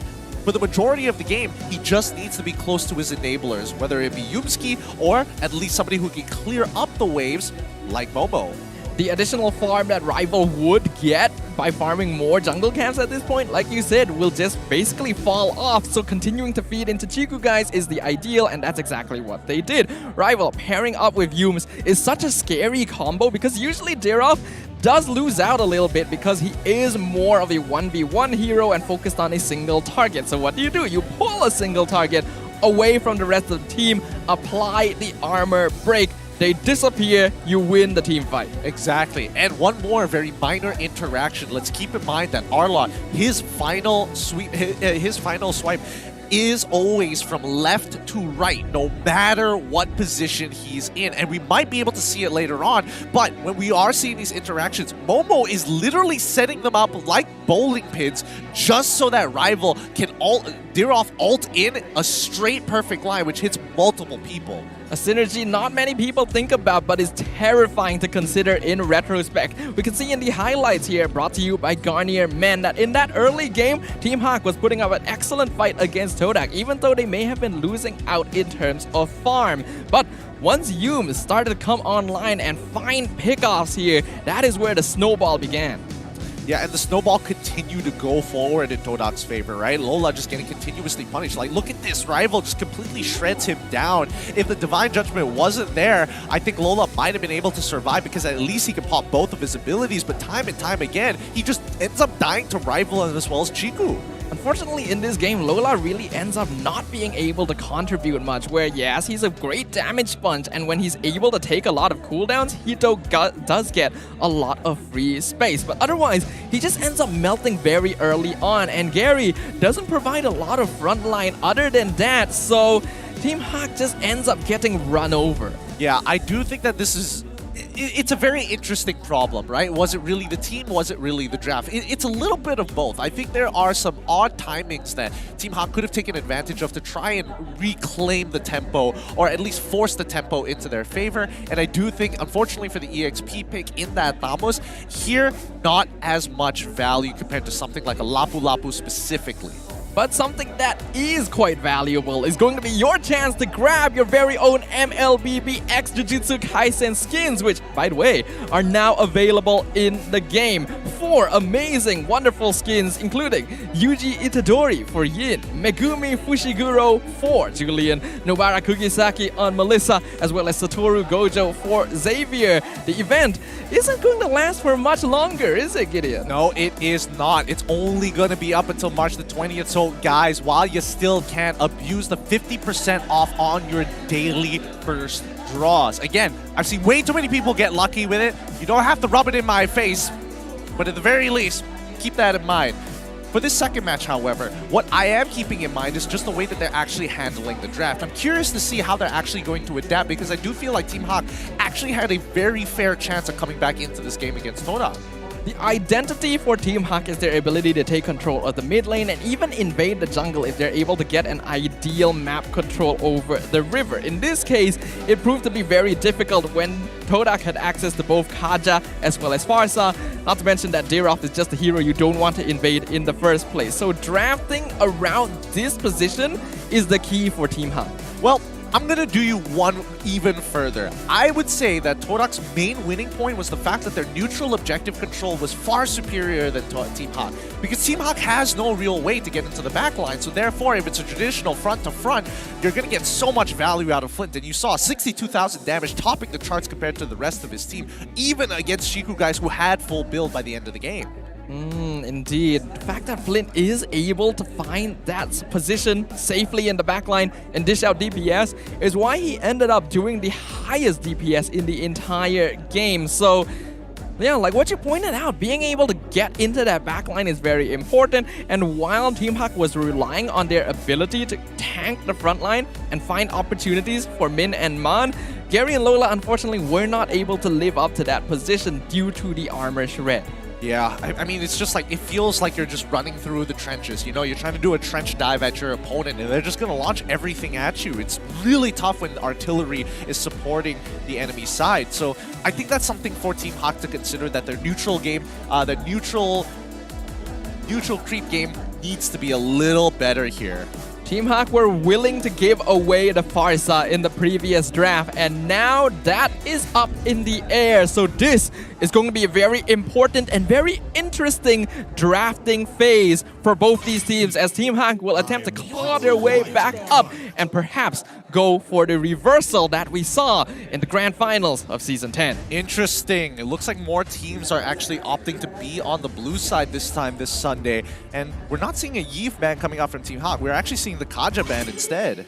So that means they're prepared to deal with the Eve. This is going to be very obvious for Todak. They have allowed that through. And the reason that Team HAQ were so afraid of the hero previously is because it provides so much mid lane control, the thing that they're most wary of. They'll go for the Valentina first pick, basically saying, if you take Eve, we will have Eve too. Yep, and that's the thing. Whenever you ban out Fredrin, Valentina is the second in terms of the most flexible heroes that you can actually first pick when you are on blue side. Now, Todak, on the other hand, Arla is still available. Again, honestly, plenty of things are available. I'm surprised that Arla is getting through this many times. especially since Momo has already demonstrated how scary he is. Part of the reason why Todak was able to win team fights so cleanly was because when Yums is pulling someone away to get melted down, it is the Arlet that is distracting 3 or 4 people at once. Just shows how good Arlet is in the meta as of yet. And it looks like it's going to be the Martis lock-in as well as the Arlot here. Yep, there we go, both locked in. Very interesting opener coming up from the side of Todak. They already have an enabler, they already have a strong EXP laner. I think Team HAQ might want to consider some of the counter matchups in lane against this Arlot. It depends what they want, right? Do they want to win that 1v1 or would they rather somebody who can force priority? In both cases, Glue and Benedetta come to mind. The difficulty here is that Lola as an EXP lane player isn't really the type that wins out 1v1s. He typically will want to dead the lane, buy time, scale up, and just pressure through his presence. That's why it can be a bit difficult for him to deal with the Arlet and why Tamas was the most obvious choice for him in game 1. Well, let's see. Well, they're going to go with the Claude this time, and as well as the Thamos once more. They realize, okay, Thamos pretty good in the early levels against the Arlet. I have no arguments there whatsoever, but when it comes down to the bigger picture of these team fights and the shape of how it looks, that's when it gets a little awkward. Like, imagine if you're Claude, right? You're coming in with a Blazing Duet, you battle mirror image, you've got all the stacks in the world, full items, and then you get pushed aside. Literally pushed aside by the final slash. Well, there's the Brody right there. We were talking about this hero not getting a lot of chance to shine, but now it's going to be in the hands of Chiku guys. And when you see Chiku guys playing Brody, one thought has to come to your mind. Are they going to cheese the EXP lane? We'll see. We'll see if they do. But Todak is going to stick to their guns on the red side bans. They ban out the Atlas. We're seeing the Eve get banned out for the side of HAQ. That's very good. They're making sure they're getting rid of the mid laners while Todak is getting rid of the roamers. The question is, do they want to ban out the Farsa as well, just to remove all safe artillery options from the hands of Flint here? Might not be the worst choice considering how much damage it was doing previously, but that was also because there was a solid catch from Todak. So now that they don't have Dirov, now that they don't have Kaja, Team HAQ should feel a lot safer. Yeah, I would imagine that Team HAQ will also get rid of the Farsa, because then the real question, because what exactly does Valentina steal? Like, what ult do you really want? A Decimate, the final slash, a Torn Apart Memories? I mean, the most valuable would be Torn Apart Memories, but now even, okay, Todak are the one who's banning out the Dairoth.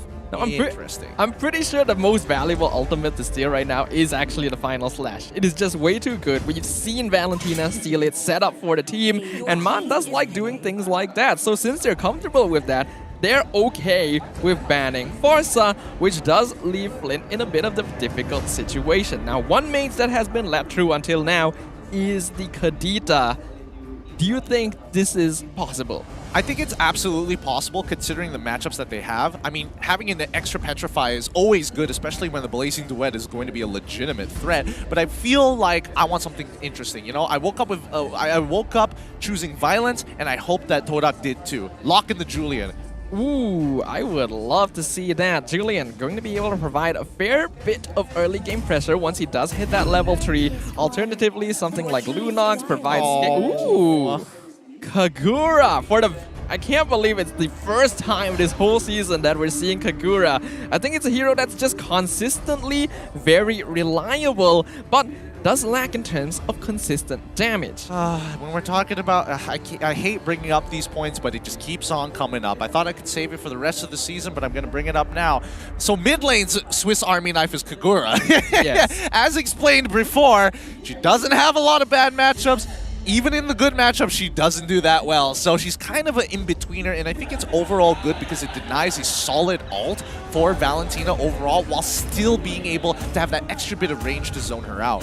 Kagura is a very classic MLBB hero, and Flint is a very classic MPL player. So honestly, if anyone's going to play it, it's going to be him, and I'm very excited to see it, as we can see Team HAQ finishing off their draft with the Kufra, as well as the Ling, who currently has a 0% win rate. Ooh, feels rough with his hero. Gary might be able to change that, but I gotta give props to Coach Pops, where it's like, hey, we're gonna lock you in. We're gonna get you Ling, but more importantly, we also have to get the counter pick of Kufra away, because that's gonna disrupt our overall composition. I'm really scared for Team HAQ though, because Claude, Valentina, and Ling are all late game heroes. That is a lot of pressure on Min as well as Lola to just bolster the early game and not allow for Todak to invade.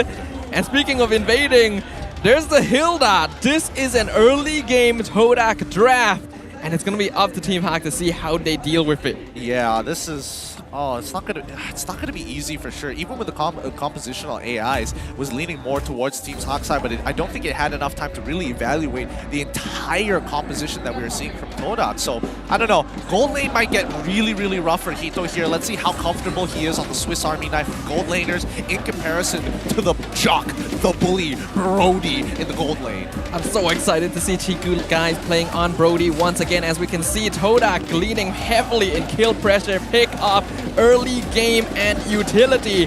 Team HAQ, their team fight is still strong, their push is still effective, but we already saw what happens when Todak claims an early game lead. So the Land of Dawn will open up once more, but who will be the one to leave it victorious in game number 2? It's going to be Team HAQ on the blue side up against Todak on the red side. Moments before disaster for any one of these teams, but Yums is already searching for his target. Doesn't see him by purple side, so he definitely is on orange. Yep, this is often the strategy that's going to be used by junglers nowadays when they know that there's a Hilda on the opposite side. But Yums, he's aware of this. He is ready and willing to wait until this Ling shows himself. Yep, oh, just look at the amount of punishment Hito is getting in lane. Brody lanes are so annoying to deal with. Always gotta be careful. They're not going for the cheese here as Min jumps in, tries to get the stun. Chiku guys in a lot of... Oh, he's up too! Oh no! He jumps away. He tries to go for the stun to escape, but Hito gets the first blood thanks to the intervention of Min. Oh my goodness, that's so unfortunate. Chiku could have actually outplayed that. He was very close. If he actually got his corrosive strike on towards Hito, that could have been so different. But now Yums, his patience has paid off. Here comes Gary. Man is here, but he doesn't have a lot of mana, but it is enough. Oh, here comes Min as well. Yums, he's going to be slain by Gary of all people, but they've delayed him long enough. Rival is level 4. Gary cannot take this fight. Min, he's still around. Man has no mana, and Flint is here to provide backup. Gary looking for the retribution. I think he got it. He did secure that. As Min, he drops real low. Decimate from Rival, but he walks into the tower. Was it worth it? I don't think so. Oh, great communication coming out from the side of Team HAQ. A great 50-50 coin flip on that retribution for the purple buff, and now Gary can actually take the initiative against Todak.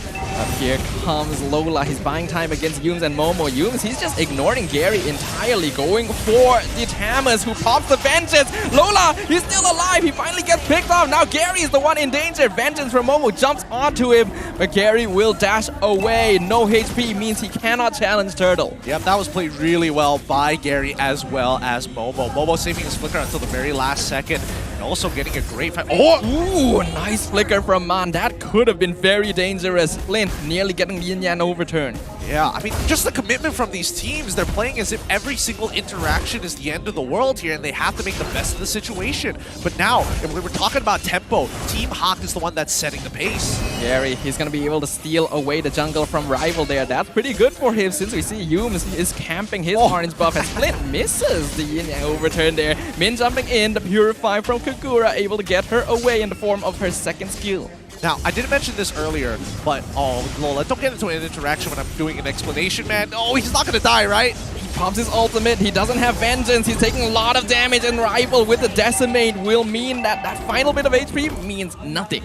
Lola, you gotta wake up, my guy. You gotta be able to path towards your nearest friend, and that was supposed to be Man, but you can't expect him to walk all the way to you and pass over another kill. With that, Todak will take that bottom tier 1. I'll save my point for some other time, maybe the highlights. Definitely feels like Lola is overestimating a little bit his survivability as the Tamas. He's thinking that he'll survive long enough for his team to come and provide backup. But this hero nowadays, this type of hero, just doesn't regen enough to survive in the damage meta. Min being spotted out. Does Min want to go for this? Chiku, he got the stack, but yeah, not enough damage yet to go for this. No, they're sniffing out the Arla. They haven't spotted him out just yet. They noticed that bottom side is already missing, and then there we go. Momo already showing himself mid. Yep, Man will be able to provide this information of the Team HAQ, but they still have to be wary. They know that Yums is probably still in the area. Not sure about Clint's presence. The Hilda will show himself. Their goal right now is to give Chiku guys as much of the gold shield as possible. That's one of the benefits of the Brody. Breaks down structures incredibly quickly, but Team HAQ is still here to defend. Yeah, but notice this, right? Rival, even though he had a level lead earlier, Gary has given up the score pretty fast. Oh no. Yums could be in danger. Ooh, Dream and Yin Yang overturned! Right into the final slash!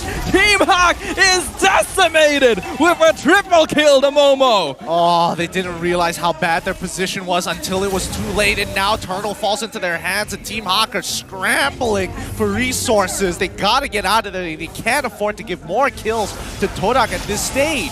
Rival, he wants to steal the purple buff away as Min realizes I should not have jumped in here. He wanted to set up for Gary. He actually retreats it. Gary still has his purple buff, but the top lane going to lose its tier 1 after this. Yep, but Gary, he's self-sufficient. He immediately goes down to the bottom side while Team HAQ pressures the mid lane.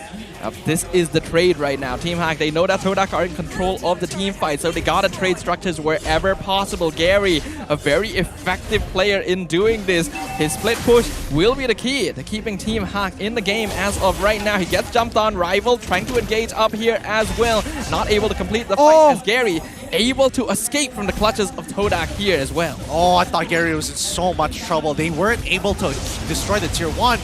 Lola, don't die. Okay, he doesn't die, thank God. So tier 1 is still alive at this point of time. 4 to the side of Todak on the EXP lane. It's basically considered dead. It's barely got any HP, but Yums continuing to feed that information over to Todak. You can see that their movements are becoming cleaner. They're sending Chiku down to the bot side, knowing that it's safe because of the information from Yums. My goodness, look at the damage that Yums has output this entire game. In fact, Todak all on top in terms of the damage ranking, probably thanks to the triple kill that was set up previously by Flint, who is doing an excellent job in Kagura's debut game here in Season 11.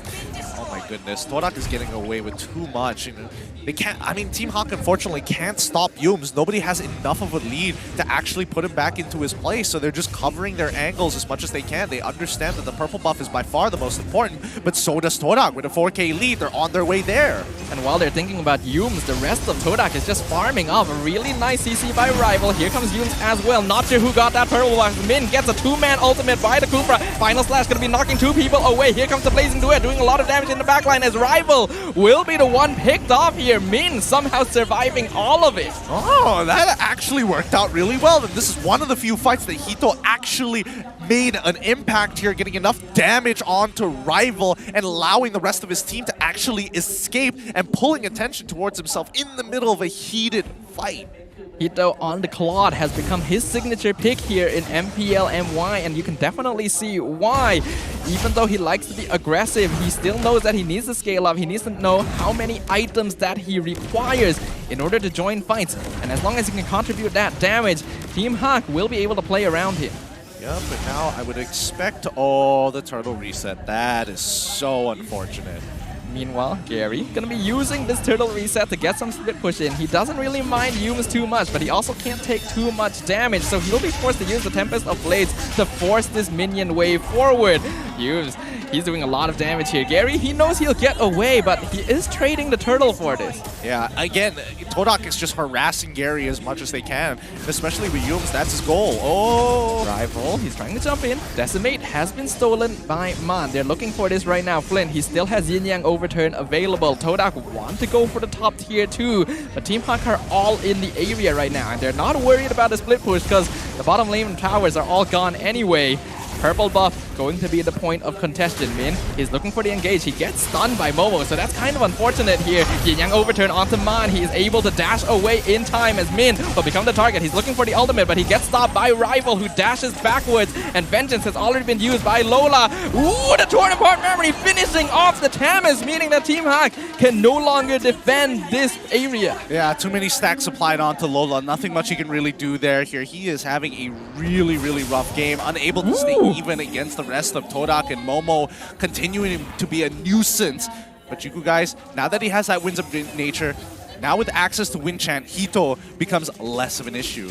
It's so easy for Todak to just dive onto Team HAQ with this kind of lineup because they know that Hito and Gary still need a little bit more time to come online. And having Yums to just provide information is so crucial. Team HAQ, they're having difficulty dealing with this Hilda right now. Yeah.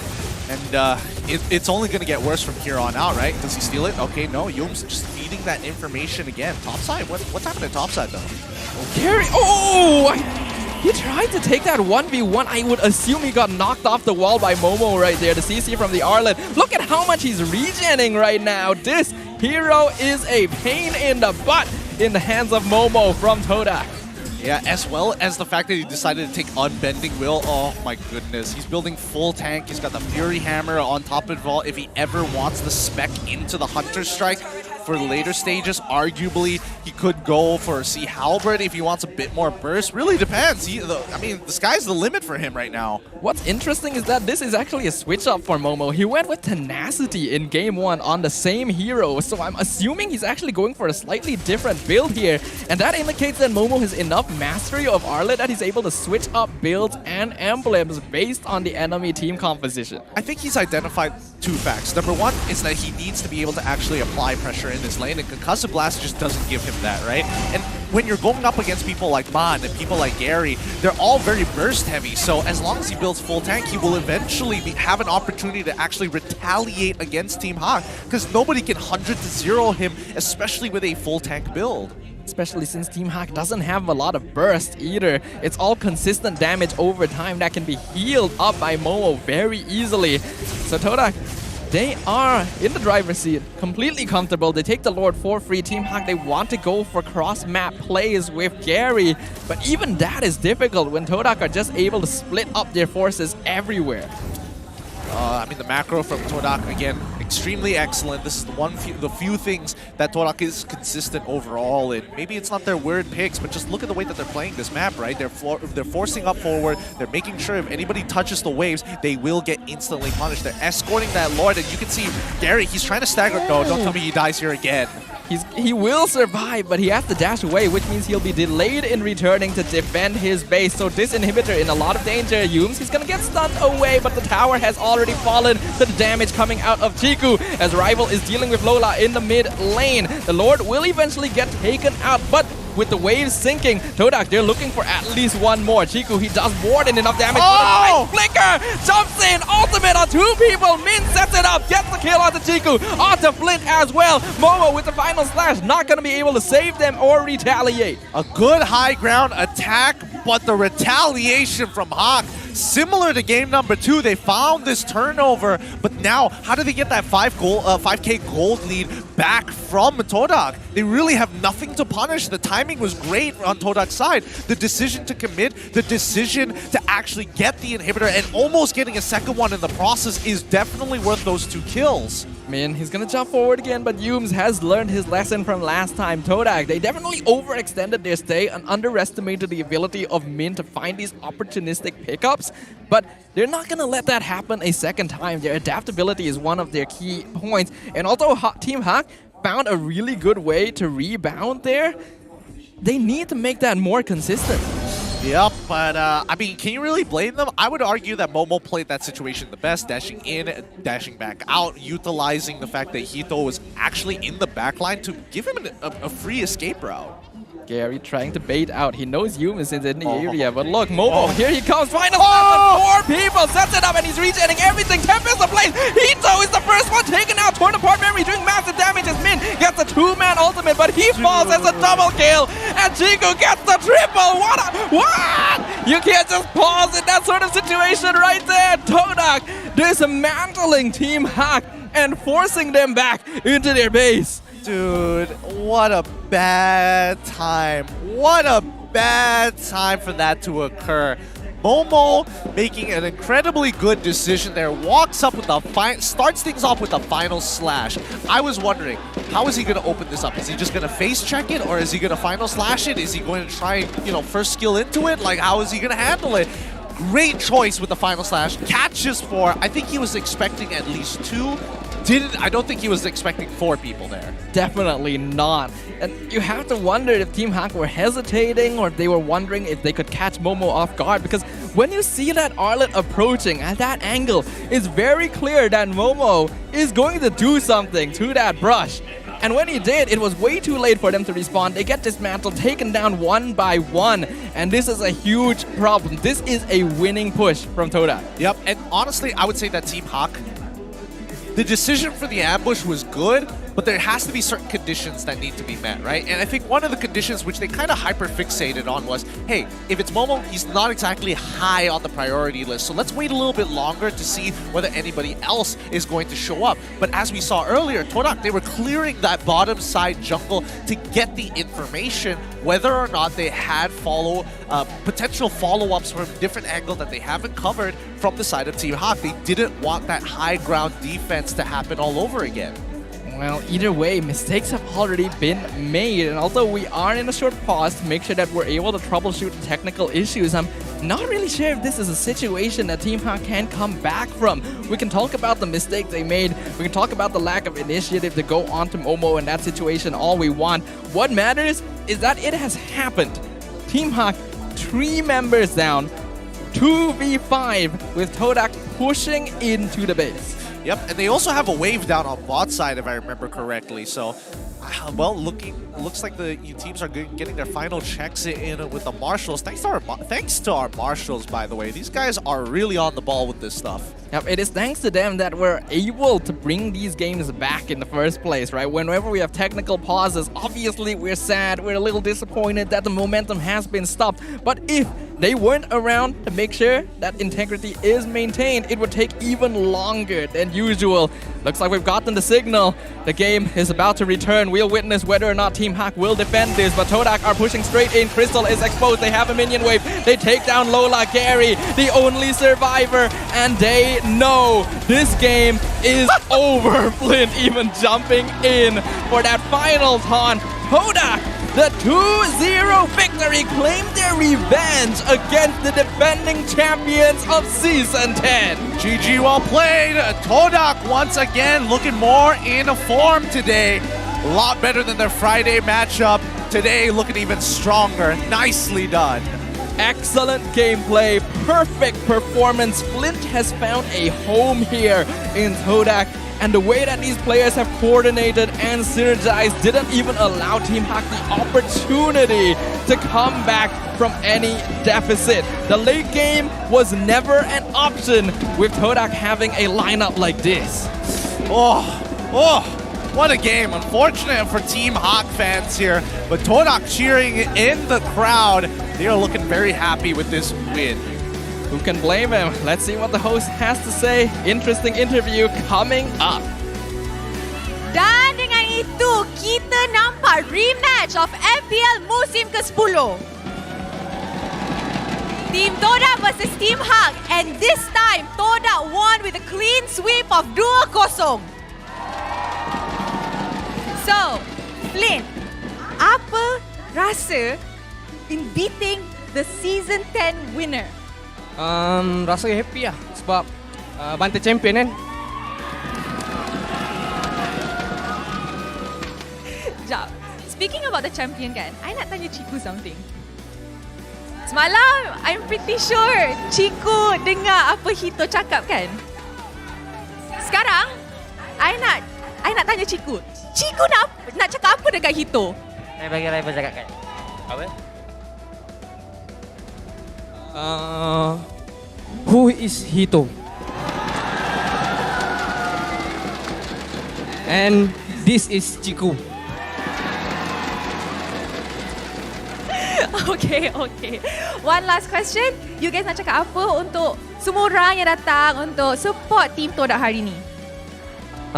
First sekali nak cakap terima kasih kepada supporter Todak dan supporter Team HAQ kerana datang support tim masing-masing. Dan tak juga kepada wife saya datang hari ni. Terima kasih kerana support lah. Dan ada satu benda nak cakap. Okay. Saya nak minta maaf pasal interview hari tu, time 2 hari lepas kan. 2 hari lepas. Sebenarnya saya tak berapa sihat dan saya terkejut dekat game yang second game tu lawan Red Esports skor 1-15 saya ni ada effect. Okay. Thank you very much for apologizing. Okay, so with that, are you guys ready for the MVP of the match? Okay, kita countdown sama-sama 3, 2, 1. Momo! Okay, Momo, MVP of the match. Nak cakap apa-apa tak dekat diorang? First kali alhamdulillah sebab kita menang 2-0. Saya rasa happy lah sebab menang game kali ni. First time win. Oh ya, sebab last game tak main kan? Okay. So now, kita sekarang masa untuk invite... Azim nak cakap something. Okay, boleh. Kepada penyokong, semua penyokong Todak, tak kisah penyokong Todak ataupun penyokong tim lain, terima kasih atas teguran kamu semua terhadap tentang bila player di interview kita tak boleh nak bercakap. Terima kasih, kita orang take note benda tu. And InsyaAllah kita akan improve lagi masa ke semasa. Okay? Terima kasih semua. Thank you Azim. Okay guys, sekarang untuk masa invite a special audience. Ni bukan lucky audience, ni special audience. Punis, mana Punis? Ayo, comel. Thank you. Sini. Hai. Hello. Aduh, atas stage pun nak gaduh. Okay, nak cakap apa? Tadi. Cikgu jawab betul-betul apa perasaan you bila orang yang tak kenal you tapi you perform hari ni? Comel je. Soalan dah apa tadi? Lupa dah. Apa perasaan you bila lawan dengan orang yang tak kenal you tapi you perform? Untuk itu, sejujurnya kalau dia tak kenal saya, maybe dia lupa kat MSC saya pernah bantai tim dia dulu.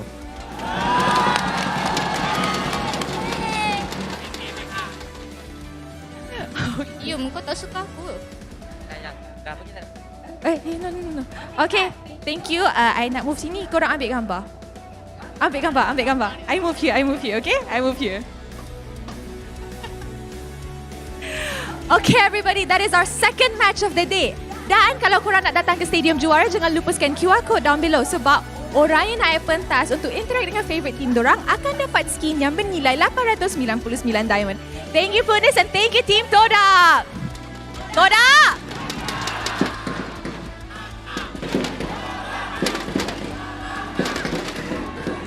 And with that, the second game comes to an end. Are you guys ready for the mic check?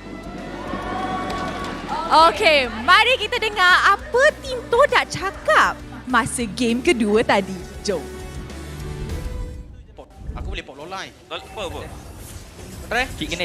Oh! Tidur dah! Tidur! Memang tidur! Jadi turun tau? Okay. Memang tidur. Aku ambil. Gary give blue buff Ni cloud sini. Orang give blue buff. Tak apa. Diorang tak ada damage. Santai. Boleh dia. Dulu. Aku mati. Tak. Mi dapat. Jangan kasih link to farm. Memang tak bagi, memang tidur. Tiba. Ataupun kasih aku. Ya? Kita dua macam tak main je. Tu. Jangan tiga bawah tau. Awas Kufra Aku ambil banyak. Kufra charge. Aku tank. Tolong aku kalau boleh. Boleh tu mau. Fokus. Memang tidur tu apa? You can instantly identify the comfort and the confidence of Todak as well as the experience on the MPL stage when they sound so casual, like they're just taking a light stroll against the team that took them down, the defending champions of Season 10, and what a amazing victory it was. Yeah, it really is. And honestly, Todak is really taking this season seriously, more seriously than other seasons like we've heard so many times in the past, whether it be in-game or even outside of a game.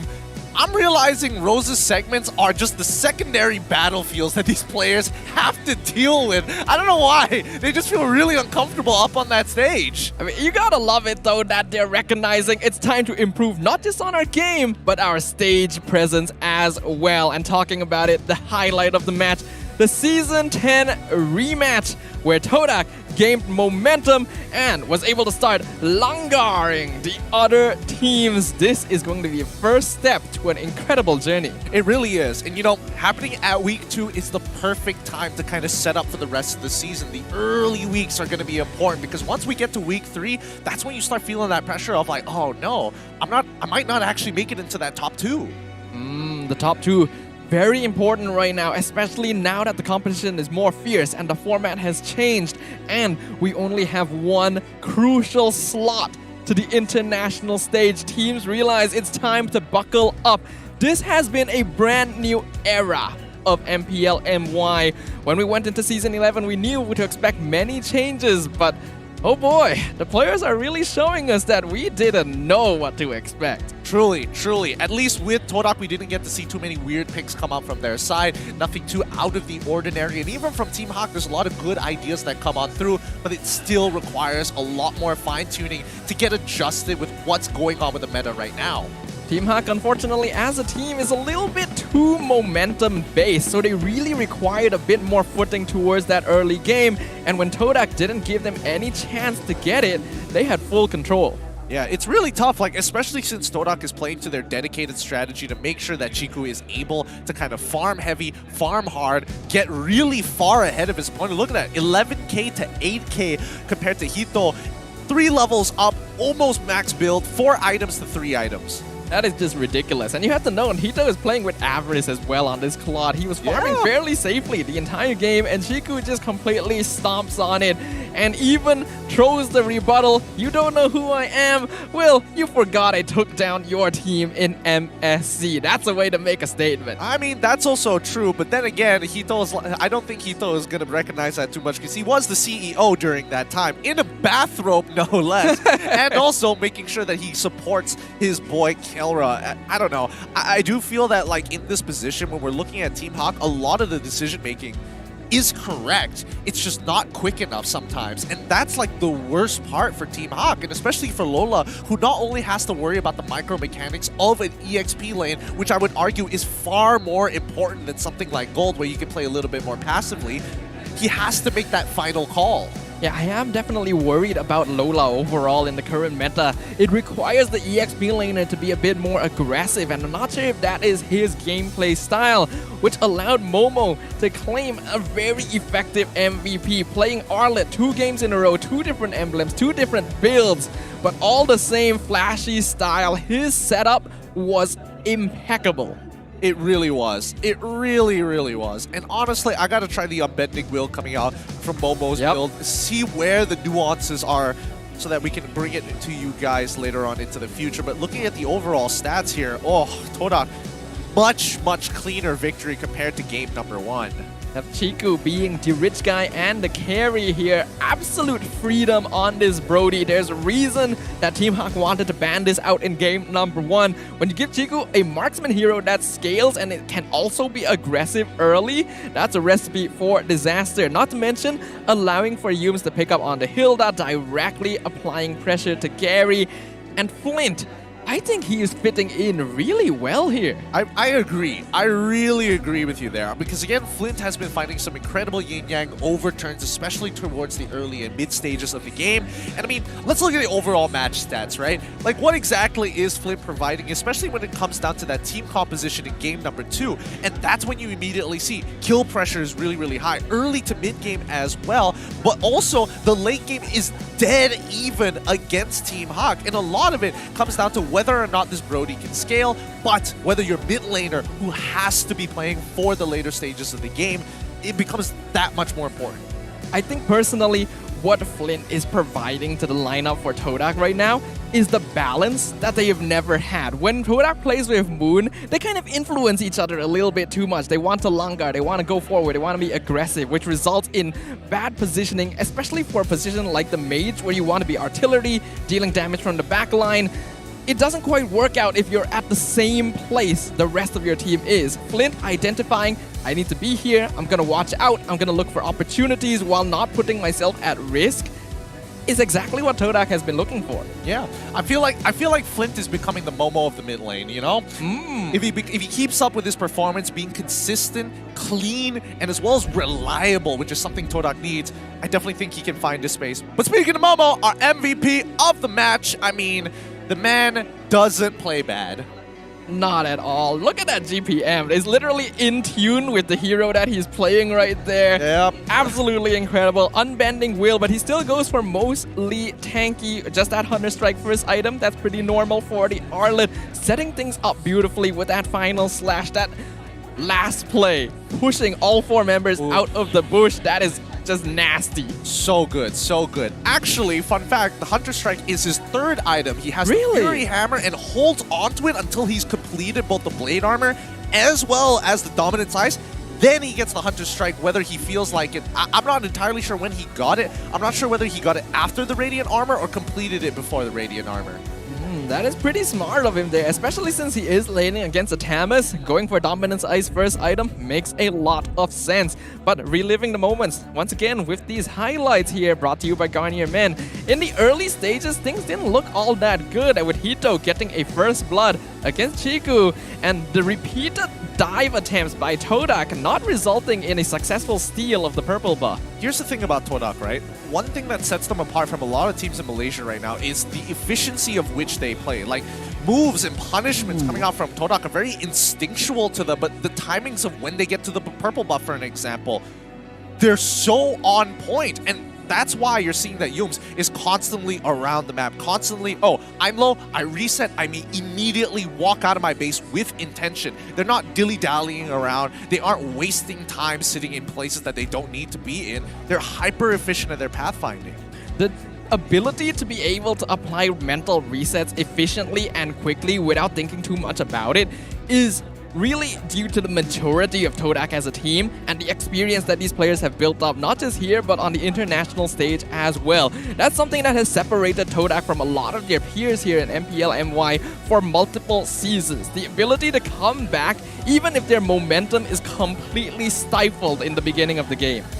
Yeah, let's have a look at the standings so far. And with that, Todak shoot back up into 3rd place with 6 total points, 2 wins, 1 loss.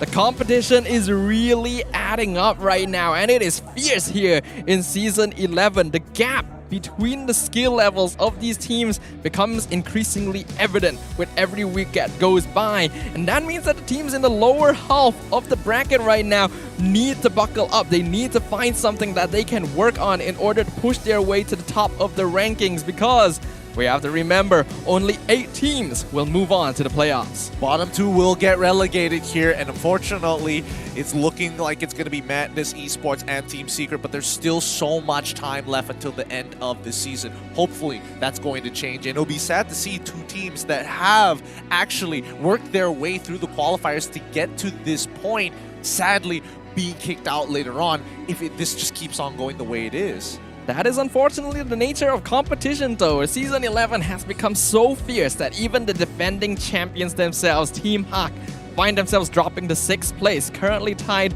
with Red Esports. So, a lot needs to happen, a lot needs to change, and I am personally all here for it. I want to see every single step in the evolution and growth of these teams and these players to truly show the world stage what MPL MY has to offer. Absolutely. I mean, SEA Games is coming up. MSC has already been announced. I don't know. This is just the build-up. This is the stairs to the Eye of the Tiger as it's playing in the background. Like, we do want to see these milestones be hit, but it can be a little difficult to watch at times. So, at viewers' discretion, but just in case you don't know what's happening, our final match of today, it's going to be Team Secret up against the Lunatix. 2 teams that are still struggling to find their place here in the MPL in comparison to the Team Lunatix, who are only playing their 2nd match here.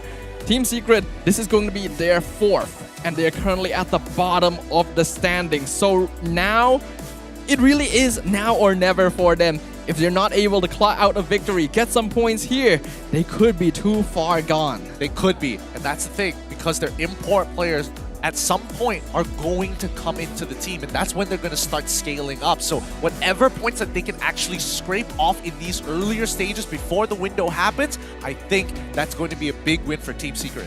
it only indicates that they are going to be putting it all on the line, which means that this as well is a match that you don't want to miss.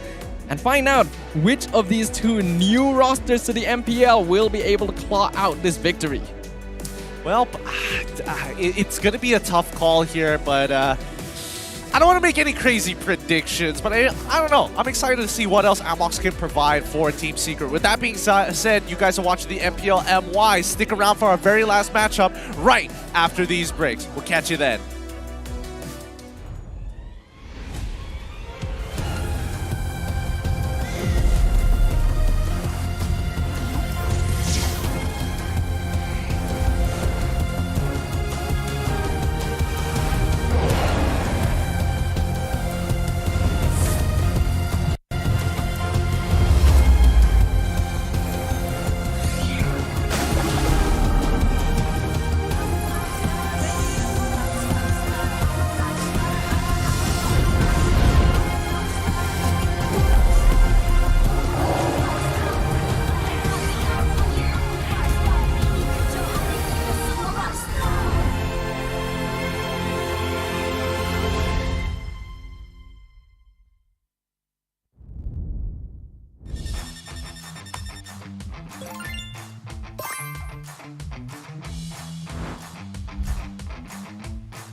What's up, everyone? Welcome to the latest episode of Hero Spotlight, featuring Arlet, the Lone Lancer.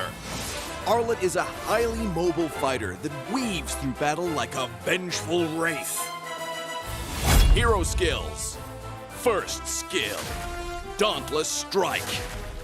Arlet slams down his spear, dealing physical damage. Closer targets will be stunned momentarily, while those further away will be stunned for the full duration. Second skill, Vengeance. Arlet charges at a target with his spear, dealing physical damage. If the target is marked by Demon Gaze, this skill is guaranteed to crit and reset its cooldown. It will also restore Arlet's HP. Ultimate, Final Slash. Arlet performs a wide, sweeping attack, dealing physical damage to targets and displacing them to the end of the swing. Passive skill, Demon Gaze. Arlet's demonic eyes will periodically mark a nearby enemy hero. Demon Gaze will also mark enemy units near Arlet that are affected by control effects from any source. Pro tips. Dauntless Strike is best used from a short distance, positioned to catch enemies at the end of the AoE for the full stun effect. Vengeance is Arlet's primary source of damage and sustain. If an enemy is just out of reach, stun minions and use Vengeance to leapfrog and quickly cover the gap. When low on HP, Arlet can mark a group of minions with his stun and chain cast Vengeance to quickly recover. Final Slash is a powerful displacement ability that can push enemies out of position for picks or unleashed at the perfect moment to catch the entire team. Combo tips. During the laning phase, wait for your passive to mark the enemy hero. Then strike them with Vengeance, followed by Dauntless Strike to stun and reapply the mark. Use Vengeance again and weave in a basic attack before finishing with another Vengeance. When going into a team fight, look for opportunities to use Vengeance on marked enemies. Use Final Slash to mark and group up enemies and tear into them with skill resets. Use Dauntless Strike to stun low enemies and finish them off with Vengeance. Tactics. Arlet is a formidable hero in the early and mid game. By repeatedly marking the enemy, he can use Vengeance multiple times in quick succession to wear down his opponent while healing himself. After gearing up in the late game, Arlet becomes an even deadlier force, with more defense on top of his mobility and the constant healing from Vengeance resets. Arlet can sustain himself through the fight to continue dishing out damage. for his role as a fighter, we recommend this equipment build to bolster his damage and self-sustain. Choose the fighter emblem to further enhance his survivability, and for battle spells, we recommend Petrify to synergize with his passive and vengeance skill. Arlet, the Lone Lancer, coming February 14th. 30% off during launch week. Get his Wandering Spear skin for only 51 diamonds the first 2 weeks. And until next time, we'll be seeing you in the Land of Dawn. Arlet, Lone Lancer, official release 0214.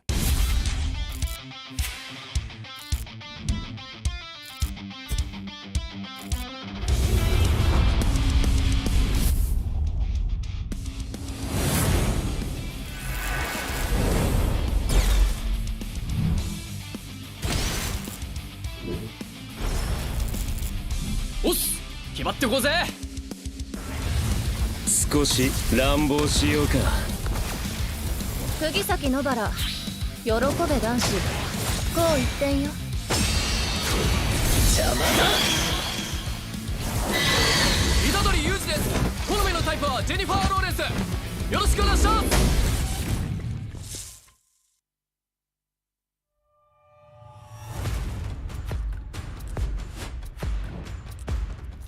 Ini gelanggang kita. Ini gaya kita. Every year, I gotta deal with your nonsense. Anyways, selamat datang kepada format explanation video kita. This season, a brand new game format has been introduced, and we are thrilled to be presenting it to you. The MPL MY has been waiting for this revolution. Format kali ini lebih dramatic, lebih hangat. So let's begin. 10 teams will be seeded into one group. Masa regular season, 10 pasukan akan main sesama sendiri satu kali saja. That's right, and these teams will score based on those games. Bila cerita pasal markah, kalau menang 2-0, 3 markah. 2-1, 2 markah saja. But if they lose 1-2, they will only earn 1 point. But if they lose 0-2, they won't score at all. Markah yang terakhir akan menentukan kedudukan terakhir mereka. And the lowest 2 scoring teams will be relegated at the end of the regular season. And the top 8 will then advance to the playoffs. Sekarang, mari kita tengok format untuk playoff. All games in the play-ins will be a best of 3. Kecuali upper bracket final dengan lower bracket final, kita akan main best of 5. Best of 5. And grand final, kita akan main best of 7. Teams ranked between the 5th as well as 8th place of the regular season will have to play in the play-ins. Team yang menang dekat play-in akan lawan dengan tempat ketiga dan keempat dekat upper bracket quarterfinals. The winners of the upper bracket quarterfinals will have to face off against the first as well as second seed of the upper bracket semifinals. Team yang kalah dekat play-in dan juga upper bracket quarterfinals akan disingkirkan. Luckily, if your team is in the upper bracket semifinals and they lose, they will go down to the lower bracket semifinals having a second life. Kalau team menang dekat upper bracket semifinal, akan gerak kepada upper bracket finals. Finally, the upper bracket finals as well as lower bracket final winners will face each other off in the grand finals. Untuk lawan, untuk dapatkan trofi MPL Malaysia. Inilah video format explanation kita. Siapakah akan jadi juara kali ini? The stage is set. Let the games begin. Ini gaya kita.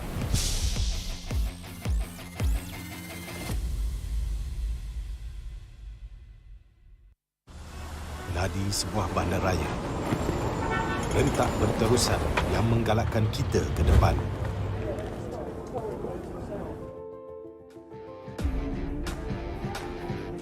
Sesuatu yang mengapi-apikan hidup dan semangat kita. Setiap orang mempunyai gaya dan irama tersendiri. Tapi, apakah yang boleh menyatukan semua lapisan masyarakat?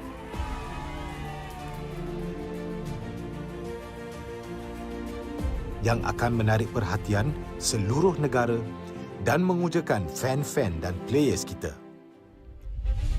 MPL Malaysia ditubuh pada tahun 2017 dengan impian yang besar untuk menghimpunkan player-player Mobile Legends terbaik di atas satu pentas kompetitif yang terbesar di Malaysia.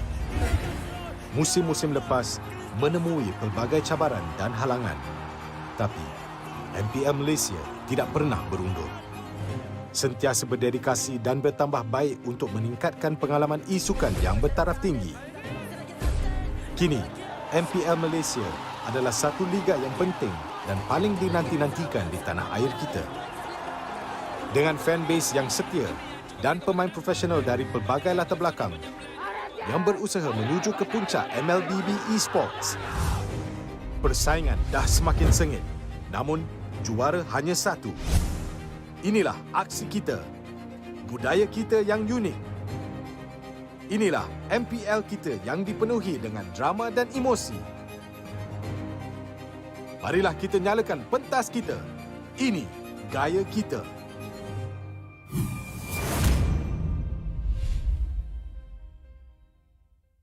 Bulan lepas, tim Malaysia yang layak ke tournament peringkat antarabangsa telah gagal. Tapi yang dah lalu, biarlah berlalu. Kita akan bangkit semula dengan semangat reformasi yang terus membara. Tahun ini, kita berbeza. Bermula dari 10 Mac hingga 16 April, jangan terlepas kejohanan yang akan berlangsung di Stadium Juara. Datang dan saksikan pemain terbaik bersaing dalam MPL season ke-11. Ini gaya kita.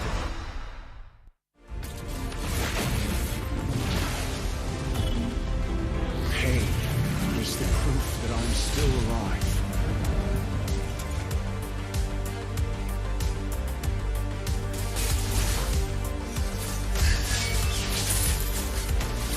Mega kill! Legendary! Double kill! Stopping time.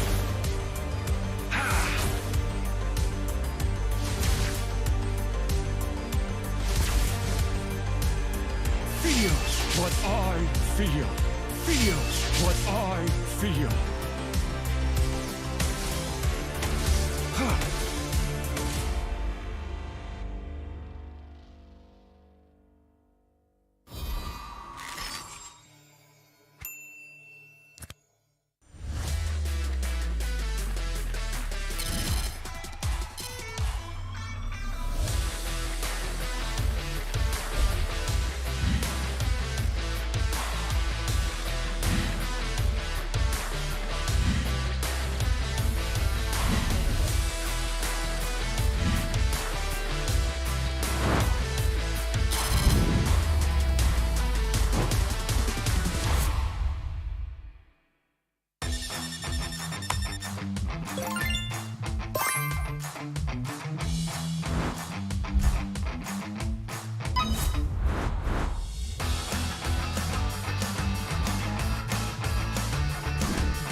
What's up, everyone? Welcome to the latest episode of Hero Spotlight, featuring Arlet, the Lone Lancer.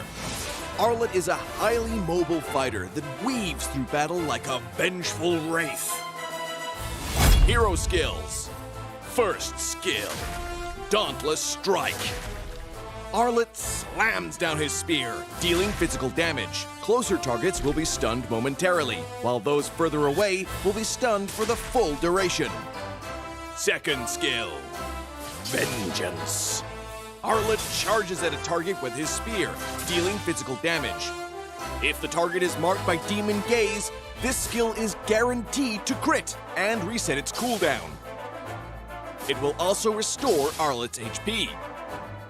Ultimate Final Slash. Arlet performs a wide, sweeping attack, dealing physical damage to targets and displacing them to the end of the swing. Passive skill, Demon Gaze. Arlet's demonic eyes will periodically mark a nearby enemy hero. Demon Gaze will also mark enemy units near Arlet that are affected by control effects from any source. Pro tips. Dauntless Strike is best used from a short distance, positioned to catch enemies at the end of the AoE for the full stun effect. Vengeance is Arlet's primary source of damage and sustain. If an enemy is just out of reach, stun minions and use Vengeance to leapfrog and quickly cover the gap. When low on HP, Arlet can mark a group of minions with his stun and chain cast Vengeance to quickly recover. Final Slash is a powerful displacement ability that can push enemies out of position for picks or unleashed at the perfect moment to catch the entire team.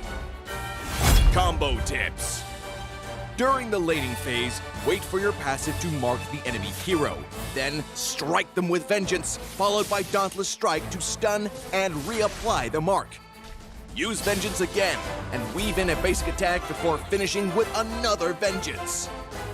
When going into a team fight, look for opportunities to use Vengeance on marked enemies. Use Final Slash to mark and group up enemies and tear into them with skill resets. Use Dauntless Strike to stun low enemies and finish them off with Vengeance. Tactics. Arlet is a formidable hero in the early and mid-game. By repeatedly marking the enemy, he can use Vengeance multiple times in quick succession to wear down his opponent while healing himself. After gearing up in the late game, Arlet becomes an even deadlier force, with more defense on top of his mobility and the constant healing from Vengeance resets.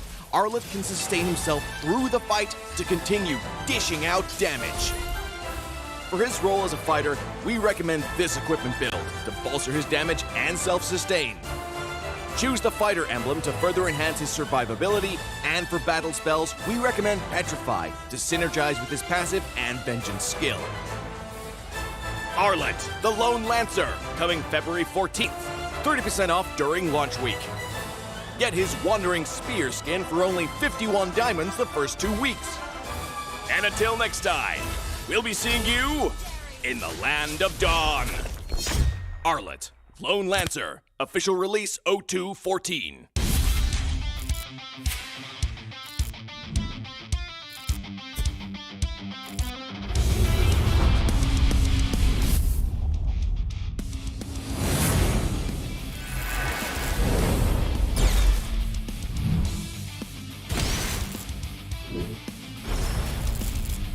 Oss! 決まってこうぜ少し乱暴しようか釘崎野原喜べ男子こう一点よ邪魔だ虎杖裕二です好みのタイプはジェニファー・ローレンスよろしくお願いします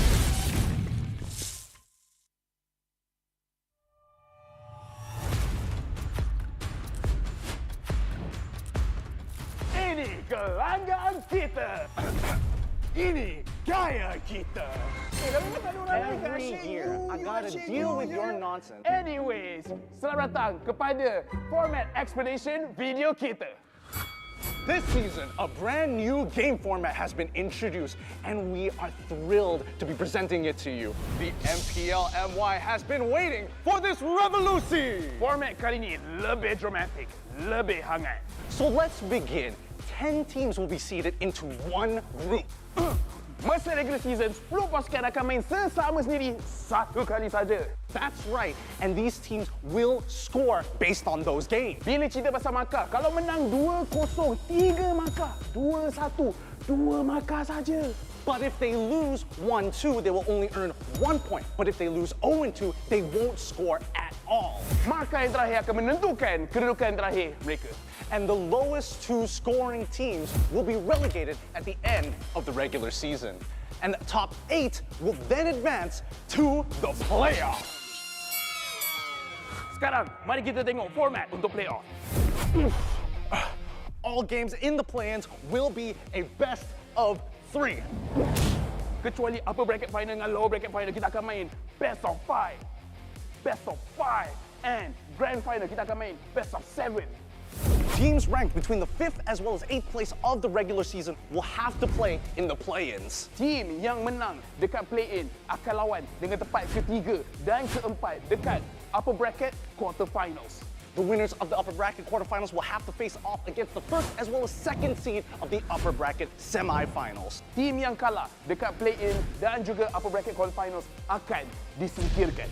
Luckily, if your team is in the upper bracket semifinals and they lose, they will go down to the lower bracket semifinals having a second life. Kalau tim menang dekat upper bracket semifinal akan gerak kepada upper bracket finals. Finally, the upper bracket finals as well as lower bracket final winners will face each other off in the grand finals. Untuk lawan, untuk dapatkan trofi MPL Malaysia.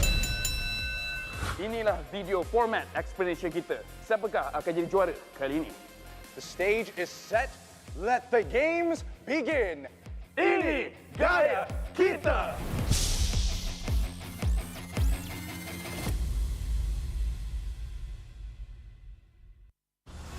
Nadi sebuah bandaraya.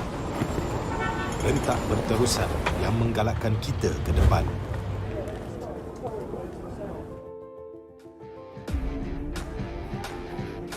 Sesuatu yang mengapi-apikan hidup dan semangat kita. Setiap orang mempunyai gaya dan irama tersendiri. Tapi, apakah yang boleh menyatukan semua lapisan masyarakat?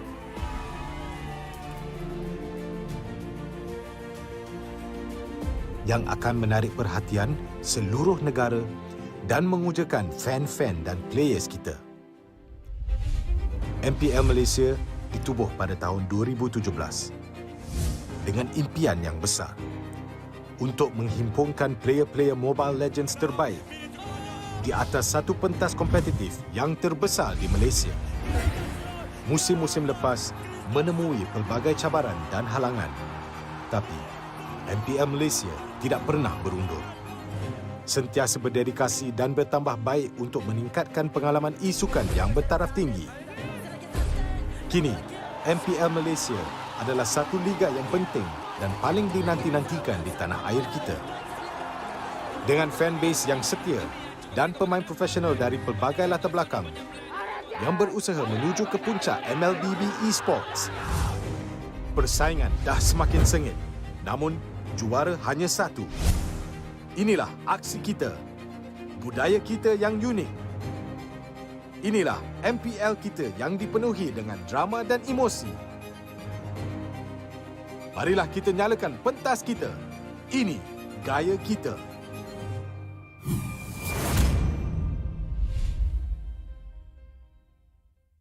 Bulan lepas, tim Malaysia yang layak ke tournament peringkat antarabangsa telah gagal. Tapi yang dah lalu, biarlah berlalu. Kita akan bangkit semula dengan semangat reformasi yang terus membara.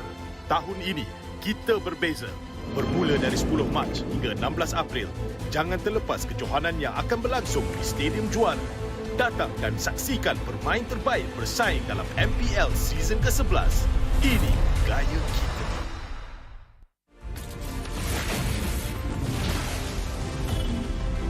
Pain is the proof that I'm still alive.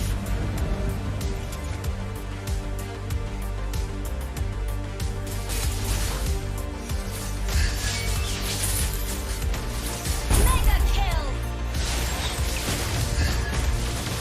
Legendary! Double kill! Stopping time.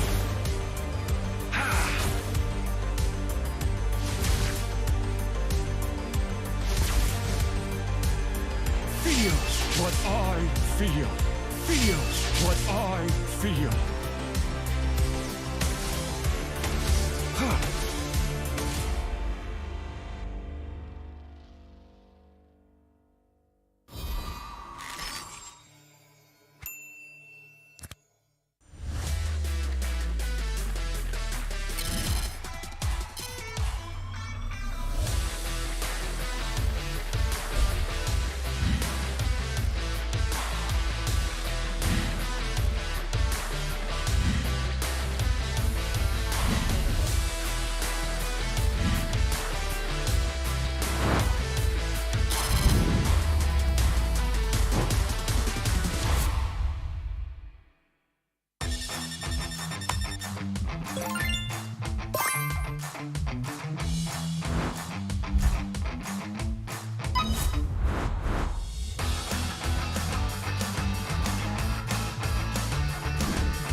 What's up, everyone? Welcome to the latest episode of Hero Spotlight, featuring Arlet, the Lone Lancer. Arlet is a highly mobile fighter that weaves through battle like a vengeful wraith. Hero skills. First skill, Dauntless Strike.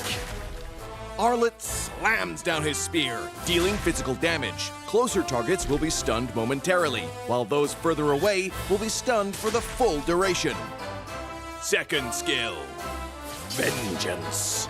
Arlet charges at a target with his spear, dealing physical damage. If the target is marked by Demon Gaze, this skill is guaranteed to crit and reset its cooldown. It will also restore Arlet's HP. Ultimate Final Slash. Arlet performs a wide, sweeping attack, dealing physical damage to targets and displacing them to the end of the swing. Passive skill, Demon Gaze. Arlet's demonic eyes will periodically mark a nearby enemy hero. Demon Gaze will also mark enemy units near Arlet that are affected by control effects from any source. Pro tips. Dauntless Strike is best used from a short distance, positioned to catch enemies at the end of the AoE for the full stun effect. Vengeance is Arlet's primary source of damage and sustain. If an enemy is just out of reach, stun minions and use Vengeance to leapfrog and quickly cover the gap.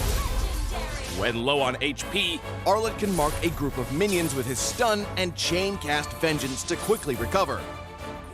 Final Slash is a powerful displacement ability that can push enemies out of position for picks or unleashed at the perfect moment to catch the entire team. Combo tips. During the laning phase, wait for your passive to mark the enemy hero.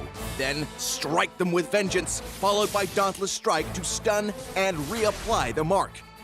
Use Vengeance again and weave in a basic attack before finishing with another Vengeance. When going into a team fight, look for opportunities to use Vengeance on marked enemies.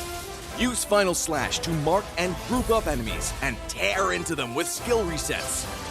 Use Dauntless Strike to stun low enemies and finish them off with Vengeance.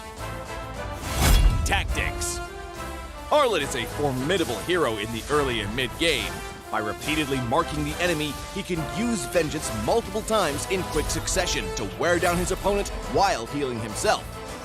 After gearing up in the late game, Arlet becomes an even deadlier force, with more defense on top of his mobility and the constant healing from Vengeance resets. Arlet can sustain himself through the fight to continue dishing out damage. For his role as a fighter, we recommend this equipment build to bolster his damage and self-sustain. Choose the fighter emblem to further enhance his survivability, and for battle spells, we recommend Petrify to synergize with his passive and Vengeance skill. Arlet, the Lone Lancer, coming February 14th. 30% off during launch week. Get his Wandering Spear skin for only 51 diamonds the first 2 weeks. And until next time, we'll be seeing you in the Land of Dawn. Arlet, Lone Lancer, official release 0214.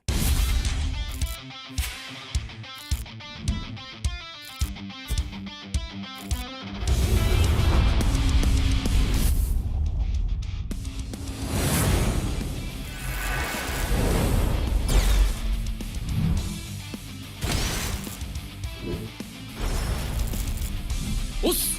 決まってこうぜ! 少し乱暴しようか。釘崎野原、喜べ男子、こう一点よ。邪魔だ。虎杖裕二です。好みのタイプはジェニファー・ローレンス。よろしくお願いします。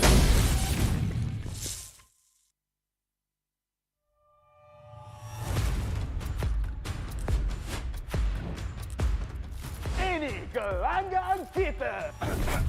Ini gaya kita. Every year, I gotta deal with your nonsense. Anyways, selamat datang kepada format explanation video kita. This season, a brand new game format has been introduced, and we are thrilled to be presenting it to you. The MPL MY has been waiting for this revolution. Format kali ini lebih dramatik, lebih hangat. So let's begin. 10 teams will be seeded into one group. Masa regular season, 10 pasukan akan main sesama sendiri satu kali saja. That's right, and these teams will score based on those games. Bila cerita pasal markah, kalau menang 2-0, 3 markah, 2-1, 2 markah saja. But if they lose 1-2, they will only earn 1 point. But if they lose 0-2, they won't score at all. Markah yang terakhir akan menentukan kedudukan terakhir mereka. And the lowest 2 scoring teams will be relegated at the end of the regular season. And the top 8 will then advance to the playoffs. Sekarang, mari kita tengok format untuk playoff. All games in the play-ins will be a best of 3. Kecuali upper bracket final dengan lower bracket final, kita akan main best of 5. Best of 5. And grand final, kita akan main best of 7. Teams ranked between the 5th as well as 8th place of the regular season will have to play in the play-ins. Team yang menang dekat play-in akan lawan dengan tempat ketiga dan keempat dekat upper bracket quarterfinals. The winners of the upper bracket quarterfinals will have to face off against the first as well as second seed of the upper bracket semifinals. Team yang kalah dekat play-in dan juga upper bracket quarterfinals akan disingkirkan. Luckily, if your team is in the upper bracket semifinals and they lose, they will go down to the lower bracket semifinals having a second life. Kalau team menang dekat upper bracket semifinal, akan gerak kepada upper bracket finals. Finally, the upper bracket finals as well as lower bracket final winners will face each other off in the grand finals. Untuk lawan, untuk dapatkan trofi MPL Malaysia. Inilah video format explanation kita. Siapakah akan jadi juara kali ini? The stage is set. Let the games begin. Ini gaya kita.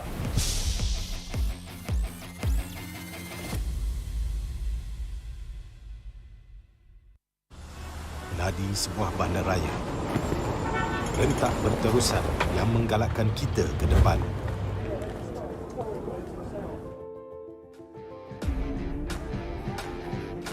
Sesuatu yang mengapi-apikan hidup dan semangat kita. Setiap orang mempunyai gaya dan irama tersendiri. Tapi, apakah yang boleh menyatukan semua lapisan masyarakat?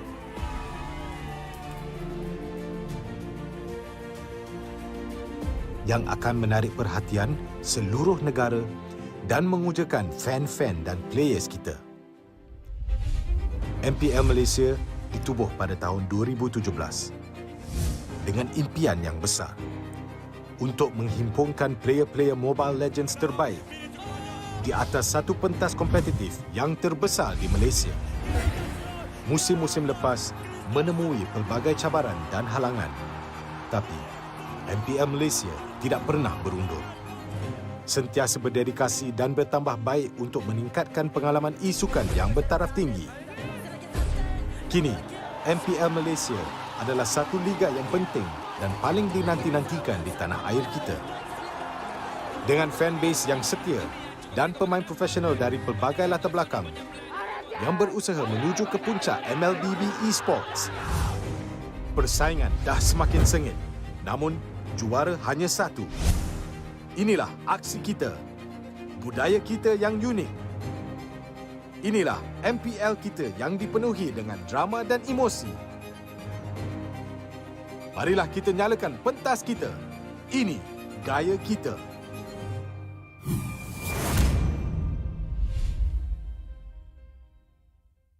Bulan lepas, tim Malaysia yang layak ke tournament peringkat antarabangsa telah gagal.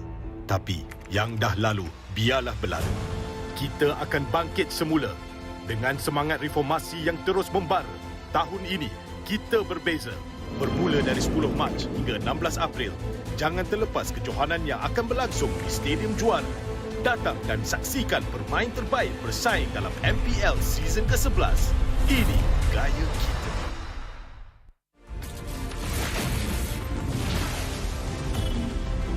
Pain is the proof that I'm still alive.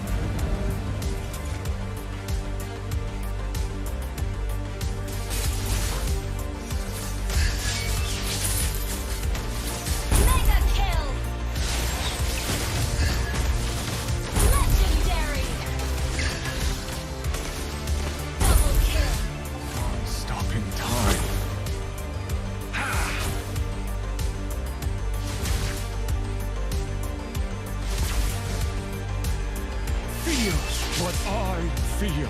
Feel what I feel.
What's up, everyone? Welcome to the latest episode of Hero Spotlight, featuring Arlet, the Lone Lancer. Arlet is a highly mobile fighter that weaves through battle like a vengeful wraith. Hero skills. First skill, Dauntless Strike. Arlet slams down his spear, dealing physical damage. Closer targets will be stunned momentarily, while those further away will be stunned for the full duration. Second skill, Vengeance. Arlet charges at a target with his spear, dealing physical damage. If the target is marked by Demon Gaze, this skill is guaranteed to crit and reset its cooldown. It will also restore Arlet's HP. Ultimate Final Slash. Arlet performs a wide, sweeping attack, dealing physical damage to targets and displacing them to the end of the swing. Passive skill, Demon Gaze. Arlet's demonic eyes will periodically mark a nearby enemy hero. Demon Gaze will also mark enemy units near Arlet that are affected by control effects from any source. Pro tips. Dauntless Strike is best used from a short distance, positioned to catch enemies at the end of the AoE for the full stun effect. Vengeance is Arlet's primary source of damage and sustain. If an enemy is just out of reach, stun minions and use Vengeance to leapfrog and quickly cover the gap. When low on HP, Arlet can mark a group of minions with his stun and chain cast Vengeance to quickly recover. Final Slash is a powerful displacement ability that can push enemies out of position for picks or unleashed at the perfect moment to catch the entire team. Combo tips. During the laning phase, wait for your passive to mark the enemy hero. Then strike them with Vengeance, followed by Dauntless Strike to stun and reapply the mark. Use Vengeance again and weave in a basic attack before finishing with another Vengeance. When going into a team fight, look for opportunities to use Vengeance on marked enemies. Use Final Slash to mark and group up enemies and tear into them with skill resets. Use Dauntless Strike to stun low enemies and finish them off with Vengeance. Tactics. Arlet is a formidable hero in the early and mid game. By repeatedly marking the enemy, he can use Vengeance multiple times in quick succession to wear down his opponent while healing himself. After gearing up in the late game, Arlet becomes an even deadlier force, with more defense on top of his mobility and the constant healing from Vengeance resets. Arlet can sustain himself through the fight to continue dishing out damage. For his role as a fighter, we recommend this equipment build to bolster his damage and self-sustain. Choose the fighter emblem to further enhance his survivability, and for battle spells, we recommend Petrify to synergize with his passive and Vengeance skill. Arlet, the Lone Lancer, coming February 14th. 30% off during launch week. Get his Wandering Spear skin for only 51 diamonds the first 2 weeks. And until next time, we'll be seeing you in the Land of Dawn. Arlet, Lone Lancer, official release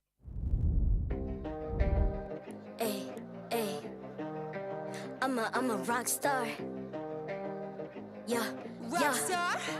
Ay, ay, ay. I'm a rock star, baby. I'm a rock star. I'm a rock star. I'm a rock star. I'm a rock star. Panggil aku rock star. Ini kejohanan kita semua orang rock star. Kita rockstar, kita buat saja gaya kita. Makin panas apinya sudah membara. Macam mana pun kau menempuh segala. Demi negara kau buat semua bangga. Step into my world, you know I'm always in my zone. You know I got my team, no I'm never alone. Bring out my best, buat yang terbaik. Jadi juara perlahan kita naik. Aku nak push, naik-naik jadi lebih bagus. Jadi hero, ku ada skill. Berapa banyak musuh aku dah kill. Ramai cuba mencapai, cause they envy me. Tiap game aku pasti jadi MVP. Easy. I'm a rockstar, baby, I'm a rockstar. I'm a rockstar, I'm a rockstar. I'm a rockstar, panggil aku rockstar. Ini kejohanan kita semua orang rockstar. I'm a rockstar, baby, I'm a rockstar. I'm a rockstar, I'm a rockstar. I'm a rockstar, panggil aku rockstar. Ini kejohanan kita semua orang rockstar. Tengok nanti siapa yang juara. Ni peluang kita bawa pulang piala. This is my game, this is my time. Menang semua, everything will be mine. Kalau jatuh kau pasti kembali. Bangun balik ku tegak berdiri. Kuatkanlah tenaga, ganjaran diperoleh. Ni kejohanan kita, Malaysia memang boleh. Rise up to the top, kita buat bersama. Semangat kita kuat di bawah satu bendera. Ay. I'ma go hard for the win.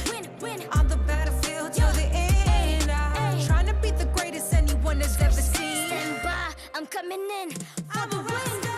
I'm a rock star, baby, I'm a rock star. I'm a rock star, I'm a rock star. I'm a rock star, panggil aku rock star. Ini kejohanan kita semua orang rock star. I'm a rockstar, baby, I'm a rockstar. I'm a rockstar, I'm a rockstar. I'm a rockstar, panggil aku rockstar. Ini kejohanan kita semua orang rockstar.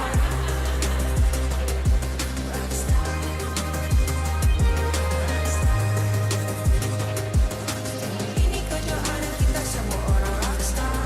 I'm a rockstar, baby, I'm a rockstar. I'm a rockstar, I'm a rockstar. I'm a rockstar, panggil aku rockstar. Ini kejohanan kita semua orang rockstar.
I'm a rock star. Yeah. Rockstar. Ay. I'm a rock star, baby. I'm a rock star. I'm a rock star. I'm a rock star. I'm a rock star. Panggil aku rock star. Ini kejohanan kita semua orang rock star.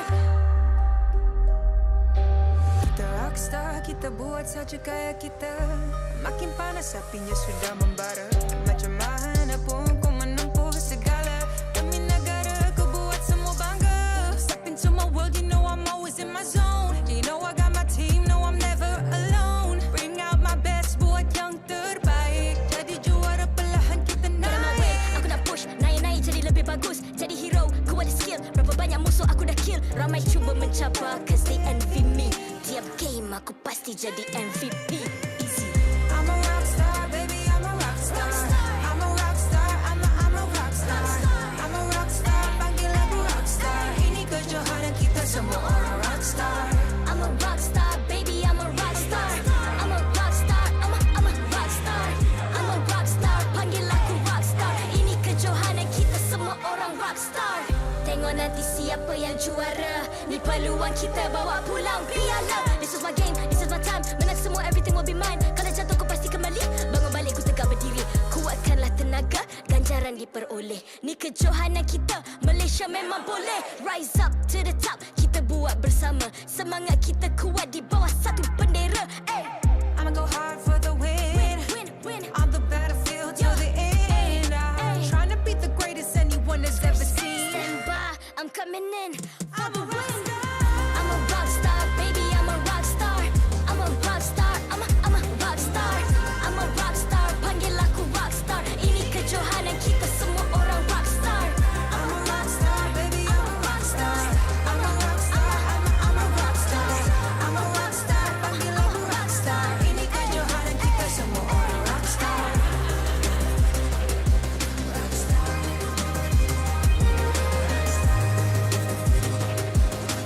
Ini kejohanan kita semua orang rockstar.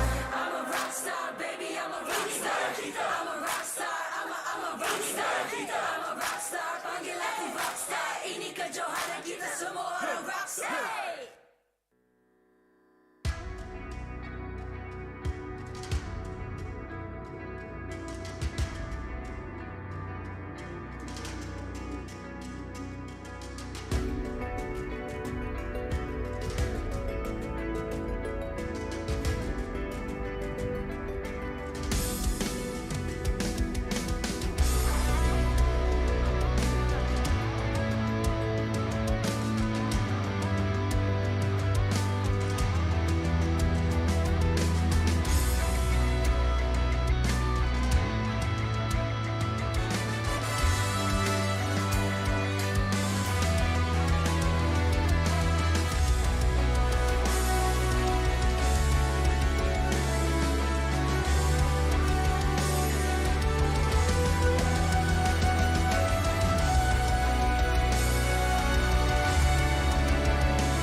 I'm a rock star.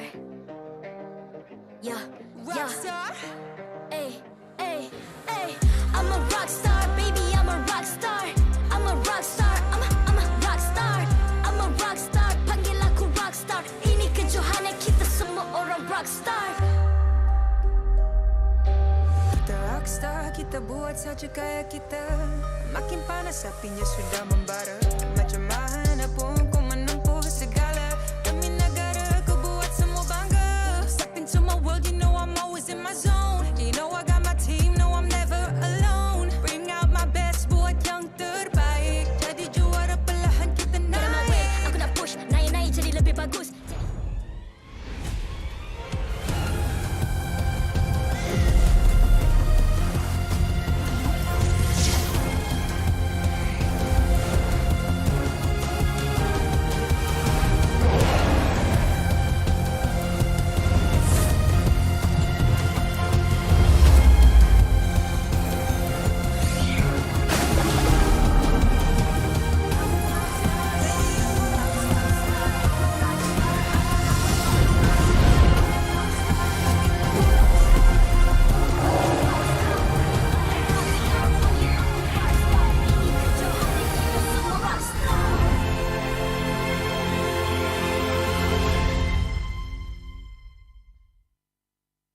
MPL Malaysia Season 11 is powered by Munton.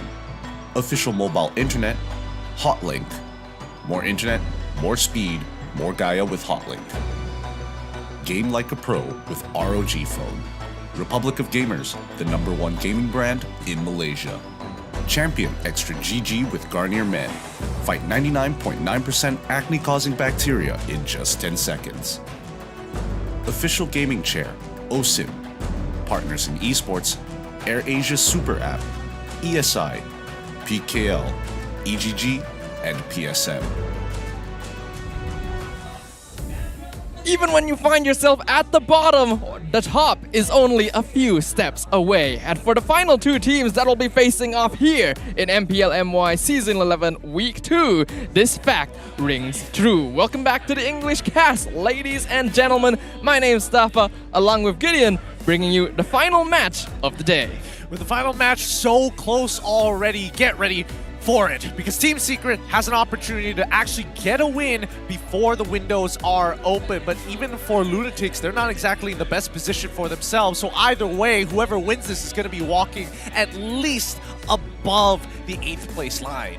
As of right now, though, this game is definitely going to be a lot more important for the side of Team Secret, because like we highlighted before the break began, currently Team Secret are on a 3-game lose streak, this being their 4th match in Season 11, whereas Team Lunatix, this is only their 2nd, and they previously came out on top against Madness Esports. So the pressure is on for Team Secret. Absolutely. I mean, we've seen more of Team Secret than we have of Team Lunatix, but let's have a look at the keys to victories in this upcoming matchup just to keep you guys up to date with exactly what these teams need to be doing. Because number one, the roamer execution has been a little difficult. It's more understandable for Team Secret, but even for the side of Team Lunatix, we haven't seen enough.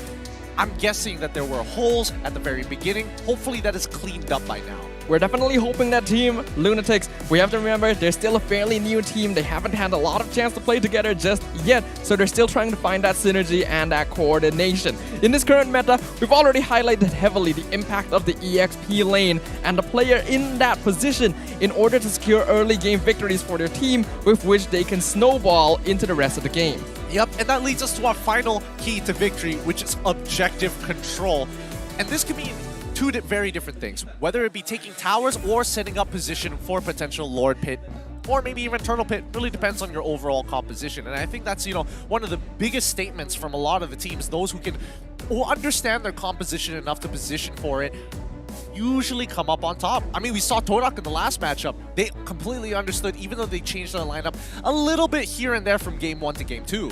Regardless of how strong your individual micro skills are, this is a meta where macro awareness and your ability to execute on map-wide plays really comes into question, and that is how the teams currently standing at the top of the charts are able to secure easy victories. So far, we know that Team Secret is not operating at 100%. The fact that Amux has to take the field to join his players means that he can't exert 100% of his energy to provide coaching abilities, to provide the best draft that his team is capable of executing. Exactly, and hopefully they're able to get any sort of win here, any couple points that they can scrape up, even if it's a loss. If they bring it to a 2-1, there's still a good chance that they might be able to end up in the top 8 by the end of the season.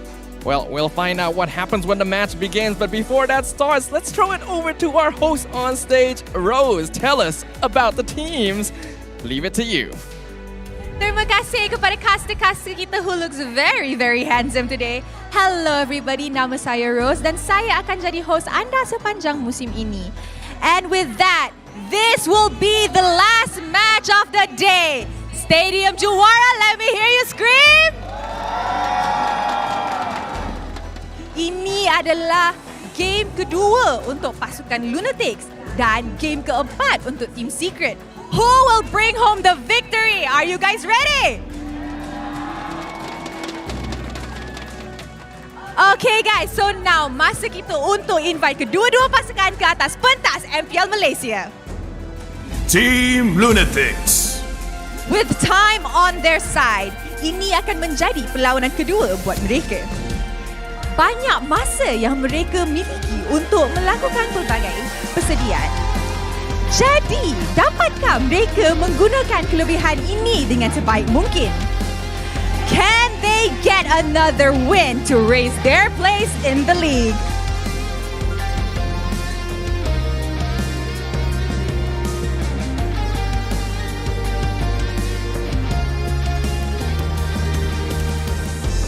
Team Secret.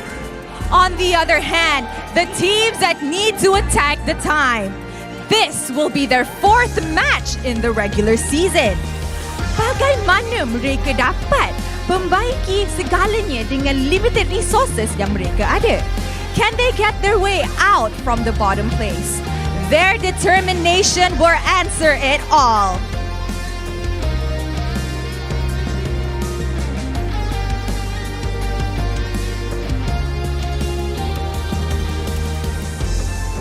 Sekarang masa untuk memperkenalkan coach dan analis kedua-dua pasukan. From the side of Team Lunatix, Coach Nasty Paulo with Lunatix analyst Amir. While for Team Secret, Coach Amok sudah pun berada bersama player as their main 5. Let's continue for the fist bump, showing our sportsmanship and professionality. Inilah gaya kita, inilah semangat kesukanan kita. Kawan di luar gelangan, lawan di medan perang. And now, while both teams are taking their seats, let us introduce the one who officiates the match and maintains MPL's integrity. Mereka inilah yang akan memastikan perlawanan sentiasa berjalan dengan adil dan lancar. Head of League Ops, Jay. Head Marshal, Nicholas. Kedua-dua Marshal, Hebe dan Wenyi. Thank you for your hard work. And now that the players are seated, Stadium Juara, are you ready for the last match?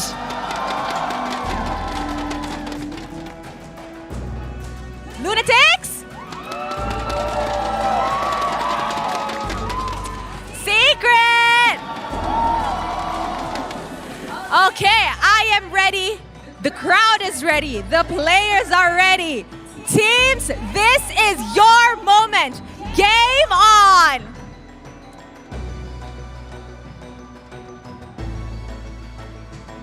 A crucial match in preparation to face the rest of MPL MY Season 11. These two teams are at very different stages of the development for the season. As we know, Team Secret currently their 4th match out of 9 for the entire season of 11. So, it's time to buckle up. Yep, they've got to buckle up, and you can tell Team Lunatix, they are ready. Jome, he's already got the headband on. Want to make sure that his hair is out of his face. Not like he's got a lot of hair to keep out of his face to begin with, but definitely the sweat from this game. We do know that Jome is a very efficient player overall, and if I'm not wrong, he was MVP of the match during their previous victory against Madness Esports, so it's time to bring that strength to the table once again. He's going to be joined by MPL mainstays Novak Skobar as well as Fakes, who have been doing a good job of returning to the MPL stage. To round out the roster, it's Uni, and as well as our very first appearance of Xeno in the EXP. Let's see how he's going to fare up with some veterans on the enemy side. Now, if I remember correctly, Xeno has actually been in the MPL before. I believe at one point, he was part of Orange Esports, specialized in the EXP lane, and specifically liked to play a lot of Yu Zong. So I'm wondering if his hero pool has expanded since then. Well, I mean, it's going to be tough because at the end of the day, he will be faced up against Neo, somebody who's been in the scene way longer than majority of the members of the league put together. Deto is going to have to go up against Jome this time. Amok's in the support role, Box is the jungler, Aim as their mid laner. And obviously, they have some kinks to work out with overall, but it's just been a rough ride for Team Secret. Team Secret is a team with players that have a lot of potential but have yet to truly been given the resources and tools to fully make use of it. So unfortunately, although they are not at 100% power, they still gotta claim those points because they want to make sure that they're not too far behind in the ranks before they can start climbing once again. Neo especially, this has been a rough season for him. He has been hard focused in that EXP lane over and over again. So we'll find out whether or not Team Secret will be able to provide him with a better experience now as we enter the draft phase for game number 1. All right, let's see what it is. Team Secret on blue side with Lunatix on the red. First pick will go over to Team Secret as the ban phase is progress. Yep, still meta picks all the way through. Fanny as well as the Wan. Wouldn't be too surprised if Joy gets banned out alongside Farmis instead. Farmis, very interesting choice as of right now. Since we've only had the chance to witness Team Lunatix for one game, there really still isn't a lot that we know about the capabilities of this team overall. In comparison, Team Secret has definitely had the chance to show many of their strategies up on stage right now, so that is actually a disadvantage for them, meaning that there's more information for Lunatix to work with. Oh, well, I mean, even though there is more information, right? Week after week, it looks like Team Secret is continuously improving. Whether they have come to a plateau or not is a very different question, but we haven't seen the best of them just yet. And games where we do see Team Secret actually having the lead, actually looking to close out the games, it really just comes down to a couple of bad situations, one bad call, which ends up ruining that entire momentum. They gotta be able to overcome that sort of situation, because that is true. Their early game sometimes is pretty solid here. They just need to be able to pull any advantage they get in the early game and expand it towards chances of victory. As we can see now at ban phase, it has concluded. Kaja gonna be the final ban from Team Secret, and Fredrin actually gonna be removed by Lunatix. Now let's see if Team Secret is part of the gang who likes to go with the Valentina secondary opening if Fredrin isn't there. Well, they do like going for the Arlet here, and we have seen it before. Team Secret likes to first pick the Arlet for Neo. The unfortunate thing is, Neo tends to not get a lot of help from his teammates during the early phase because they rely on him to be able to hold out the lane by himself, and he is usually capable of this, but other teams are putting a lot of emphasis to winning the lane to the point that they will send multiple people over. So this is something Neo needs to overcome. Yeah, unless he's able to like 1v3, then sure, it might be a different story. But Lunatix, they're locking in Valentina as well as the Martis. Again, Martis is just really difficult for someone like Arla to deal with. As long as you have anti-CC, the Demon Marks will not appear on you or even be applied to you. Now, typically, Team Secret will like to prioritize Aim's hero a little bit early at this point. He likes playing on those artillery mages. The Farsa, often a good choice here, but is also fairly vulnerable, as well as the chances of the Feathered Airstrike being stolen away. They're gonna go for the Farsa as well as the Grok, Amox's signature pick. But this is dangerous. These are all really strong ultimates for the Valentina. Yeah, strong ultimates. It's kind of tough. Because now we're thinking, okay, Farsa, she's not going to get disrupted as much, but we haven't seen the EXP lane get locked in by Lunatix. If they want to shut it down, they can absolutely do that, but they should already be considering, hey, what do I want to actually put in the gold lane? Ooh. Oh, wow. Hannah is going to be picked up yet again. This has so far been a Team HAQ exclusive hero here in Season 11, but it looks like Lunatix are going to be grabbing it up. They definitely recognize that it is a good matchup against Arlet, but I'm kind of surprised that we don't see a Yuzong here. We already mentioned Zeno.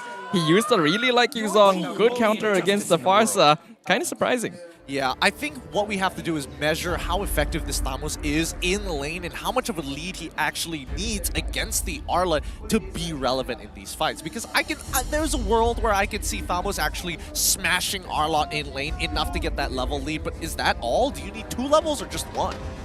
It's difficult here, but the only goal that Neo has to achieve is to unlock himself from the lane. He doesn't actually need to win against the Tamas. He just needs to clear the wave quick enough that he can participate elsewhere. And that is going to be the most difficult part, depending on what the roam hero on the side of Team Lunatix is going to be. So I do like the Cho ban to prevent a bit more of that early mobility. All right, so Lancelot, Melissa, Choban coming in from a Team Secret. So if they're focusing down on supports, is there anything else that is considerable? I don't think they really care about Lolita too much. Wanwan's already gone, Melissa's already gone. Perhaps the Franco might warrant some consideration? But they're using Farsa, so really, I guess there is a consideration for Franco if they really wanted to, but I don't think that's, you know, the end-all, be-all here, because we are talking about Nova X Kobar. So some of these other picks, I mean, he would like to play Grok, he would love to play that show, both of which have been denied. Looks like they're currently hovering over the gold lane instead, and Claude is going to be banned out here. Makes sense. I like it. Jome did pretty well with the Claude previously. I'm pretty sure that he also showed really good prowess on the 1-1. That has already been banned out, of course, but this indicates that he is capable of playing more mechanical gold lanes, and you don't want to give him a hero that can safely farm and scale up. Yeah, and more importantly, at least you're keeping that Farsa alive if Claude is able to hop into your backline and go off with the Blazing Duet. So I think, you know, Team Secret, once again, their drafting immaculate, has always been good with Ambox at the forefront of it. But Lunatix, let's see what they're going to reply with, because without the Swiss Army knife, they either have to blind pick it or just lock in a support right here. As of right now, they're aware of Team Secret's roam, but not their gold lane. So it's up to them which one they want to go for. Looks like they're going to be locking in the gold laner first, perhaps to try and disable options from Detto.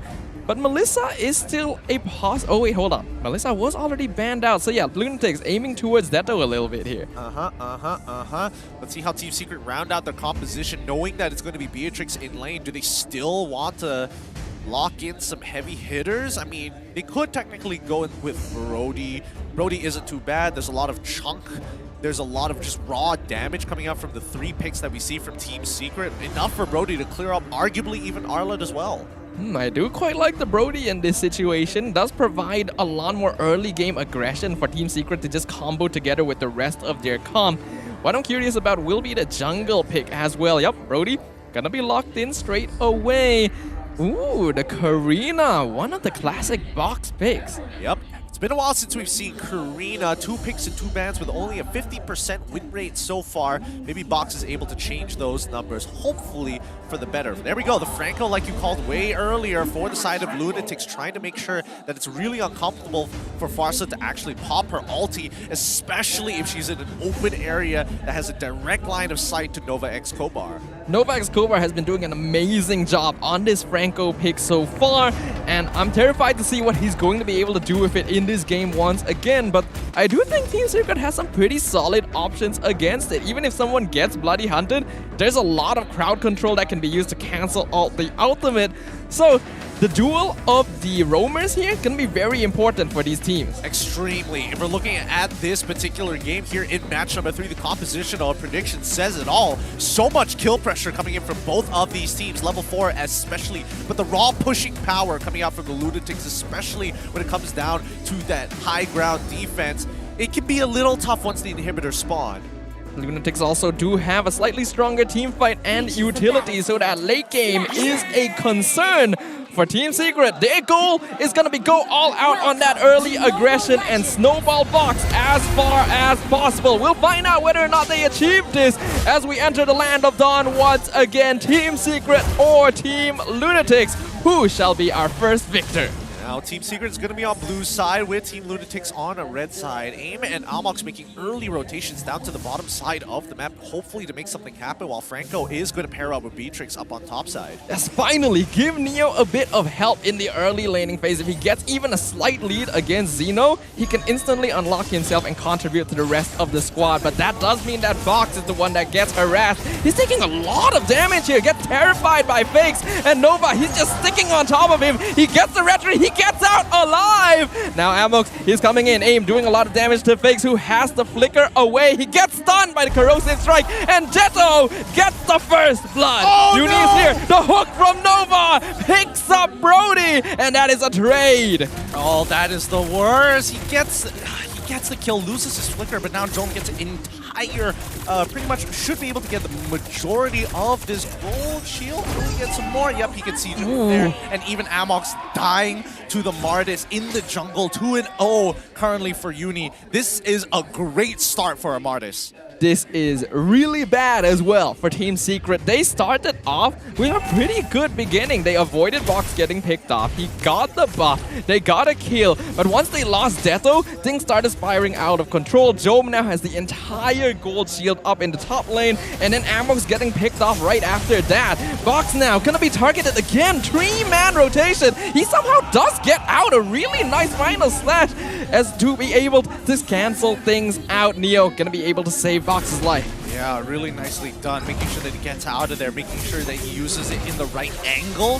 so he can get out. But now Neo on top of Uni. He's gonna miss his stun. He has final slash, gets the 2-man, but Uni still secures the turtle. He's gonna get caught out by Bloody Hunt with a nice flicker, wild charge, picking up Nova Escobar. Neo jumping back in. Vengeance has been popped by Zeno, but it's not going to survive for too long as Fakes is the one that's dropping low, and they pick off another one.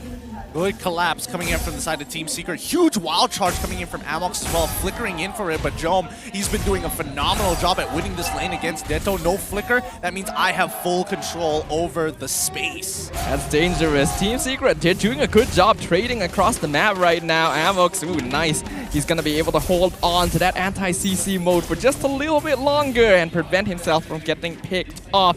But the late game, you don't want to give Jome this free farm. You really don't. And Deto here, the fact that he doesn't have his battle spell, he doesn't have that insurance to get out for free. So that's why Jome is taking these aggressive routes. Now he's realizing, okay, he's getting his flicker back up. He's eventually going to walk up. Let's hard shove this lane, rotate down, and maybe we can make something happen with Nova Escobar if he lands that iron hook. Nova has been moving so aggressively across the map right now, and that's exactly what a roamer should be doing.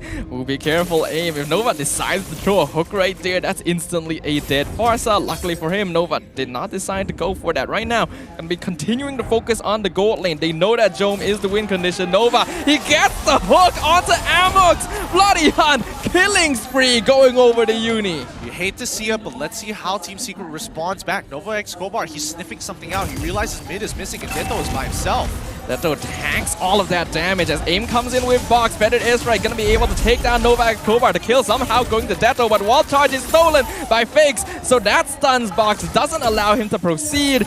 Box will be able to get out with his life though. Oh, the Daredevil, my goodness. Box has escaped death's door 3 times now, walking away with 10% HP. And that's important because the turtle just respawns. So Box keeping his life intact allows them to contest this. Neo, he's already in position. He has to be careful not to get caught off too soon. He's going to be able to regen a lot of HP off of Uni, dropping him to 40% as Amox comes in. Wild charge going to miss, but Uni has been shut down by Neo. Zeno jumping on top of aim, but he flickers away, so he is fine. Box secures the turtle. He will be able to get this kill as well. The torn apart memories tears apart the Tamas, but the tower up top has been lost in exchange. Yep, but Team Secret make a very appropriate response. They quickly lane swap, they take the turtle, and now they can start farming the shield while there's still a little bit of time left. Yep, good shot calling right now, and Amox providing vision in the backline, making sure that Nova will not be able to target his teammates. He may sacrifice his life here, and that is worth it because he will use Bloody Hunt and Wild Charge just to secure that kill. They're still continuing. Box, he's coming in. They're looking for Jome. Jome flickers forward, gets the double kill onto aim, but Box is looking for it. Deto will get the killing spree, but he loses aim and Box in return. And Uni, he's gonna go for the steal right now as Neo stops Zeno from the mid lane push. Oh, when do you call it quits there for Team Secret? Oh, he managed to get the kill with the torn apart memories. Okay, now it's worth it. They were about to lose the mid tier 1. They managed to protect it. They managed to get a surplus of kills. They're actually 2 kills up in the overall score, 8-6. And with bottom tier 1 already falling, it allows Brody to actually maintain that tempo and pressure and head up top side. Team Secret have a legitimate early game win condition right now. Deto 5-1 on this Brody. They need to keep him alive, cannot feed that shutdown away. In the meantime, we can see Team Lunatix making play again. Fakes, flickers forward with the stolen wild charge, gets the kill onto aim, and Amox is picked up right afterwards. Beautiful synergy. Oh, they were not prepared for that at all. They didn't expect Fakes to actually be able to flicker wild charge in that particular moment, and especially with how fast he did it as well. Walked up, stole Amox's ult, instantly used it. Now they have to watch out. Jome, he's already rotated down to the bottom lane, taking the top tower. He wants to take another one to continue snowballing on this Beatrix. Neo, he's in the area, but not sure if he's aware about Nova Escobar. He will check the bush, so he's fine. Box, he starts taking turtle towards their side. Uni, he's in the area. Iron Hook already expended. This is dangerous right now. Conceal play by Amox. They don't know Jome is in there. Otherwise, they would have gone straight for him. So right now, the conceal has already been used. Zeno coming from the back. He will be able to jump onto Box in the meantime. Bloody Hunt onto Neo. He jumped to his stab. Uni, he gets the turtle. Now Amox is going to be cancelled out as Neo tries to escape. They won't be able to keep him alive. Hey, ooh, Oh, just barely dodges the Iron Hook, but Nova, he still wants it. Concealed play, Box will be there, but fakes, gets the killing spree with a wall charge once again. And does not miss, and now the trades are going to happen for the objectives once more. Finally, the last turtle is gone. Team Lunatix secure and a bottom tier 1, while Team Secret are able to claim top side as well. Now, the gold is leaning more slightly towards Team Lunatix here. It's not the end of the world, but overall, as long as Deto... Oh, Nova gets the hook on the Box right in the open.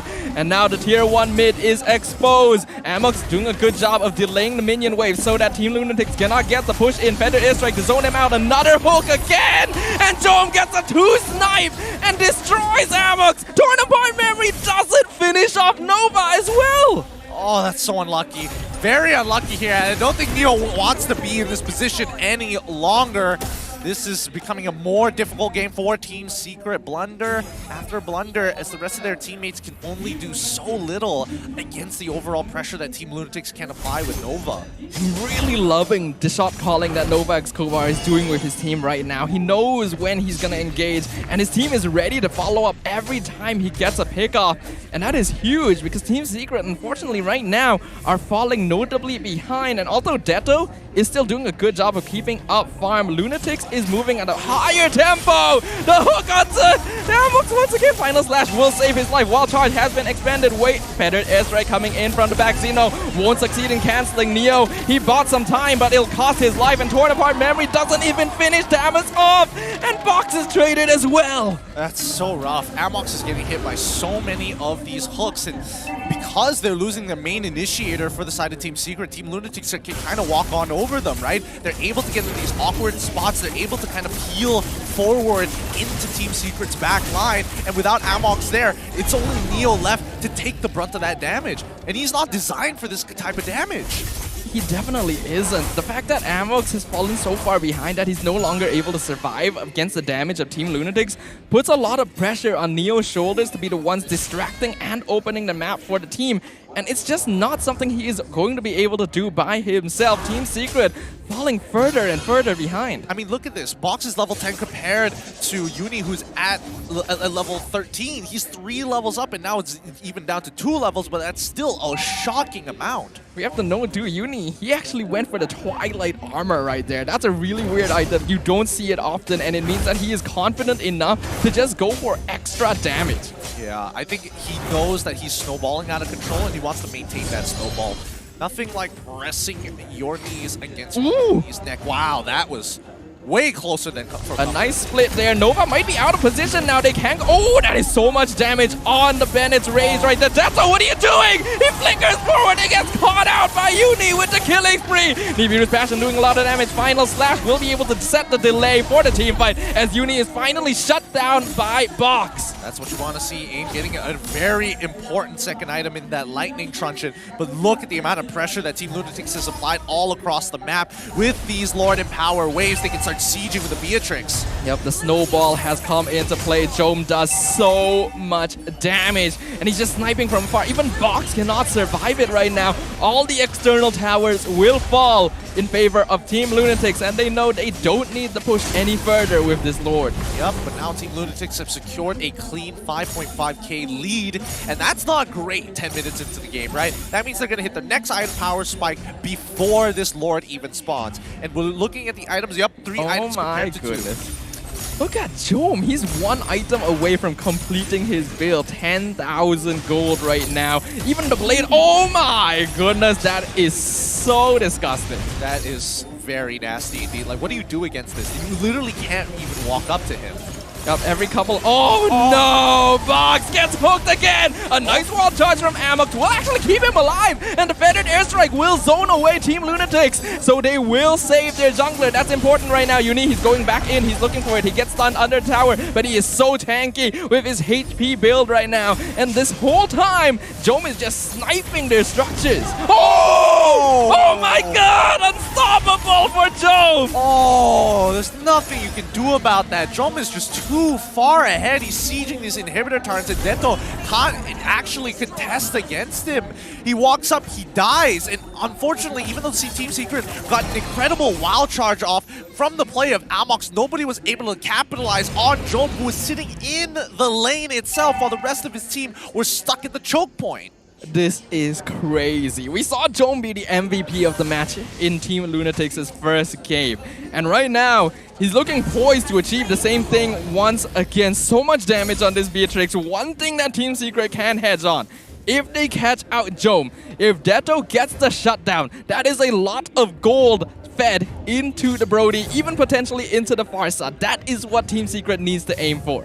Yep, but now it's down to the high ground defense, and we were talking about this earlier, but right now Team Lunatix are poised to actually take every inhibitor and end it off of this next push.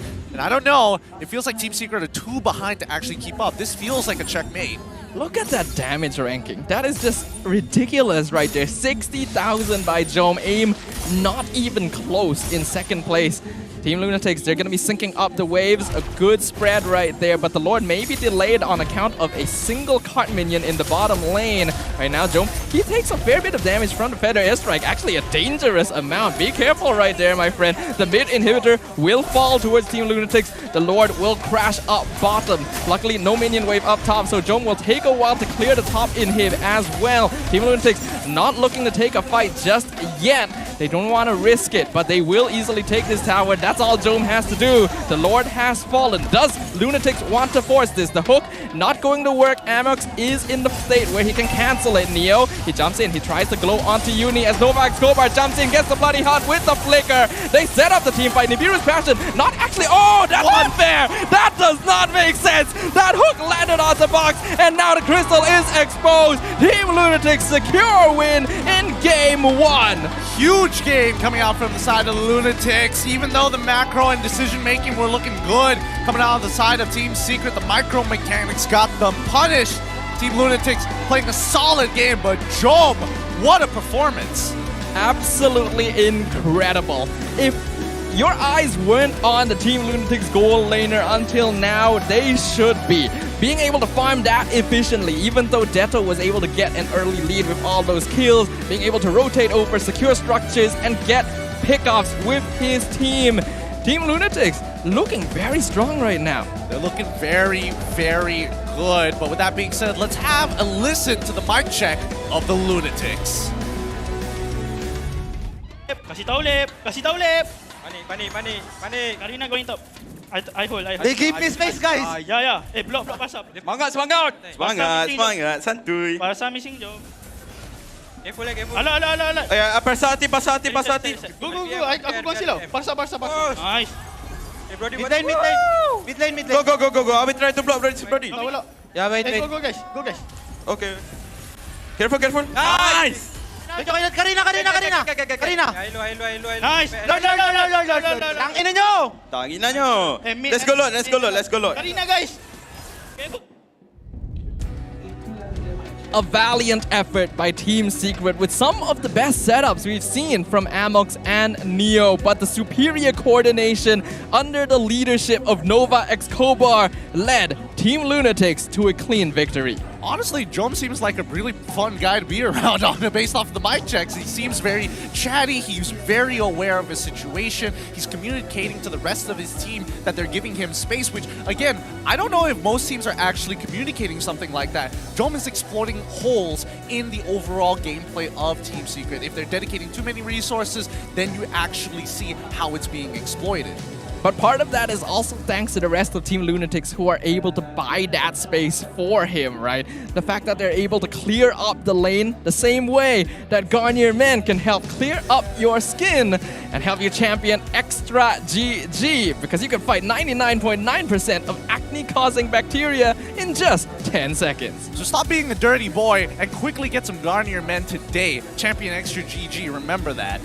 For the rest of this game, here's my big takeaway from it, right? I'm realizing that Jom is setting himself apart. Yes, he is a mechanically talented player. It's very clear to see.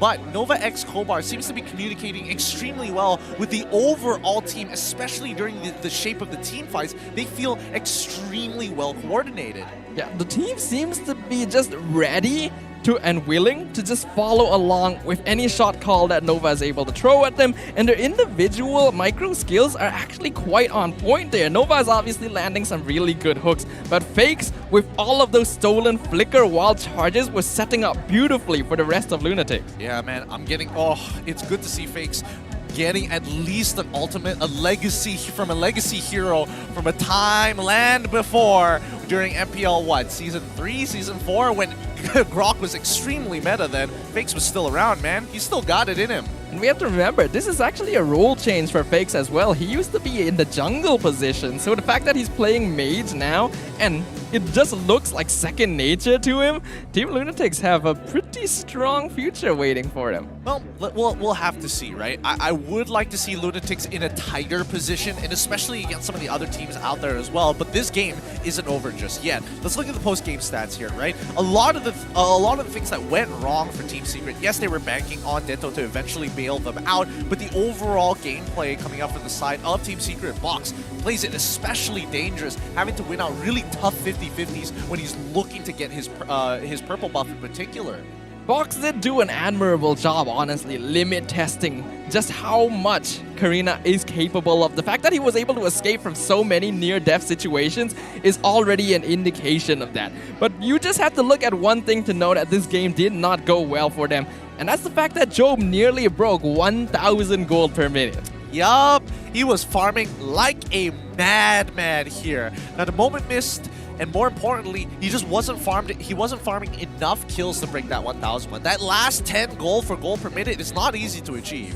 Absolutely not. But the fact that he's able to achieve this in the first place is pretty ridiculous. And although Detto got a pretty strong start by getting multiple kills, he had to exchange basically all of his lane pressure for it, which really isn't worth it nowadays. You need to be able to claim all the resources possible, especially in the early lane, where those cart minions are able to give you extra resources.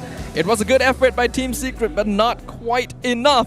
So let's see who the MVP is going to be going over to on the side of Team Lunatix. And of course, it is going to be Jome with the highest match GPM in the season so far. Only at age 19, the young lad joins the MPL MY and is doing wonders so far. Weapon Master, overall traditional standard build for Beatrix. He's looking so very good.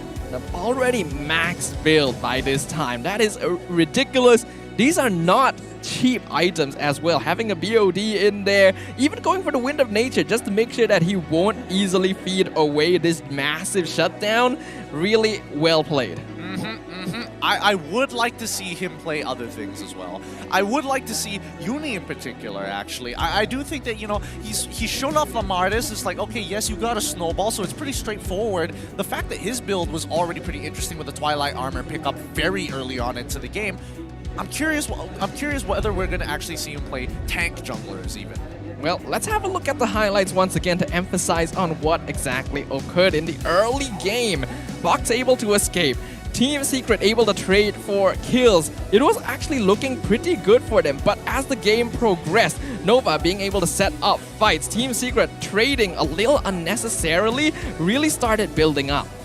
Yep, and that's the thing. When you are in Team Secret's position, when do you call it quits? When do you think it's going to be enough? And for the Lunatics, and especially with someone like Xeno, who's able to kind of buy that extra little bit of time that Team Secret doesn't have, especially when they are down on gold and kills, it makes all the difference. Tama's proving to still be a little bit problematic when you don't have a hero like the Jiraf or the Kaja to be able to lock him up and punish him for overextending, resulting in Team Lunatix just being able to hide in the backline. Even Nova, who usually should be taking the front, is able to just stand back, look for the hooks, and go in when necessary. Team Lunatix have really good coordination. That hook definitely felt a little bit strange at the end there, but Otherwise, it wouldn't really have made much of a difference. It wouldn't, but I would still feel scammed by it. It was clearly not on him. I don't know. The hitbox is really weird on that iron hook. If you can abuse it, well done to you. If you can't, well, you better start learning quick. Especially for game number 2, because again, the number of hooks that happened in that game was absolutely ridiculous. So ridiculous, in fact, that it's gonna hook you right into our next segment. MLBB X Jujutsu Kaisen skins are now available in the game. If you guys haven't seen yet, we've got Yin, Yuji Itadori, Julian, Megumi Fushiguro, Melissa Nobara Kugisaki, and Xavier Satoru Gojo available in MLBB right now. So make sure you guys join the MLBB X Jujutsu Kaisen Gacha event. That's going to be ending pretty soon on the 20th of March. 50% off your daily draws. Make sure you don't miss what's left. Yep, so if you guys haven't got your Jujutsu Kaisen skins and are waiting until the very last day, I'm gonna tell you right now, buy them while you can. You might just let the date slip. Yep, and you don't want to let this opportunity slip from under you. Really cool skins, but moving back into the game itself. For game number 2, Team Secret definitely need to learn from this. Their draft honestly was solid and their execution wasn't too bad, but we're still running into some issues here. Yeah, we're definitely running into some issues. I think, the biggest one is going to be Nova X Kobar on this Franco and AIM on Farsa. As much damage as AIM is getting out, his feathered airstrikes are getting cut short, and neither is it as coordinated as it should be with the rest of his teammates. If someone gets caught and it's a high priority target, you aim them straight away.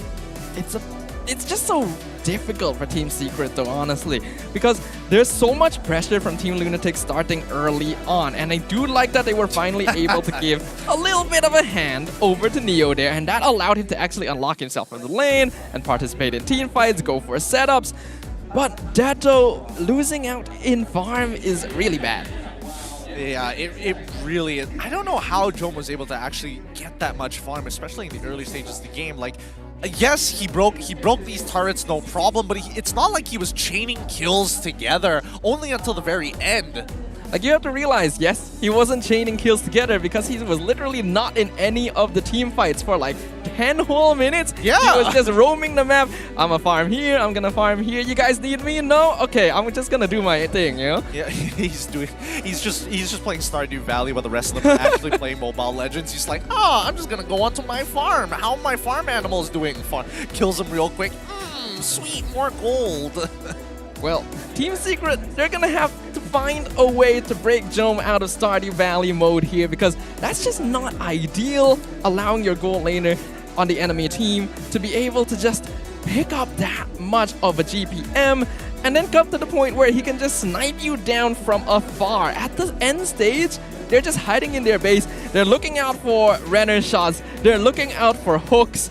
It's just not fun. It really isn't. And to be fair, I barely see Jom actually utilizing Nibiru half the time. He has been using Renner extremely efficiently, hitting some crazy quick shots. He is not messing around. That's not an easy gun to aim as well. The fact that Jom is so comfortable with using Renner consistently and he's able to apply that much pressure instantly demonstrates a mastery with Beatrix that a lot of other players don't have.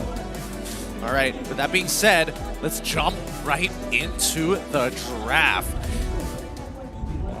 All right. Game number 2 here, ladies and gentlemen. Make sure you guys keep your eyes glued to the screen because we need to see whether or not Team Secret will be able to claw themselves out from a difficult situation. Remember, they are at the bottom of the charts and they need any points that they can get. Yep.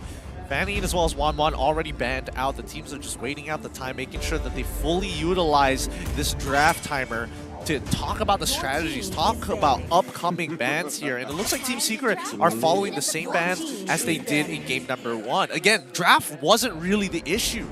Yeah, looks like the same can be said for Team Lunatix as well. So far, the bans identical over to game number 1. Lunatix are obviously confident enough that they figured out Team Secret. They're going to be able to overcome them no matter what they may throw in their way. So it is going to be up to Team Secret. It's going to be up to Amox to determine that that is not the case and that Team Secret does still have some secret weapons up their pockets. Let's see what that's going to be, though. Most teams who go for the exact same bans, right? The exact same bans usually change only one or two things. And half the time, those one or two things is stealing picks that was previously used by their opponents in their first match. So, I don't know. I'm feeling the sense that Deto might actually go for a Beatrix, or whether in the second half of the phase, you know what? I take that back. I just saw the glue ban. Really doesn't matter anymore. But Team Lunatix maintain their own side. If Team Secret have chosen to ban Glue this time, that may indicate that they want to start with the Kaja, because that is the hero that they banned instead in game number 1. Otherwise, it may be wise to steal away something like the Valentina, but not too sure how confident AIM is with it. Arlet is still open as well, but I think it's better to give Neo something else at this point. I don't know, man. It's really, really tough to say. If he really wants to outplay it, like, Arla is going to be the best. There's only so much you can do with things like Lapu Lapu and Yuzong. Valentina, actually, they're going to go with the standard opening that I called from the previous game. Maybe they've got a vendetta against me. Maybe they're like, you know what? I want your predictions to be wrong. What's going to be interesting here is that I don't really feel like I've ever seen AIM play Valentina on the MPL stage. I'm probably wrong here. Do remind me for those of you who are watching. But I'm very curious to see how well he will perform. As you can see, ooh, Team Lunatix. They're going to be keeping the Martis on their side, but they're stealing away Amox's signature pick, which means Kaja is indeed open. I mean, well played to Lunatix. They recognize, hey, they might still go, we might still lock in an artillery mage. If they pick up the Valentina, they're going to steal it from us, so we need a way to cancel it, so we lock in the Grok, but they took it one step further. They wanted to make sure, hey, there's Kaja also available, so let's make sure that we also get the Martis so that Kaja can't mess with us during these neutral objectives. But once Amox does get access to Divine Judgment, it is going to be very effective to be able to suppress the Martis away from the rest of his team, or maybe even catch out the Grok. So I'm curious to see how well Novak Skobar will perform with Amox's signature pick, whereas Carry gonna be picked up by Team Secret. I like it a lot. Team Secret really take into consideration everything that's being shown right now, especially with 2 tanks already there, and then the Farsa getting locked in later on. That was pretty telegraphed. We go into the second half of the picks and bans. Farsa gonna be played by Fakes on the side of Team Lunatix this time. So, again, a lot of heavy-duty damage from the backline, but we do know that Fakes, he has a tendency to play quite aggressively even in the mage position, as seen with him stealing Wild Charge repeatedly, as seen with him playing on the Faramis as well. So I'm wondering how well he'll perform on an artillery mage that'll stand in the backline. Yeah, and I mean, we saw it in week number 1. He did generally okay, but there was a lot of big question marks. So hopefully he's cleaned up his gameplay since then. We're seeing the Arlot ban coming through there. Yep, there we go. Team Secret bans out the Arlot. Now, Lunatix, I love the bans. They've done their homework. It's very evident, right? They get rid of the Lancelot, something that Box has been utilizing a good majority of the time in their previous 4 matches. But that puts him where now? What does he want to do? Does he want to go into the Akai? But then the Akai can't really do much against the Martis as well as the Grok. It was once Box's signature pick when he was still playing with Team SMG. He was very efficient with it, but like you mentioned, yeah, the Grok as well as the Martis make it very difficult to go for that. And the meta nowadays doesn't really lean towards that either. So Team Lunatix doing a very good job with their draft right now. The Benedetta gonna be the final hero banned out. So again, putting a lot of pressure onto Neo. Yeah, and I think it's super understandable right now. At this point, Neo needs to start thinking, all right, we already banned out 1 good EXP matchup. We're not going to get first pick in that second phase. So let's keep in mind, we can't necessarily ban out another high priority EXP laner, whether it be Lapu Lapu or even Yuzong. I think the Cho is a very good consideration here. But the fact that they're banning Cho means that they're thinking this Grok could still go to the EXP lane. I guess it's not impossible, but I'm not too sure how well that would work. Well, I think it's just covering their corners, right, for Team Secret. They want to kind of limit the options. It's like, yes, we got rid of the Cho, so now you don't have to think about Grok going into the EXP and being as effective as you want it. But Lunatix still hold up that question. It's like, yes, we lock in the Harith. We know that you are short range, and we will start dominating that gold lane. So I don't know, Dedo. He's got to be ready for the onslaught that he's about to face. Wow, is this going to really be Jome playing on the Harif? We have not seen this just yet. He's been consistently playing Claude, Beatrix, and 1-1 so far. So excited to see it. This is a very high mechanics hero, but can be very rewarding in the right hands. Divine Judgment going to definitely be a bane right now, but Team Lunatix has a lot of heroes that are high priority for that ultimate. Amok's gonna have some difficult decisions this game. Yeah, extremely difficult decisions, because how do you stop all of it all at once, right? You want to play for your gold lane, but it's already a losing matchup, so now you need that pressure, and we get the blind pick to Rizla in this matchup, potentially against this Grok and Baxia as well, coming out for the side of Box. So their lineup, it's tanky enough, and this should be enough peel, but let's see how the Lunatics want to respond to this, because no matter what, their forge already seems so good. I really am not a fan of how they've completed the draft on the side of Team Secret. Wow, the Kufra. This is an EXP Grok. Okay, so Team Secret are aware of something we don't know. But what I don't like about Team Secret's draft right now is it puts a lot of pressure on Detto to perform. And even though they have a really strong tool in the Divine Judgment, they have no burst to take advantage of it. I mean, eventually the Valentina will scale. Once, you know, you get the Clock of Destinies and wait enough time and then pair it up with the Lightning Truncheon, usually that's more than enough damage. But no matter what, it's a tough game. I mean, if we're looking at the compositions, the early game generally should be in favor of Team Secret, but even then, Lunatix has some great counter engage. And when you think about scaling, it's like, how can Detto scale? He's going to struggle in lane, and he has to face the full wrath of the Lunatics, who generally will have overall control.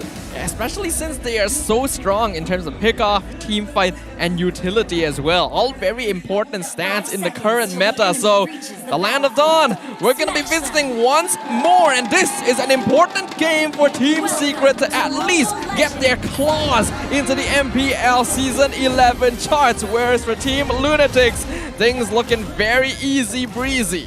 Yep, once again, Team Secret's going to be on the blue side with Team Lunatix on the red side. Some very good early moves from Zeno, positioning his wall to make sure that it proxies all three and delaying that wave closer towards their turret.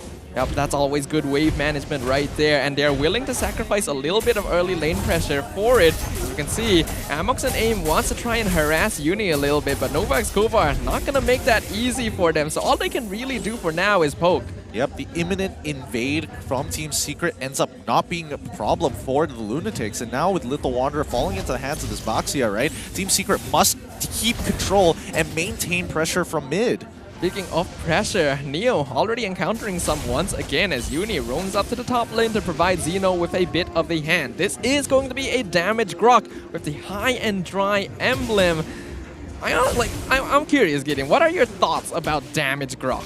I feel like damage Grok is always going to be relevant in the EXP lane because most people can't deal with the high base damages. Paired up with the passive there, he gets more defense with the amount of attack damage he actively has. And especially, I am particularly annoyed at the high and dry because that makes his 1v1ing very efficient. Like, look at Zeno. He's not worried at all. He can literally keep trading against the Neo and honestly walk away just not caring. Typically, the goal of the early lane is to not allow yourself to be pushed too far back, but in this case, Team Lunatics are actually okay with a weaker wave positioning towards their side because they know that Team Secret doesn't exactly have strong early game pressure with the heroes they have.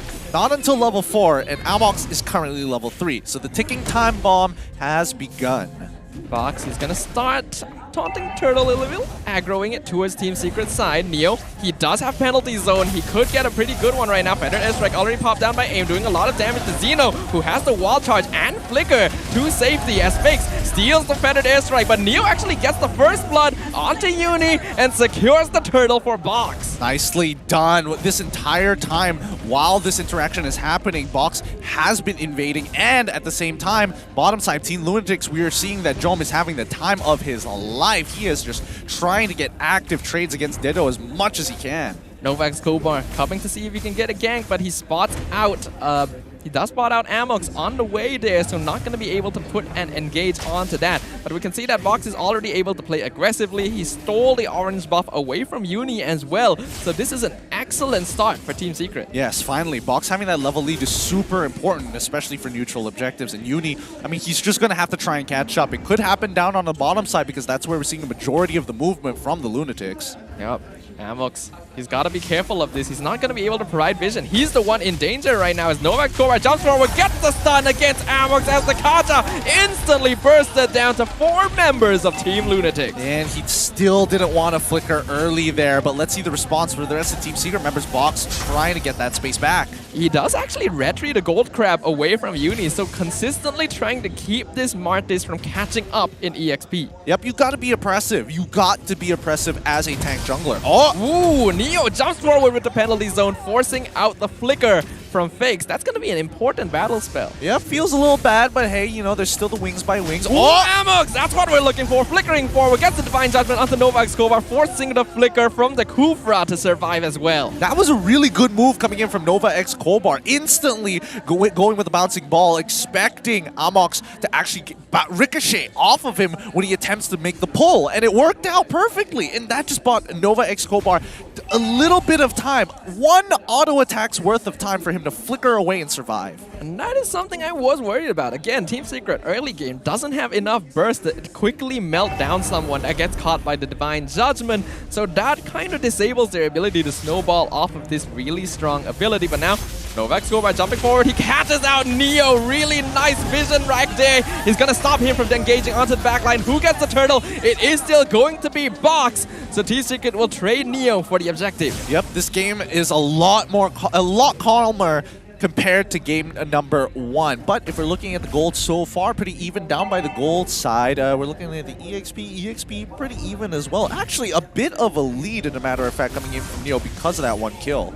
Yep, Neo has been able to contribute so far. Unfortunately, because he is taking the risk to try and distract the backline, he does put himself at risk quite a lot. Team Secret needs to make more with his sacrifice ammo. Box. I think we've seen this before. Nova jumping forward once again, not gonna ult him because he knows that they have more than enough damage to not have to force it. Detto is gonna be pushed back. They want to go for the tier 1 tower as Box will instantly cancel the feathered airstrike. Jome jumping forward with the Zaman force. He's gonna jump on top of Box as well as Nova gonna fly in again. Unfortunately, doesn't get any knockup. He has to be careful. Detto does still do a lot of damage, and Team Lunatix will back off for now. They're still in range of Team Secret, but I don't think they're gonna pursue this. No, they are not, but they will try to invade, look for some information here. They do see Xeno, but then, I mean, all 5 members are here for the side of Team Secret. Nobody's actually dealing with the top side pressure. Team Lunatix actually making the same move Team Secret did in game number 1. They're opting to go with the lane swap.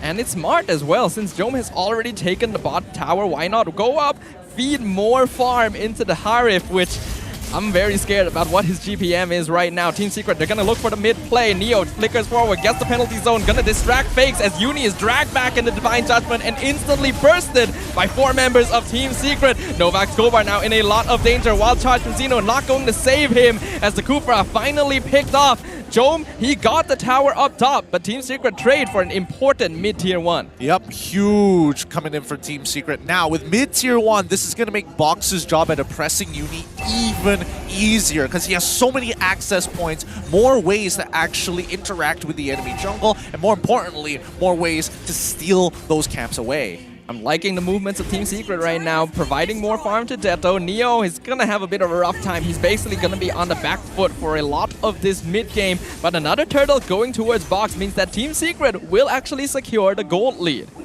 Yep, and we're seeing Nova. Oh, Nova with the 2-man Kufra ult. Aim will be able to flicker away as Amox with the conceal makes sure they get out of danger as well. Oh, but they already Aim already lost his flicker. That's such an important spell, especially when you're up against Kufra. You just need something that instantly gets you out of there before he connects. Oh, Neo! He walks into a bush with 3 members. Oh! But flickers forward with the 3-man penalty zone. Neo will get picked off by Jome. Team Lunatix, Feathered Airstrike comes out from backline from Fakers as Amox is picked off with the Decimate. Team Lunatix have already taken out 2 members of Team Secret as Aim joins in. He has wild charge, but he's not going to look for the re-engage.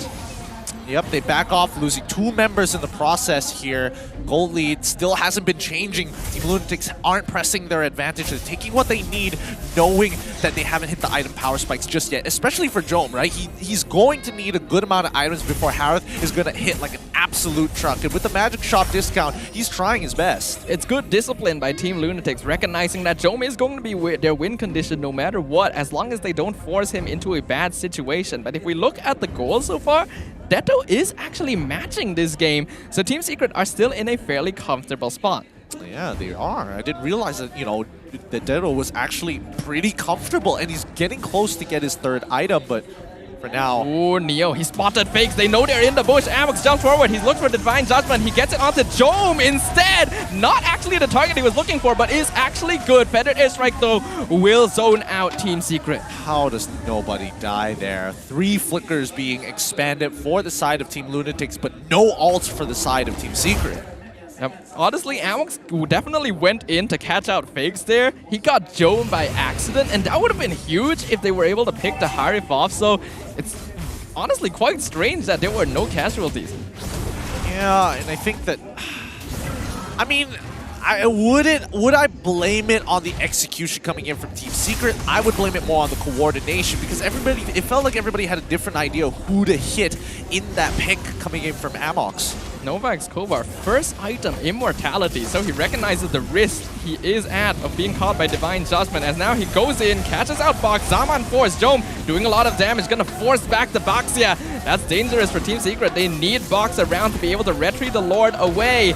Team Lunatix putting a lot of damage into it. Novak's Kobar still looking for the setup, but most of Team Secret is behind the Lord Pit. Conceal play once again. Penalty zone catches out Uni. Neo, though, going to be bursted down straight away as the Divine Judgment finds fakes, and Uni secures the Lord on top of the kill onto Neo. Jome jumping in, doing massive damage. Dito forced the flicker away from the Harif, but Jome going to chase him down. Uni with the double kill, as well as Jome with the double kill. Amox picks up fakes, but he's going to lose his life as well in the end. Ooh, actually, no. They will choose not to pursue this. They already got 4 members of Oh, wait. Are they still coming? They're just going to try and keep Amox from retreating so they get the tower.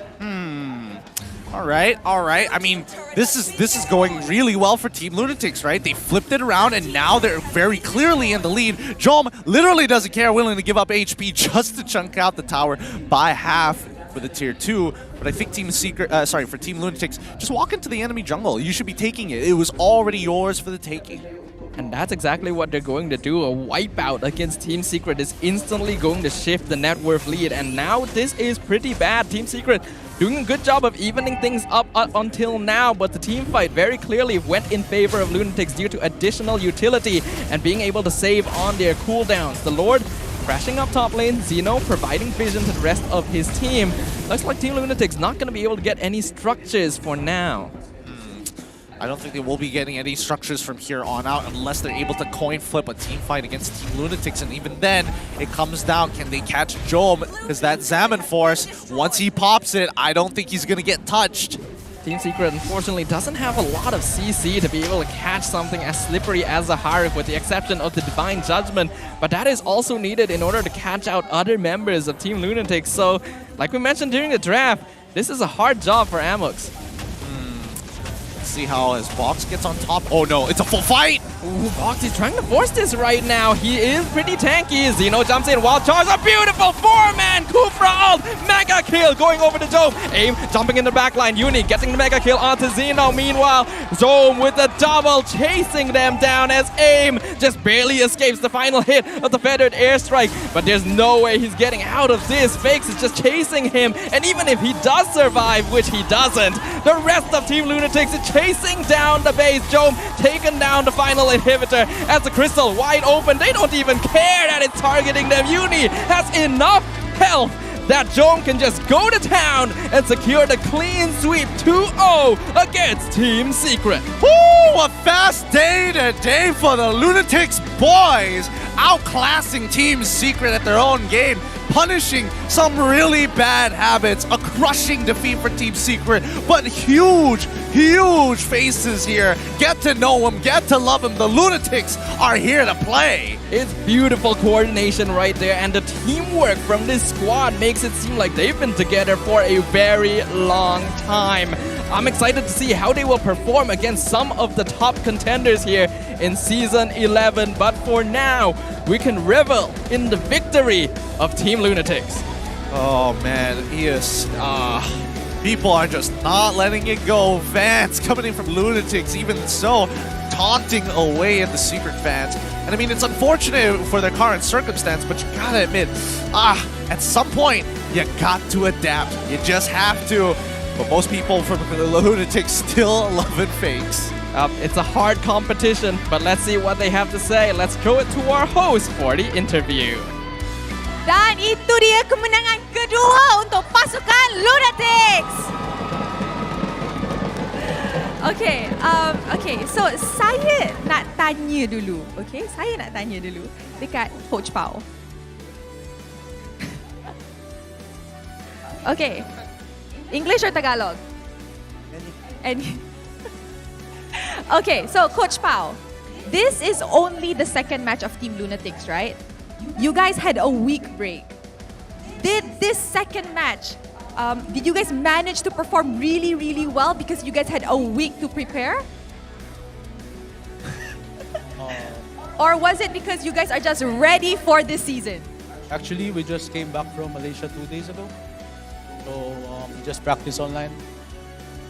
But we didn't take them lightly. Props to Team Secret. Good game to you guys. Okay, so dorang cakap untuk orang yang tak dengar ke, Coach Pau cakap, dorang baru je balik Malaysia 2 hari lepas. So, dorang memang practice online dan dorang tak tengok rendah dekat Team Secret because they know that Team Secret also tried their best untuk game ini. Okay, so I nak tanya, Nova, your next match is gonna be against Todak. Tadi kita nampak Todak punya performance dengan 2-0. Boleh? Boleh. Crowd cakap boleh. Ada apa Nova nak cakap dekat Todak atau apa, like korang nak cakap apa dekat Todak atau fans korang? Oh, I just want to say good luck and have fun. That's all. Huh? No, wait. Joam tak puas hati. Joam, what do you want to say to Todak? Who is Chiku? One more time. Who is Chiku? I think the Filipino gold laners have something going on. Okay, so Joam, we saw just now you were the MVP for the first game, diba? Tagalog. Okay, Tagalog. MVP ka nung unang laban, right? Paano mo nagawa yun? Teamwork. Also, I have a question. Wait. Why do you wear a headband in game? Lucky Charm. Oh, Lucky Charm. Okay. Other teams have bathrobes. Other teams don't shower. He has a headband. Okay, MVP of the match. Are you guys ready, Lunatix? Okay, count with me, okay? 3, 2, 1. Joam! Ano masasabi mo sa lahat ng nanonood sa'yo, sumusuporta sa'yo at ikaw yung MVP of the match ng last game natin today? Salamat po sa lahat ng pumunta ngayong sa laban namin and sana patuloy nyo kami supportahan kahit bago lang kami dito. Okay, so saya tanya Joam, dia nak cakap apa tak dekat korang semua yang datang sokong dia sebab dia ialah MVP of the match untuk match pertama kita, last match kita hari ni, dan dia cakap terima kasih untuk semua orang yang datang sokong Team Lunatix walaupun dorang masih baru, line up dorang masih baru, tapi korang datang dengan support dorang with a full heart and a full energy. Thank you. Okay guys, so now masa kita untuk invite satu lucky audience. Actually dia bukan lucky, dia special audience. Sultan Rick.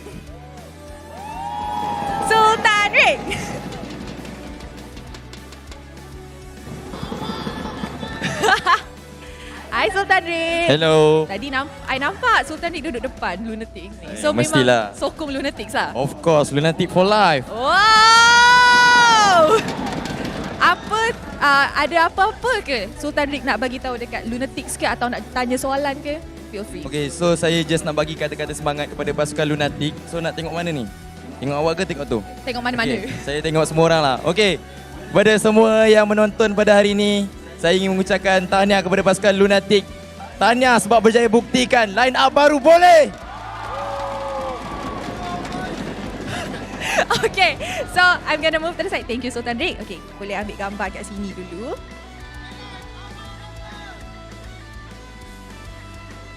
Okay guys, untuk our last match untuk hari ni kita habis juga dengan 2-0. And so, kalau korang nak tengok game, jom datang ke Stadium Juara by scanning the QR code down below.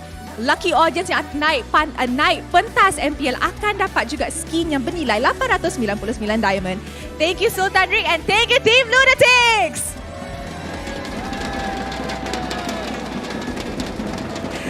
Dan itu dia last match of the second week of MPL Malaysia. Fun tak? Hari ni, minggu ni best tak? Korang nak lagi tak? Okay, so since korang nak lagi, jom kita dengar mic check dorang untuk game kedua untuk Team Lunatix. Blok seorang. Nice. Nice guys. Total. It's okay, this side. Get one guy full. Hey, pick up. Yeah. I will go bot. So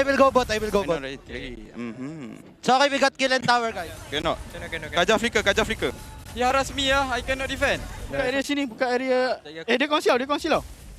Go guys, we can go. Go. Nice! Woo! My defense! Go. Team Lunatix have indeed proven that a new lineup is perfectly capable of proving themselves on the MPL stage. And after having a look at the mic check, you can see, despite being a new lineup that really hasn't had a lot of chance to play together, their communication is clean. Yeah, it's extremely clean, and we know why Joma is actually the perfect player, to be honest. Have you seen the way he holds his phone? The man holds it up so high up to his face, you can't even see it anymore. Everybody else is taking it chill. That's how you know that he's putting 120% into every single game. It's to make sure that you cannot read his facial expressions during the mic checks and know what he's thinking and keep the strategies in his head. You know, I think more importantly, he was probably, playing MLBB. As soon as he dies, swap on over and starts downloading the AirAsia Super app. Oh yeah! Watch us live now at Stadium Juara by booking a ride on AirAsia Ride. You guys can use the code NEW MPLMY for 5 ringgit off for first-time users, or just MPLMY for 3 ringgit off on 2 rides if you're already an existing user. If you guys want to play as good as Jome and Team Lunatix, all you gotta do is download the AirAsia Super Ride to book your ride right now. Yep, do it while you still can. But guys, we got to talk about this overall game. The Lunatix, this is only their second game, and they're already looking so good. But their next one, going to be the biggest challenge yet. Either way, with time on Team Lunatix's side, they were able to close the match with little struggle. Definitely a new roster to watch out for this season. But the next challenge is going to be their biggest one yet. Yeah, absolutely. And I think that would be an extreme test. But if they can perform well, they definitely have a future here at the MPL MY. And especially with the lineup, they're doing all the right things. Having a Filipino player play amongst a bunch of Malay-trained players, on top of the fact that they have a coach who's able to kind of round it all up. It's looking like a mix for success. The keys for success are all definitely there, and as we can see, the keys to victory that we mentioned before the game, the roamer execution. Honestly, this by itself would already be enough. Novak Escobar, with the way he's opening the map, setting up for his team, the success rate on this man, and the kill participation as well. Just insane. Yeah, it really is. The objective controls, and I would say, especially for Zeno, we didn't get to see too much of his crazy plays overall, but especially when he did have access to that Grok, his wild charges have been particularly accurate, trying to make sure that not only is he affecting other people's lanes, but he has a very good understanding of where he needs to be and the timing to cancel the right abilities. Being able to control not just the EXP lane, but objectives overall throughout the map. Yes, towards the second game, Box was actually securing the majority of the turtles, but the towers were still falling in favor of Team Lunatix. Jome just being allowed to do his own thing on the opposite side of the map. Ooh, I take down one tower here, I move to the other lane, and it's such an efficient way of controlling and also feeding more farm into their gold laner. And that's the thing, that's what really sets a team apart. When they have good communication and good macro, combining the two, you can do some pretty incredible things to actually save a lot of time rather than dilly-dallying and walking around aimlessly. There is always purpose to the movement, and that's the most important part for especially a top-tier team. Yup, being able to decide and make decisions quickly while being able to rally your team behind you is the mark of a great shot caller as well as an excellent team. And those are the makings that we are seeing of Team Lunatix right now. Once again, a very quick match. Yeah, extremely quick here. Now, immediate focus onto the Grok here, going with the Sea Halberd as well as the Blade of Heptases. Again, two very cost-efficient items, and especially when you're talking about the raw, if you're looking for raw damage that isn't a BOD or arguably a Malefic Roar, which doesn't give you that extra stat that Grok wants, attack damage, not armor penetration, then Sea Halberd is the way to go. It's also especially effective against Neo, against AIM, even against Box to a certain extent, because being able to negate them from healing more HP is always going to be strong. And Xeno is aware that playing on the damage Grok, he's not going to be able to survive these fights very long. So dealing consistent damage isn't on the forefront of his mind. His goal, jump in, get the wild charge, apply the Sea Halberd effect, and then even if he dies, he's done his job. Yeah, but talking about his timing, right? He has cancelled huge timings on Amok, on Neo as well, and I would even argue that even AIM had a couple of moments where he struggled to get in on the fight because of the timing of the Nature's Barrier from Xeno time and time again. So it became very difficult to handle, and especially with Harith, he just needs space and time, and he will dish out the damage, and that's exactly what Xeno brought to the table for Jome. Unfortunately, I do feel like Team Secret still has this habit of using their cooldowns a little bit too early to initiate the fight when they should be waiting for more appropriate opportunities. Lunatix detecting this, instantly no, let's layer our abilities, force out a bunch of resources from our opponents. Once everything is done, then Jome can jump on in. Zaman Force cannot be stopped at all. Yeah, but that's the thing. When we're looking at Team Secret, that it's not like, I mean, game number 2 of the draft, I will say there are a couple of discrepancies, but I don't really want to go into it because it's pretty obvious. I think just the shot calling in-game with Amok's in, right? Team Lunatix immediately pounced on the weakest link, and I think that's going to be Amok's. He has very bad habits of the way he hides in bushes. He doesn't really change his positioning overall, and I think that's a very big flaw, and especially for a player to keep up with habits like those. Rule of threes, it only works 3 times, if not less, and for high top-tier players like Nova X Kobar, it's something that he picks up on very quickly. It's very evident to instantly see the difference between a player up on the stage as well as a coach, because although both parties are going to have great knowledge of MLBB, the difference between theory and execution is a huge gap. And although Amox is an excellent coach that has been contributing to the success of many teams, being forced into the Land of Dawn is really uncomfortable. No, it truly is. It truly is. Like, game number 1, like, their comp is looking beautiful. They're getting away with a lot of cool stuff, and you can tell by the compositional graph that they actually have a lot of kill pressure, a lot of advantages. But then you come over to the second comp. That's when it became really, really awkward for them because they realized that they had lost the first half, and the bans didn't make it any easier. And I think Lunatix, all across the board, game number 1 has been by far the most impressive for someone like Nova X Kobar. But in both of these games, Jome, as the MVP, you can tell his pockets are really, really deep. His understanding of lane matchups is really sharp. His mechanics are perfect. Man is consistent, and he's able to communicate well with his team while making sure that he doesn't go too far, even when he has an absolutely dominating advantage. Being able to hold back in those situations is really important and a skill that cannot easily be taught to any player. Yeah, and I can't wait until Team Lunatix start taking on the bigger powerhouses here at the MPL. That's going to be very exciting stuff because at least then it'll be easier to kind of predict how their matches are going to go. But our MVP of the match has to go to Jome. The man cannot make mistakes so far. 2 matches in MPL MY Season 11 and 2 MVPs of the match. Man is just racking them up right now, and his KDA really demonstrates it, having really clean scores in both games, being able to nearly max out his items very early on. This time, even though his match GPM is a lot lower, Mystery Shop able to make up that difference and just absolutely stomp on the opposing gold lane. Yeah, he's just winning his lanes. He's getting good matchups. He's working well with his coach. I mean, everything seems to be going in the favor of Team Lunatix for now. The question is, when do the holes start to show? Who is the weakest link, and how are people going to start punishing them?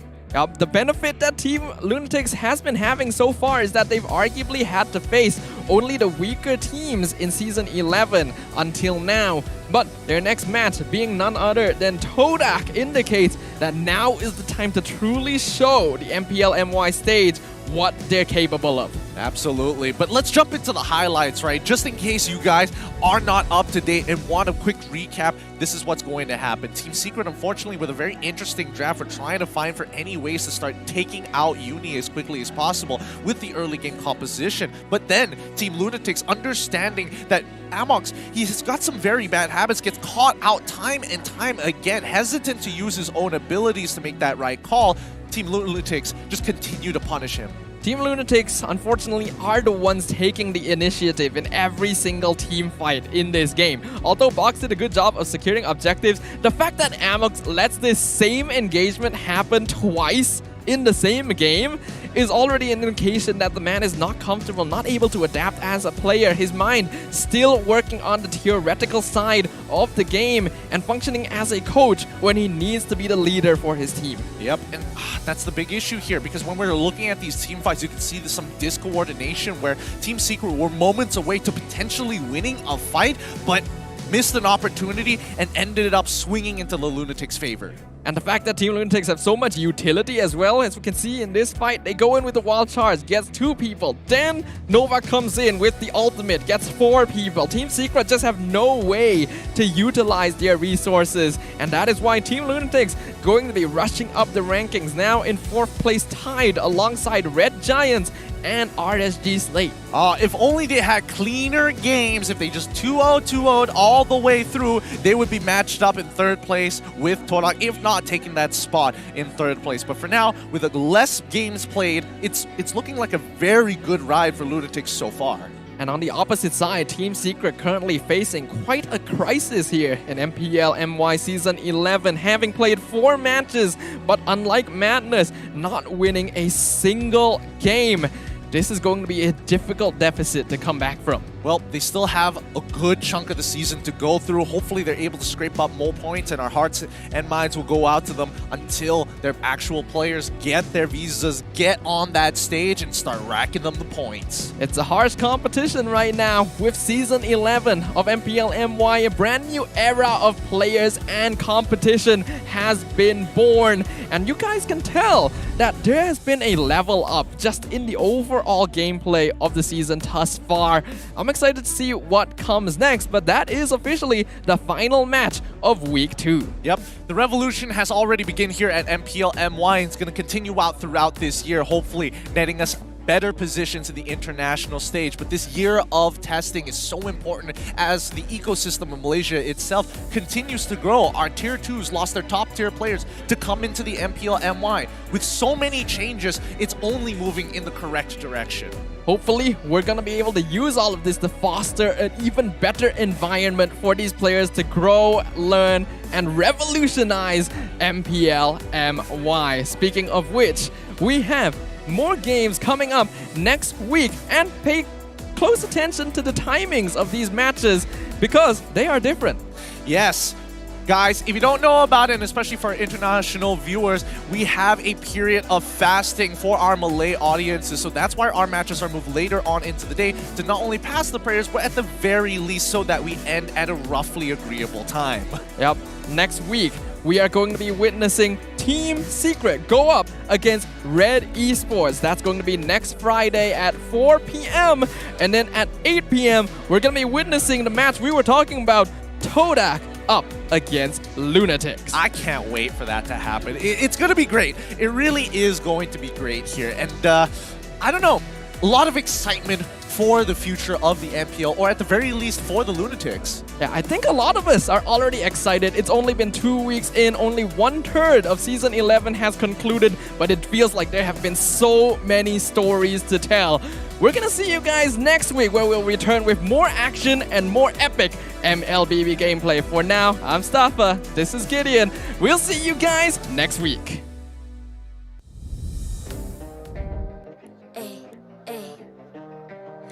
I'm a rock star. Yeah, rock star. Hey, hey, hey. I'm a rock star, baby. I'm a rock star. I'm a rock star. I'm a rock star.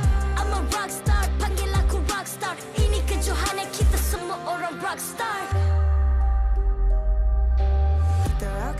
kita buat saja gaya kita. Makin panas apinya sudah membara. Macam mana pun kau menempuh segala demi negara, kau buat semua bangga. Step into my world, you know I'm always in my zone. You know I got my team, no I'm never alone. Bring out my best, buat yang terbaik. Jadi juara perlahan kita naik. Aku nak push, naik-naik jadi lebih bagus. Jadi hero, ku ada skill. Berapa banyak musuh aku dah kill. Ramai cuba mencapai, cause they envy me. Tiap game aku pasti jadi MVP. Easy. I'm a rock star, baby, I'm a rock star. I'm a rock star, I'm a rock star. I'm a rock star, panggil aku rock star. Ini kejohanan kita semua orang rock star. I'm a rock star, baby, I'm a rock star. I'm a rock star, I'm a rock star. I'm a rock star, panggil aku rock star. Ini kejohanan kita semua orang rock star. Tengok nanti siapa yang juara. Ni peluang kita bawa pulang piala. This is my game, this is my time. Menang semua, everything will be mine. Kalau jatuh kau pasti kembali. Bangun balik ku tegak berdiri. Kuatkanlah tenaga, ganjaran diperoleh. Ni kejohanan kita, Malaysia memang boleh. Rise up to the top, kita buat bersama. Semangat kita kuat